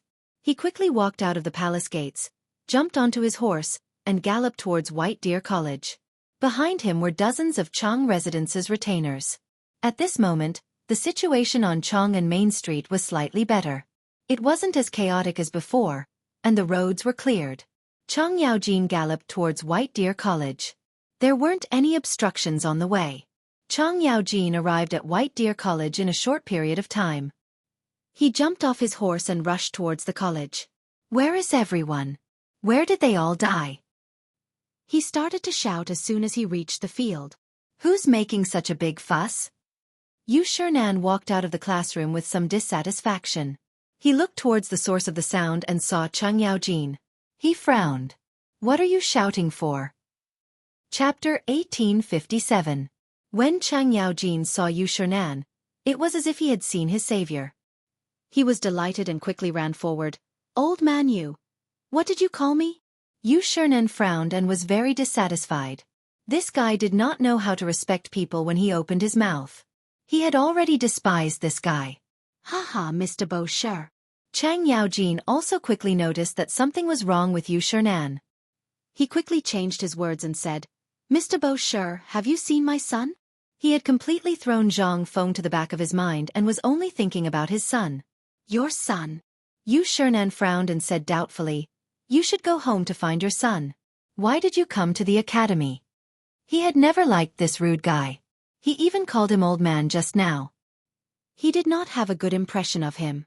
Now he was looking for his son and found the academy? How improper. Although he was dissatisfied, he still responded with his mouth. Oh, my son is missing.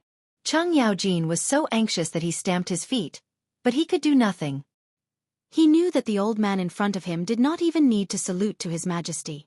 He could not do anything to him. Go home to find your son. Don't yell in the academy. Otherwise, old man will report you. Yu Shinan snorted and turned to leave.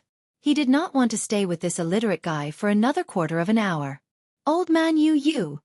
Chang Yaojin stretched out his right hand and called out unwillingly. However, Yu Shinan did not intend to look back. Looking at the disappearing figure, he glared at him and was somewhat dissatisfied. When he was about to walk to the other classrooms, a figure slowly walked towards him. Haha, there's a chance. Chang Yaojin smiled and was somewhat proud. He crossed his hands and blocked the door of the classroom. Boy, wait! The person suddenly looked up and was somewhat puzzled. You are? Don't ask who I am first. Chang Yaojin waved his hand and put on an intimidating look. Let me ask you, are you from the academy? Why do I feel like I've seen you there before? That's right. My name is Yuan Hong. I was the flag bearer for the previous basketball match. The person replied timidly. He knew that the academy often came to look for the dean. The person in front of him was probably one of them. He couldn't afford to offend him. Perhaps he could use the basketball game to suppress his arrogance. Yuan Hong? Chang Yaojin raised his head and muttered to himself. Then, he looked at Yuan Hong and revealed a malicious expression. Let me ask you, where did your dean go? Now that old man Yu was out of the question, he had already offended him. He could only find some clues from these students. Dean?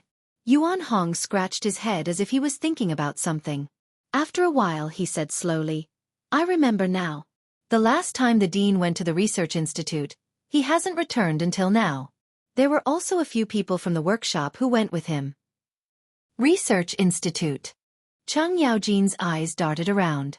He finally found some useful clues, but it wasn't enough. Do you know what they went to do? I don't know. How can we ask about the dean's business?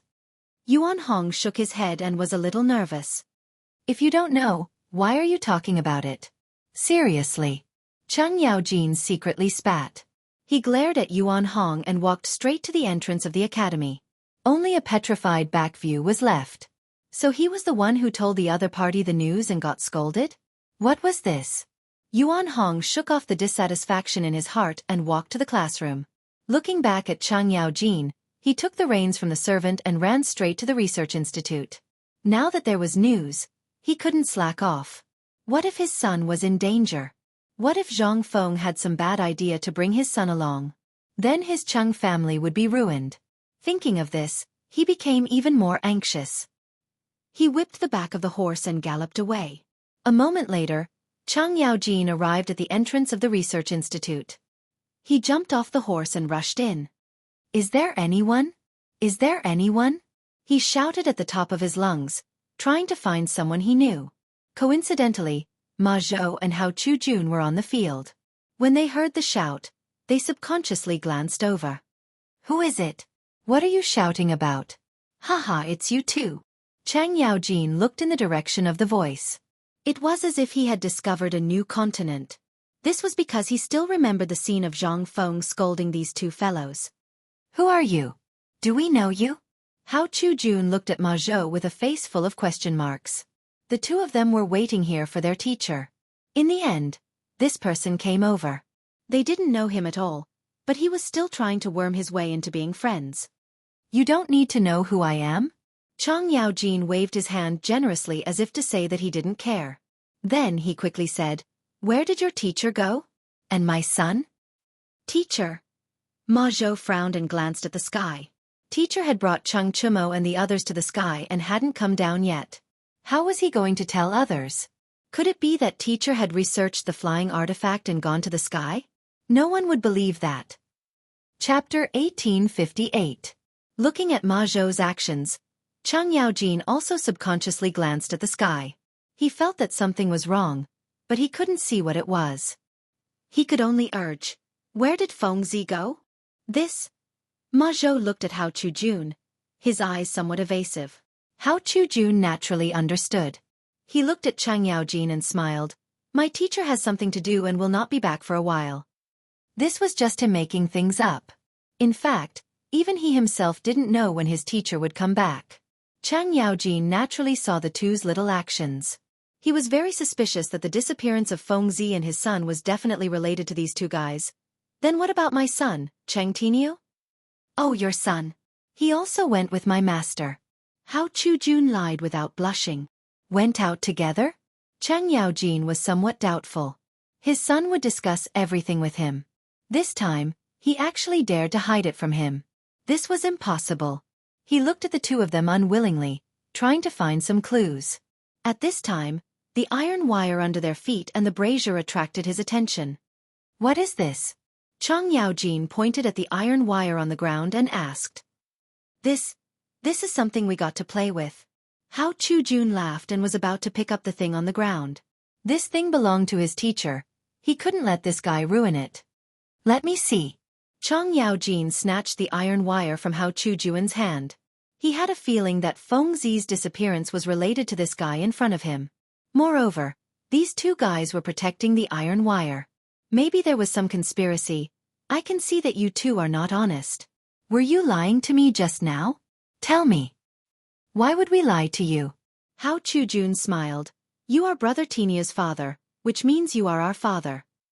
After saying that, he gave Ma Zhou a look, wanting him to say something good. Ma Zhou understood and quickly stepped forward. He smiled and said, "Yes, you are Tinio's father." "Why would we lie to you?" As he spoke, he reached out to grab the iron wire in Chang Yaojin's hand, trying to take it back. However, this guy was too strong and couldn't move it at all, so he could only give up. "Stop trying to bewitch Lao Tzu. Lao Tzu won't fall for it." Chang Yaojin glared at the two of them and waved the wire in his hand. "Lao Tzu thinks that the disappearance of Fengzi and my son is related to the two of you. If you don't tell me, Lao Tzu will punish you right now." "We really don't know." Ma Zhou pulled a long face and said in a pleading tone. "You just said that Fengzi went on a long trip, and now you say that you don't know. There is indeed a problem." Chang Yaojin sneered. After saying that, he put down the iron wire in his hand and rolled up his sleeves. It seemed that he was about to go all out. "What are you doing? You can't mess around." Ma Zhou's expression changed and he stepped back. "This is the research institute. You can't behave atrociously here." "Yes, this is the research institute. You can't mess around." Hao Chujun was also a little scared and stepped back. "Can't mess around?" Chang Yaojin sneered and said indifferently, "Lao Tzu doesn't care about you." After saying that, he strode forward, grabbed Ma Zhou's arm, and threw him over his shoulder. Ma Zhou was a scholar. How could he withstand Chang Yaojin's torment? He immediately fell to the ground and wailed. Seeing this, Hao Chujun's face changed. He was about to run away when Chang Yaojin used total annihilation. Hao Chujun fell forward and fell on his face like a dog eating mud. "Humph, Lao Tzu could beat 10 of you back then." Chang Yaojin glanced at the two people on the ground with disdain. After saying that, He pulled Ma Zhou's left leg with his left hand and Hao Chujun's right leg with his right hand. He pulled the two people together, then picked up the iron wire on the ground and tied their left and right legs together. Okay, are you willing to talk now? Chang Yaojin sat on the ground and looked at the two people in front of him who were somewhat aggrieved. He smiled. Brother, please let us go. We really don't know anything. Hao Chujun wiped the dirt from the corner of his mouth and begged. Shut up. Chang Yaojin roared. Just now, he was trying to talk nicely to these two guys. In the end, these two guys refused to listen to him. Now that they had been defeated, they were still so stubborn. Did they not know the feeling of losing a son? They really had a heart of stone. You two dogs. Now that my son is missing, of course you are not worried. But I am. I don't care if you are Feng Zi's disciples or not. If you don't talk, Lao Tzu will throw you under the tree for 3 days and 3 nights. I guarantee that you will become dry corpses. After saying that, he glanced at the locust tree on the side of the field and said with a fierce look, "How about it? Are you going to talk or not?" This? Ma Zhou trembled and looked at Chang Yaojin. He didn't know what to say. He was very afraid that this guy in front of him would really hang him under the tree. How could he establish a foothold in the institute in the future? However, he was afraid that if he said it, his teacher would be unhappy and expel him from the institute. Chapter 1859. What are you talking about? You mother asterisk cur. Are you a scholar again?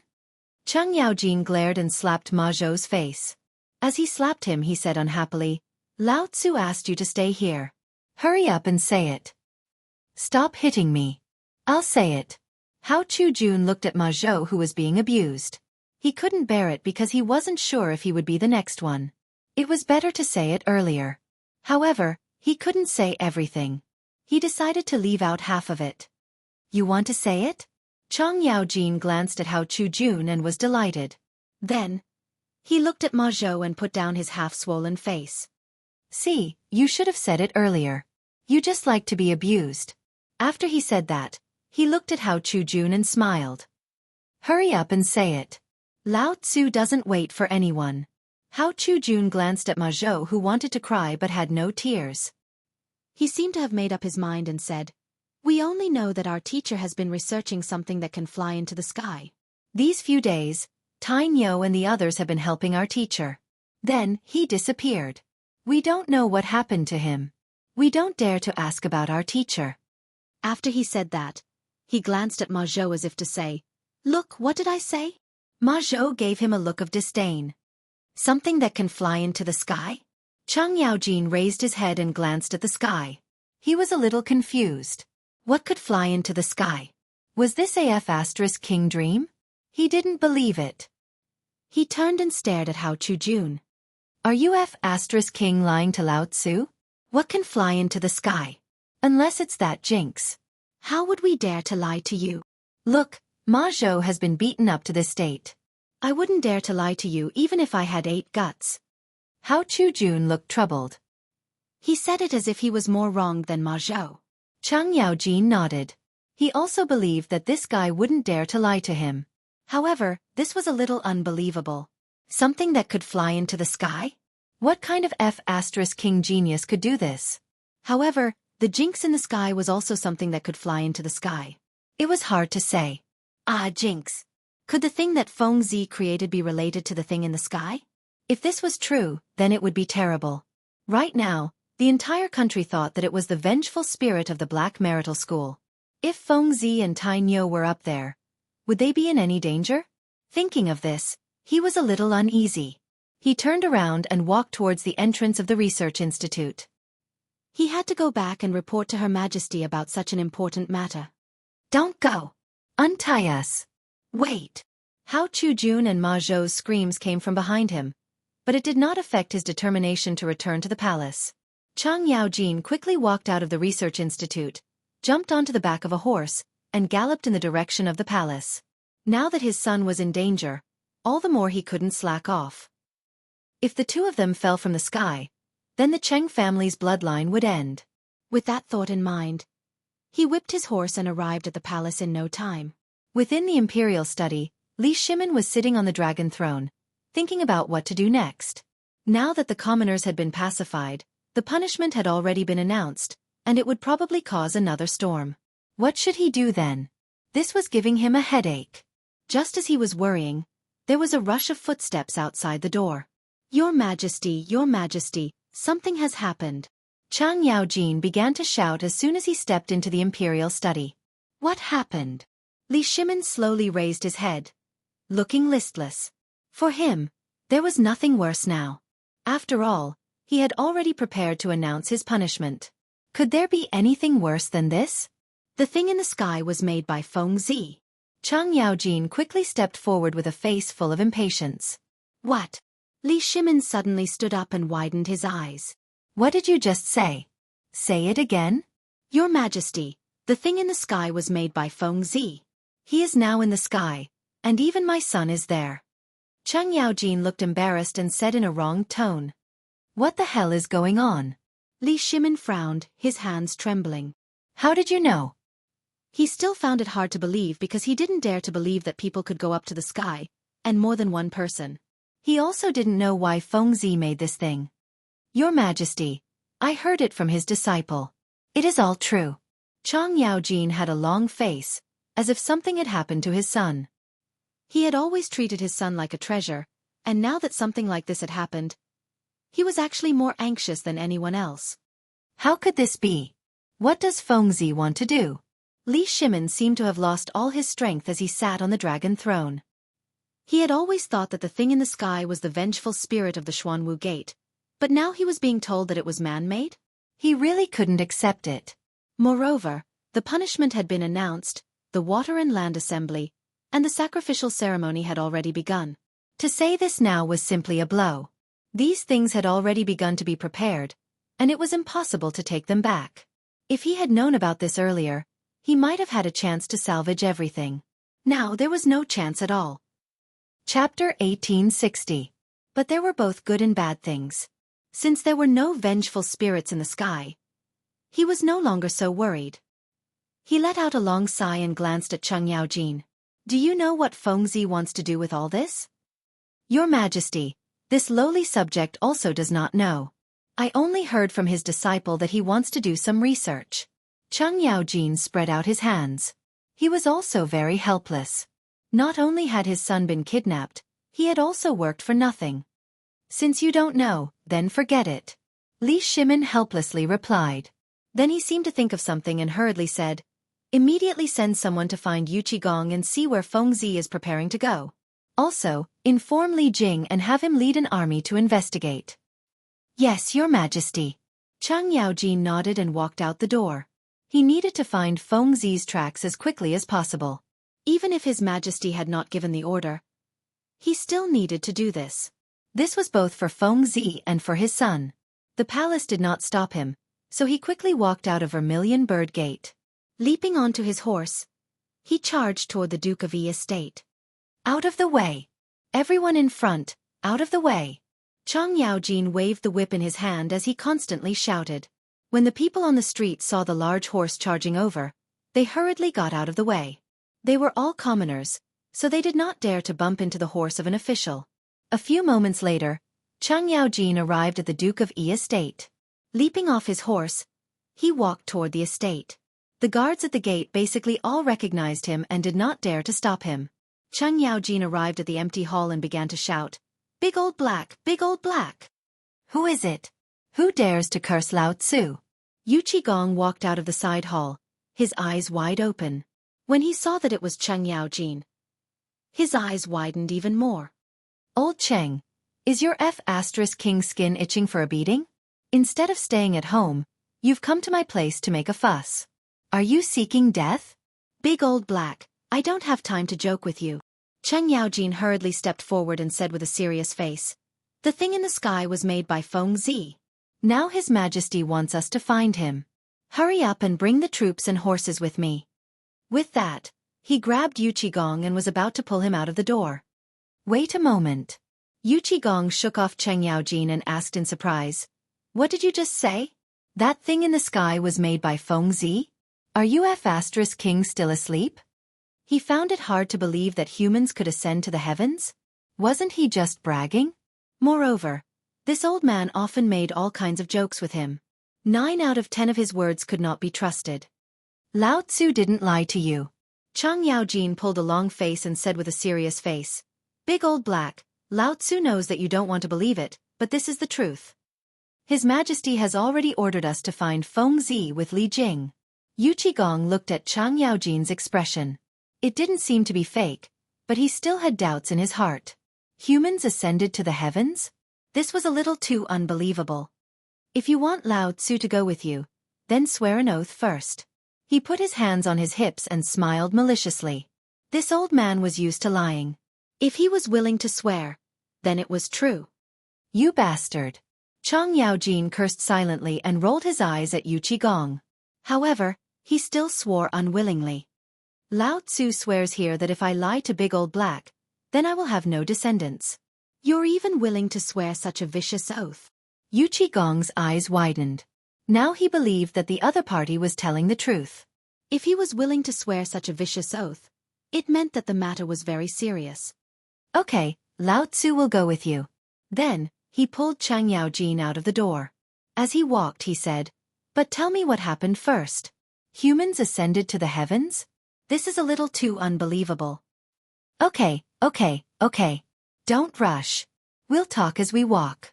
Chang Yaojin and Yu Qigong quickly walked out of the door. "But we have to find Li Jing first. His Majesty has something to tell him." Then, the two mounted their horses one after the other and galloped towards Li Jing's residence. "Old Cheng, what's going on? Tell me in detail."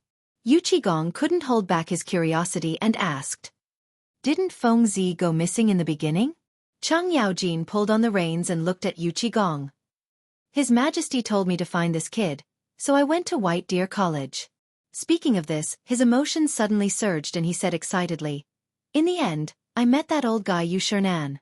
Originally, Lao Tzu was kind and polite. He wanted to ask about Feng Zi's whereabouts, but that old guy came up and scolded him.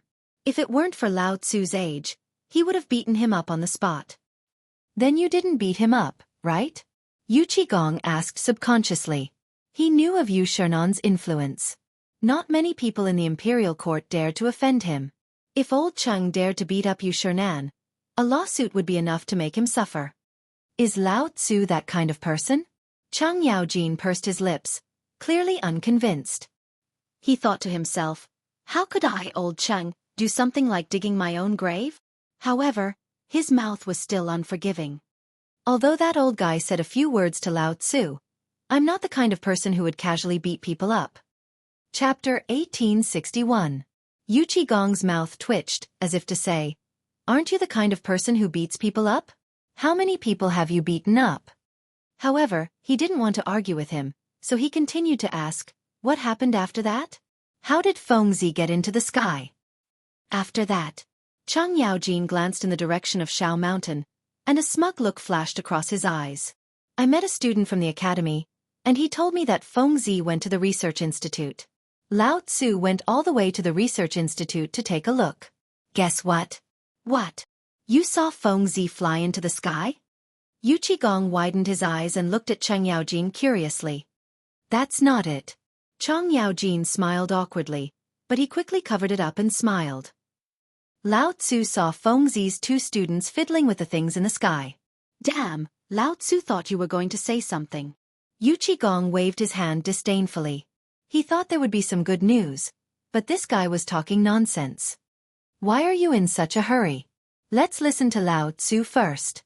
Chang Yaojin rolled his eyes at Yu Qigong and said angrily, "At first, those two students didn't want to say where Feng Zi went. Lao Tzu saw that they were acting weird, so he taught them a lesson. Only then did those two guys say that Feng Zi was researching flying things. How was it? Lao Tzu did well, right?" He raised his eyebrows and looked proud as if to say, "Look at how good Lao Tzu is." However, Yu Qigong ignored all of this and sneered. "How was it? How embarrassing. You beat up two weak students, and you still have the nerve to show off in front of Lao Tzu?" Lao Tzu was trying to find out where Feng Zi was. Cheng Yaojin widened his eyes and looked unconvinced. Lao Tzu's Tai Nyo and Feng Zi disappeared together. How can Lao Tzu not be worried? Iron Bull is gone too. Yu Qigong frowned as a bad premonition struck him. Yeah, it's not just Tai Niu. There's also Zhang Sun Wuji's kid and Old Man Du's kid. Cheng Yaojin added. So many people have disappeared? Yu Qigong muttered to himself. He didn't expect so many people to disappear. It seemed like things weren't as simple as they seemed. With that, he whipped his horse and galloped forward. A hurried voice came from the original spot. Old Cheng, run faster. Wait for me, Big Blackie. Cheng Yaojin urged the horse's belly and hurriedly followed. The two of them dashed through the streets and soon arrived at Li Jing's residence. Yu Qigong dismounted from his horse and rushed straight into the mansion. Behind him he could hear Cheng Yaojin's shouts. Big Blackie, wait for Lao Tzu. However, Yu Qigong acted as if he didn't hear him. He walked wholeheartedly towards Li Jing's residence. As soon as he entered, he began to shout, Medicine Master Li, where did he die? Just as he finished speaking, Cheng Yaojin stumbled in, panting. Big Blackie, don't you know how to King wait for Lao Tzu? Why should I wait for you? Yu Qigong rolled his eyes at Cheng Yaojin and said in a bad mood. Look at you. All you do is drink all day. You ride a horse like a woman who just gave birth. You're so weak. Lao Tzu. Cheng Yaojin was unconvinced. Just as he was about to scold him, a figure walked over. Upon closer inspection, he saw that it was Li Jing. He had no choice but to suppress his anger. He threw Yu Qigong aside and walked towards Li Jing. Medicine Master, we've been looking for you for a long time. Come with us. There's something important. With that, he grabbed Li Jing's right hand and prepared to leave. Thinking of this, Li Jing threw him aside and said unhappily, If you have something to say, say it. Don't drag me around. He didn't have a good impression of the two in front of him. They were both big and burly. The moment they came in, they shouted. If they weren't officials of the same court, he would have thrown them out. Hee. Cheng Yaojin smiled awkwardly. He wanted to get angry, but when he thought of His Majesty's decree, he suppressed his anger. He rubbed his wrist and said, Medicine Master, His Majesty just ordered you to track Feng Zi. That's why we came to find you. We'll move together. Why track Feng Zi? Isn't he at White Deer College? Li Jing didn't doubt Cheng Yaojin's words. He knew that although Cheng Yaojin was bold, he wouldn't dare to fake an imperial decree. However, he didn't understand. Why track Zhang Feng? Was His Majesty going to put Zhang Feng under house arrest? Was that why he wanted him to track him? You still don't know, right? Feng Zi is missing. Cheng Yaojin looked at Li Jing. He thought that Li Jing knew, but it seemed like that wasn't the case. What? Feng Zi is missing? Li Jing was shocked. He grabbed Cheng Yaojin and asked anxiously, What is going on? Don't be anxious. Listen to me first. Cheng Yaojin pushed Li Jing's right hand away and said solemnly, I just received the news today. His Majesty told me that Feng Zi was missing. Later on, I went to look for him and found out that the thing in the sky was created by Feng Zi. Later on, His Majesty asked you and Big Black to track down Feng Zi's traces, which is the thing in the sky. You're saying that the thing in the sky was created by Feng Zi? Chapter 1862. Lord Li Jing's eyes widened in disbelief. That's right, and he's already in the sky. Cheng Yaojin nodded and looked at the sky. Even my iron bull has gone up. Why are you only telling me such an important thing now? Lord Li Jing frowned, clearly unhappy. With that, he glanced at the sky and turned to walk out of the residence. Let's go. Follow me to the barracks to gather the troops. Oh, I'm coming. Cheng Yaojin pulled Yu Qigong and quickly followed. The three of them hurriedly walked out of the door and rode their horses to the barracks. Since they were tracking that thing in the sky, the more people there were, the better. With one more person, they would have one more pair of eyes and one more strength. The three generals who led troops to war knew this very well. After rushing all the way, the three of them finally arrived at the barracks. They hurriedly gathered 20,000 troops and left the barracks. Yaojin, in my opinion, we should split up. Lord Li Jing glanced at the blurry hot air balloon in the sky and said solemnly. The hot air balloon was drifting further and further away, and it was easy to get lost if they followed it together. The best way was to split up. Moreover, this fellow was a veteran commander, so there was no problem with this. All right, I'll go with Big Black. You go alone. Is that okay? Chang Yaojin nodded and immediately agreed with Lord Li Jing's opinion. As a veteran commander, he naturally had such strategic foresight. All right, then I'll go first. Lord Li Jing nodded and then looked at the soldiers behind him. He shouted, 10,000 men come with me. As soon as he finished speaking, he waved his horsewhip and rushed forward. The soldiers behind him followed closely behind, raising a cloud of dust. Looking at the gradually disappearing figures, Yu Qigong looked at Chang Yaojin and said solemnly, Old Chang, let's go too. All right, let's go. Chang Yaojin nodded. With that, he pulled the horse's head and shouted, Everyone follow me. The soldiers immediately opened up a path in the middle. Chang Yaojin whipped his horse and galloped off. Yu Qigong followed closely behind. Seeing that the two commanders had already set off, the soldiers followed behind. Although the hot air balloon had drifted far away, its speed was not very fast. Occasionally, one could still see the shadow of the hot air balloon. Looking at the image, Chang Yaojin and Yu Qigong led their troops and charged towards the hot air balloon. They did not dare to be negligent. This was not only because of His Majesty's imperial edict, but also because of some personal reasons. Both of them were on good terms with Zhang Feng, especially Yu Qigong. His cousin even had some sort of entanglement with Zhang Feng. If something happened to Zhang Feng in the sky, what would happen to his cousin? On the other hand, Chang Yaojin was just as worried as Yu Qigong. This was because his son was currently in the sky with Zhang Feng. If his son was in any danger, what would happen to the Cheng family? Wouldn't that be the end of their line? Thinking of this, he felt as if a needle had pierced his heart. It was an abnormal feeling. Everyone speed up. Chang Yaojin glanced back and shouted. With that, he waved his horsewhip and sped up. Old Chang, wait for me. Yu Qigong was not to be outdone. He waved his horsewhip and followed. He naturally knew that old Chang was worried about his son, so he did not dissuade him. Instead, he directly followed. The two of them hurried on without stopping. Dust rose behind them, and the sound of the soldiers' footsteps could be heard behind them. After running for an unknown period of time, they finally saw the shadow of the hot air balloon. Whoosh! Yu Qigong reined in his horse and glanced at the hot air balloon in the sky. Then, he looked at the god beside him and said, Bring me the map. Big Black, why aren't you continuing to chase? Chang Yaojin also stopped and looked at Yu Qigong beside him. He was a little puzzled. After all, they had just seen a shadow and it was still far away. Why was this guy still stopping here? Wait a minute. We've been running for so long.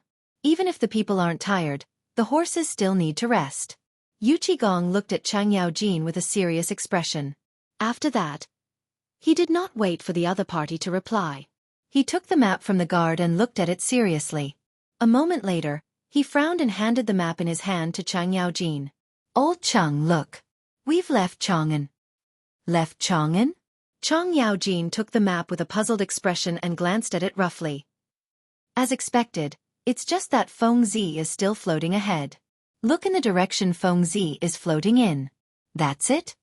Yu Qigong pointed in the direction of the hot air balloon with a solemn expression. Chang Yaojin looked in the direction Yu Qigong was pointing in. At first, he did not notice it. After looking for a while, he suddenly felt that something was wrong and exclaimed, That's the direction of Xianxia? That's right. I looked at the map just now. Fengzi is going in the direction of Xianxia. Yu Qigong took a deep breath and furrowed his brows as if he was worried about something. If it's really in the direction of Xianxia, then we're in trouble. There are 200,000 Xiongnu soldiers stationed there. Chang Yaojin looked ahead and widened his eyes. He had been to Xianxia with Big Black before. Not only was it barren, but there were also Xiongnu soldiers stationed there. If Fengzi and Tai Niu went there, it would be very dangerous. Chapter 1863. Thinking of this, he couldn't wait any longer. He said impatiently, We can't rest any more. We have to go to Xianxia immediately and save them. With that, he prepared to whip his horse and gallop in the direction of Xianxia. Unexpectedly, Yu Qigong pulled him back. Big Old Black, what the hell are you doing? Lao Tzu is going to save Tai Niu. Chang Yaojin turned to look at Yu Qigong, the veins on his forehead bulging. This matter must be reported to His Majesty. After all, His Majesty has given a decree before. Yu Qigong didn't get angry. Instead, he spoke unhurriedly because he knew how old Qing felt. His son was missing. Now that he had finally received some news, how could he not be anxious? However, he couldn't be impulsive at this time. Chang Yaojin panted heavily, trying to suppress the anger in his heart. However, on second thought, Big Old Black was right. This was His Majesty's decree. Now that he had received the news, he had to report it. After a pause he said, "All right then. Quickly send someone back to the palace to report to His Majesty. Don't waste Lao Tzu's time." Yu Qigong nodded. He glanced at the guard leading the horse and said, "Lu Tian, give me the reins. Then, pick a horse from behind. Take my token and enter the palace to meet His Majesty. Tell His Majesty everything that has happened here without leaving out a single word." After he finished speaking, he took out a military order from his waist and tossed it to Lu Tian. This military order was a symbol of status. As long as one had this military order, they could enter the palace at will and would not be stopped. It was the most suitable thing for a messenger. "Yes, General." Lu Tian cupped his hands and handed the reins to Yu Qigong. Then he turned and walked away. Seeing that everything had been settled, Chang Yaojin hurriedly said, "Can we go now?" He was already very anxious. He knew that if he went a moment later, his son would be in more danger. He didn't dare to take such a risk. "Let's go." Yu Qigong nodded. He waved the horsewhip in his hand and galloped forward. Chang Yaojin also hurriedly followed, galloping in the mountain road. At the side, Lu Tian also obtained a horse. He immediately turned it around and galloped in the direction of Chang En. He was only a guard, so he did not know much about these matters. However, he could tell the severity of the situation from the general's expression. Therefore, he did not dare to be negligent. With a wave of his whip, he left in a cloud of dust. In less than a moment, he arrived at Chang'an City. As soon as he entered the city, waves of wailing could be heard incessantly. It was as ear-piercing as the screams of vengeful spirits in hell. Soon, the tragic scenes of Chang'an City appeared in front of his eyes. People covered in blood were sitting everywhere on the streets. There were women, children, and even old people. They sat on the steps and kept murmuring something. When he got closer to listen, he found that they were all about vengeful spirits, evil spirits, and so on. There were also many soldiers patrolling the streets. They carried stretchers and carried the injured to the side. The doctors saw this and immediately went forward to treat them. Although Lu Tian sympathized with all this, he knew that he had a more important mission. He chose to turn a blind eye to it and ran toward the city gate. The gate of Chang'an City was not very far away. Lu Tian arrived in a few breaths. However, at this time, the gate of Chang'an City was closed. The gate was full of guards, each of them holding a spear and looking serious. "Guards of Chang'an, open the gate immediately. I have important military information to report to the emperor." Lu Tian took out the token at his waist and shouted with his head held high. With his status, he would definitely not be able to persuade these guards. The most effective way was to take out the token. This was the direct reason why the general gave him the token. When the guards saw the token in Lu Tian's hand, their expressions changed drastically. They thought that some great general had come. They bowed together and said, "General, please." After that, the leader of the guards gave the crowd at the gate a look. The latter immediately understood and opened the gate. Seeing this, Lu Tian spurred his horse and left. After galloping all the way, Lu Tian finally arrived at the gate of the palace. With the experience at the gate of Chang'an City, he took the initiative to take out the token. The guard hesitated for a moment but still chose to let him in. This was because people who could hold such a token usually had important information. They did not dare to stop him privately. There were no obstructions at the gate. Lu Tian was led to the imperial study by the guard. At this time, 2 strong men were standing at the gate of the imperial study. They were Li Shimon's personal eunuchs. Little Gizi was serving Li Shimon inside, so they needed to serve him outside. "Strong men, I have urgent military information to report to His Majesty. Can you let me in?" Lu Tian bowed and smiled at the 2 strong men. In the palace, he had to be careful. Who knew what kind of people were in front of him? They might be able to kill him with a slap, so it was better to be careful. When the two heard the sound, they turned their heads and glanced at him with a trace of disdain. They seemed to be sizing him up. After a while, one of them slowly said, "Do you have proof?" Yes, yes, yes. Lu Tian quickly replied. Then, he took out the token at his waist and handed it over.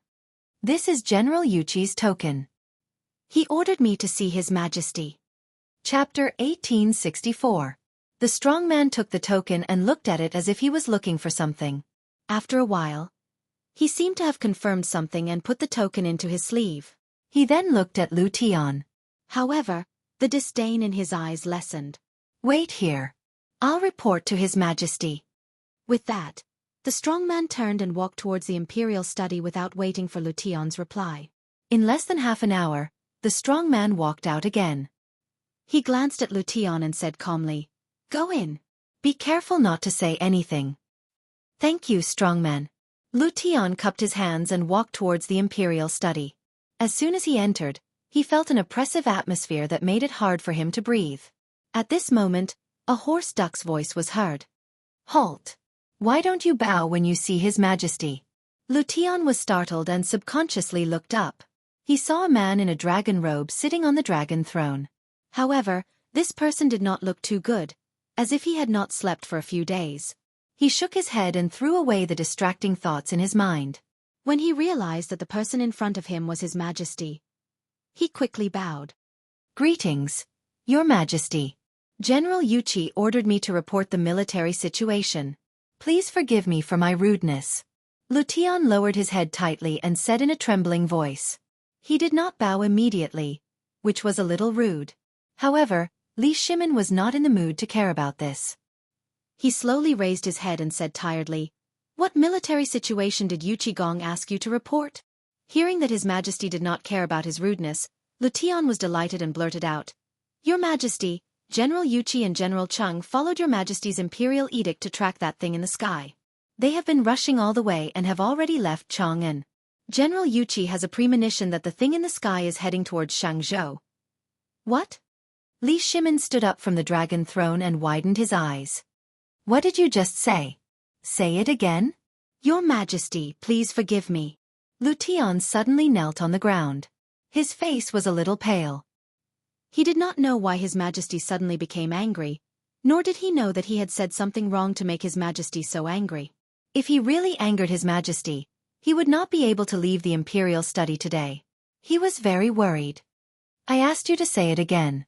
Did you not hear me? Li Shimin's eyes were bloodshot, and he looked a little ferocious. Yes, Your Majesty. Lu Tian's legs trembled incessantly. His forehead was already dripping with cold sweat. He crawled on the ground tightly, not daring to raise his head at all. General Yuqi has a premonition that the thing in the sky is going to float in the direction of Shang province. General also said that there are 200,000 Xiongnu soldiers stationed in Shang province. General is currently leading the troops in the direction of Shang province. The direction of Xiangzhou? Li Shimin put his hands on the table, his face pale. If Feng Zi and the others went to Xiangzhou and fell into the hands of the Xiongnu people, they would definitely die.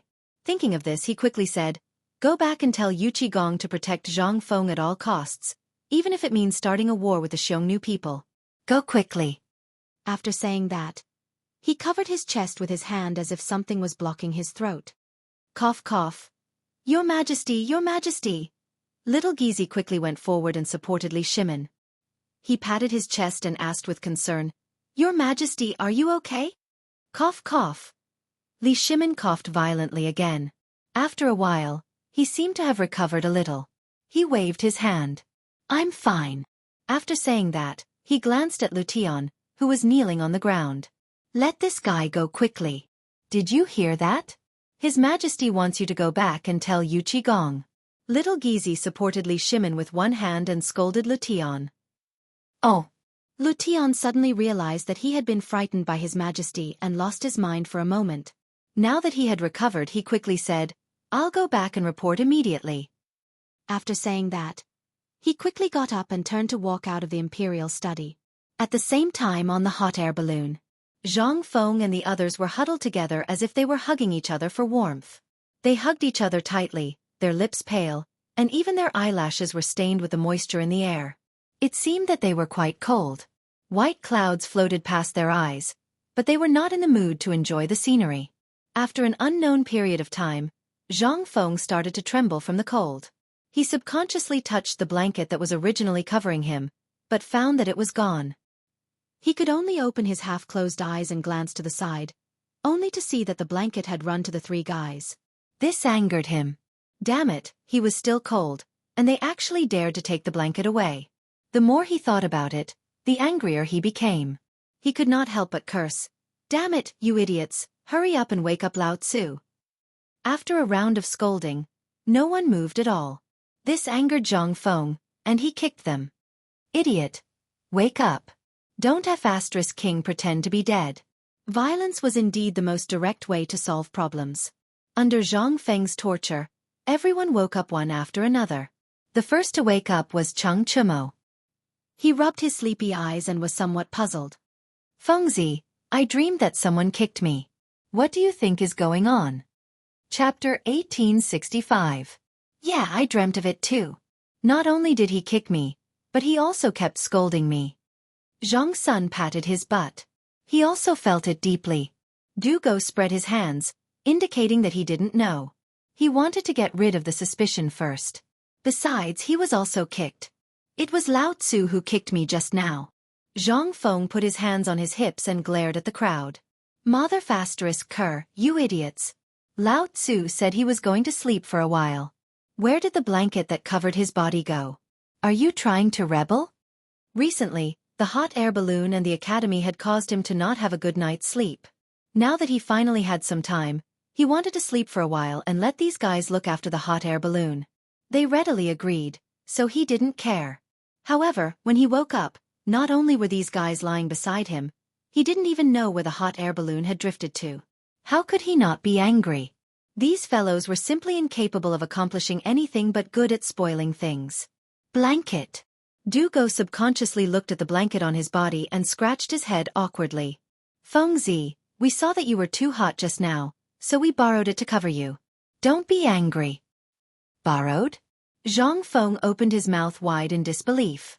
He instantly had a new understanding of these guys. He fell asleep and took his things. This was called borrowing. Hearing these words, he was instantly furious. He pointed at the three's noses and scolded. Are you Mother Kerr's shameless? Is this called borrowing? This is called stealing. Lao Tzu was sleeping well, but you took away Lao Tzu's blanket. Now you're in the right. Do you believe that Lao Tzu will immediately deflate the hot air balloon? Will he drop all of you to death? As he spoke, he held the iron wire and took out a lighter from his waist. He really did look like he was going to deflate the air. This scared the three of them. They quickly grabbed Zhang Feng's thighs and begged, Fengzi, don't be impulsive. If you let go, we'll all go see the King of Hell. Yeah, Fengzi. Isn't it just a blanket? When we get back, I'll compensate you with 10, no, 100. I'll give you as many as you want. How about that? Fengzi, please don't do this. This is 1 corpse and 4 lives. Zhang Feng naturally wouldn't do something like digging his own grave. He only said that to scare the three of them. Now that the three of them had given in, he naturally felt greatly relieved. He deliberately coughed twice and said, Ahem, you guys are used to being dandy. You actually dared to steal from Lao Tzu.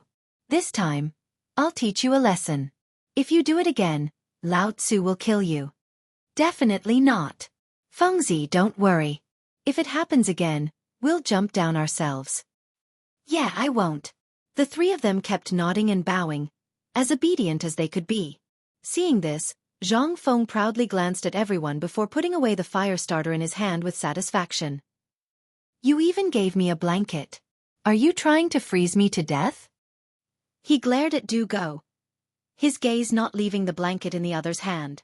Here, here, here.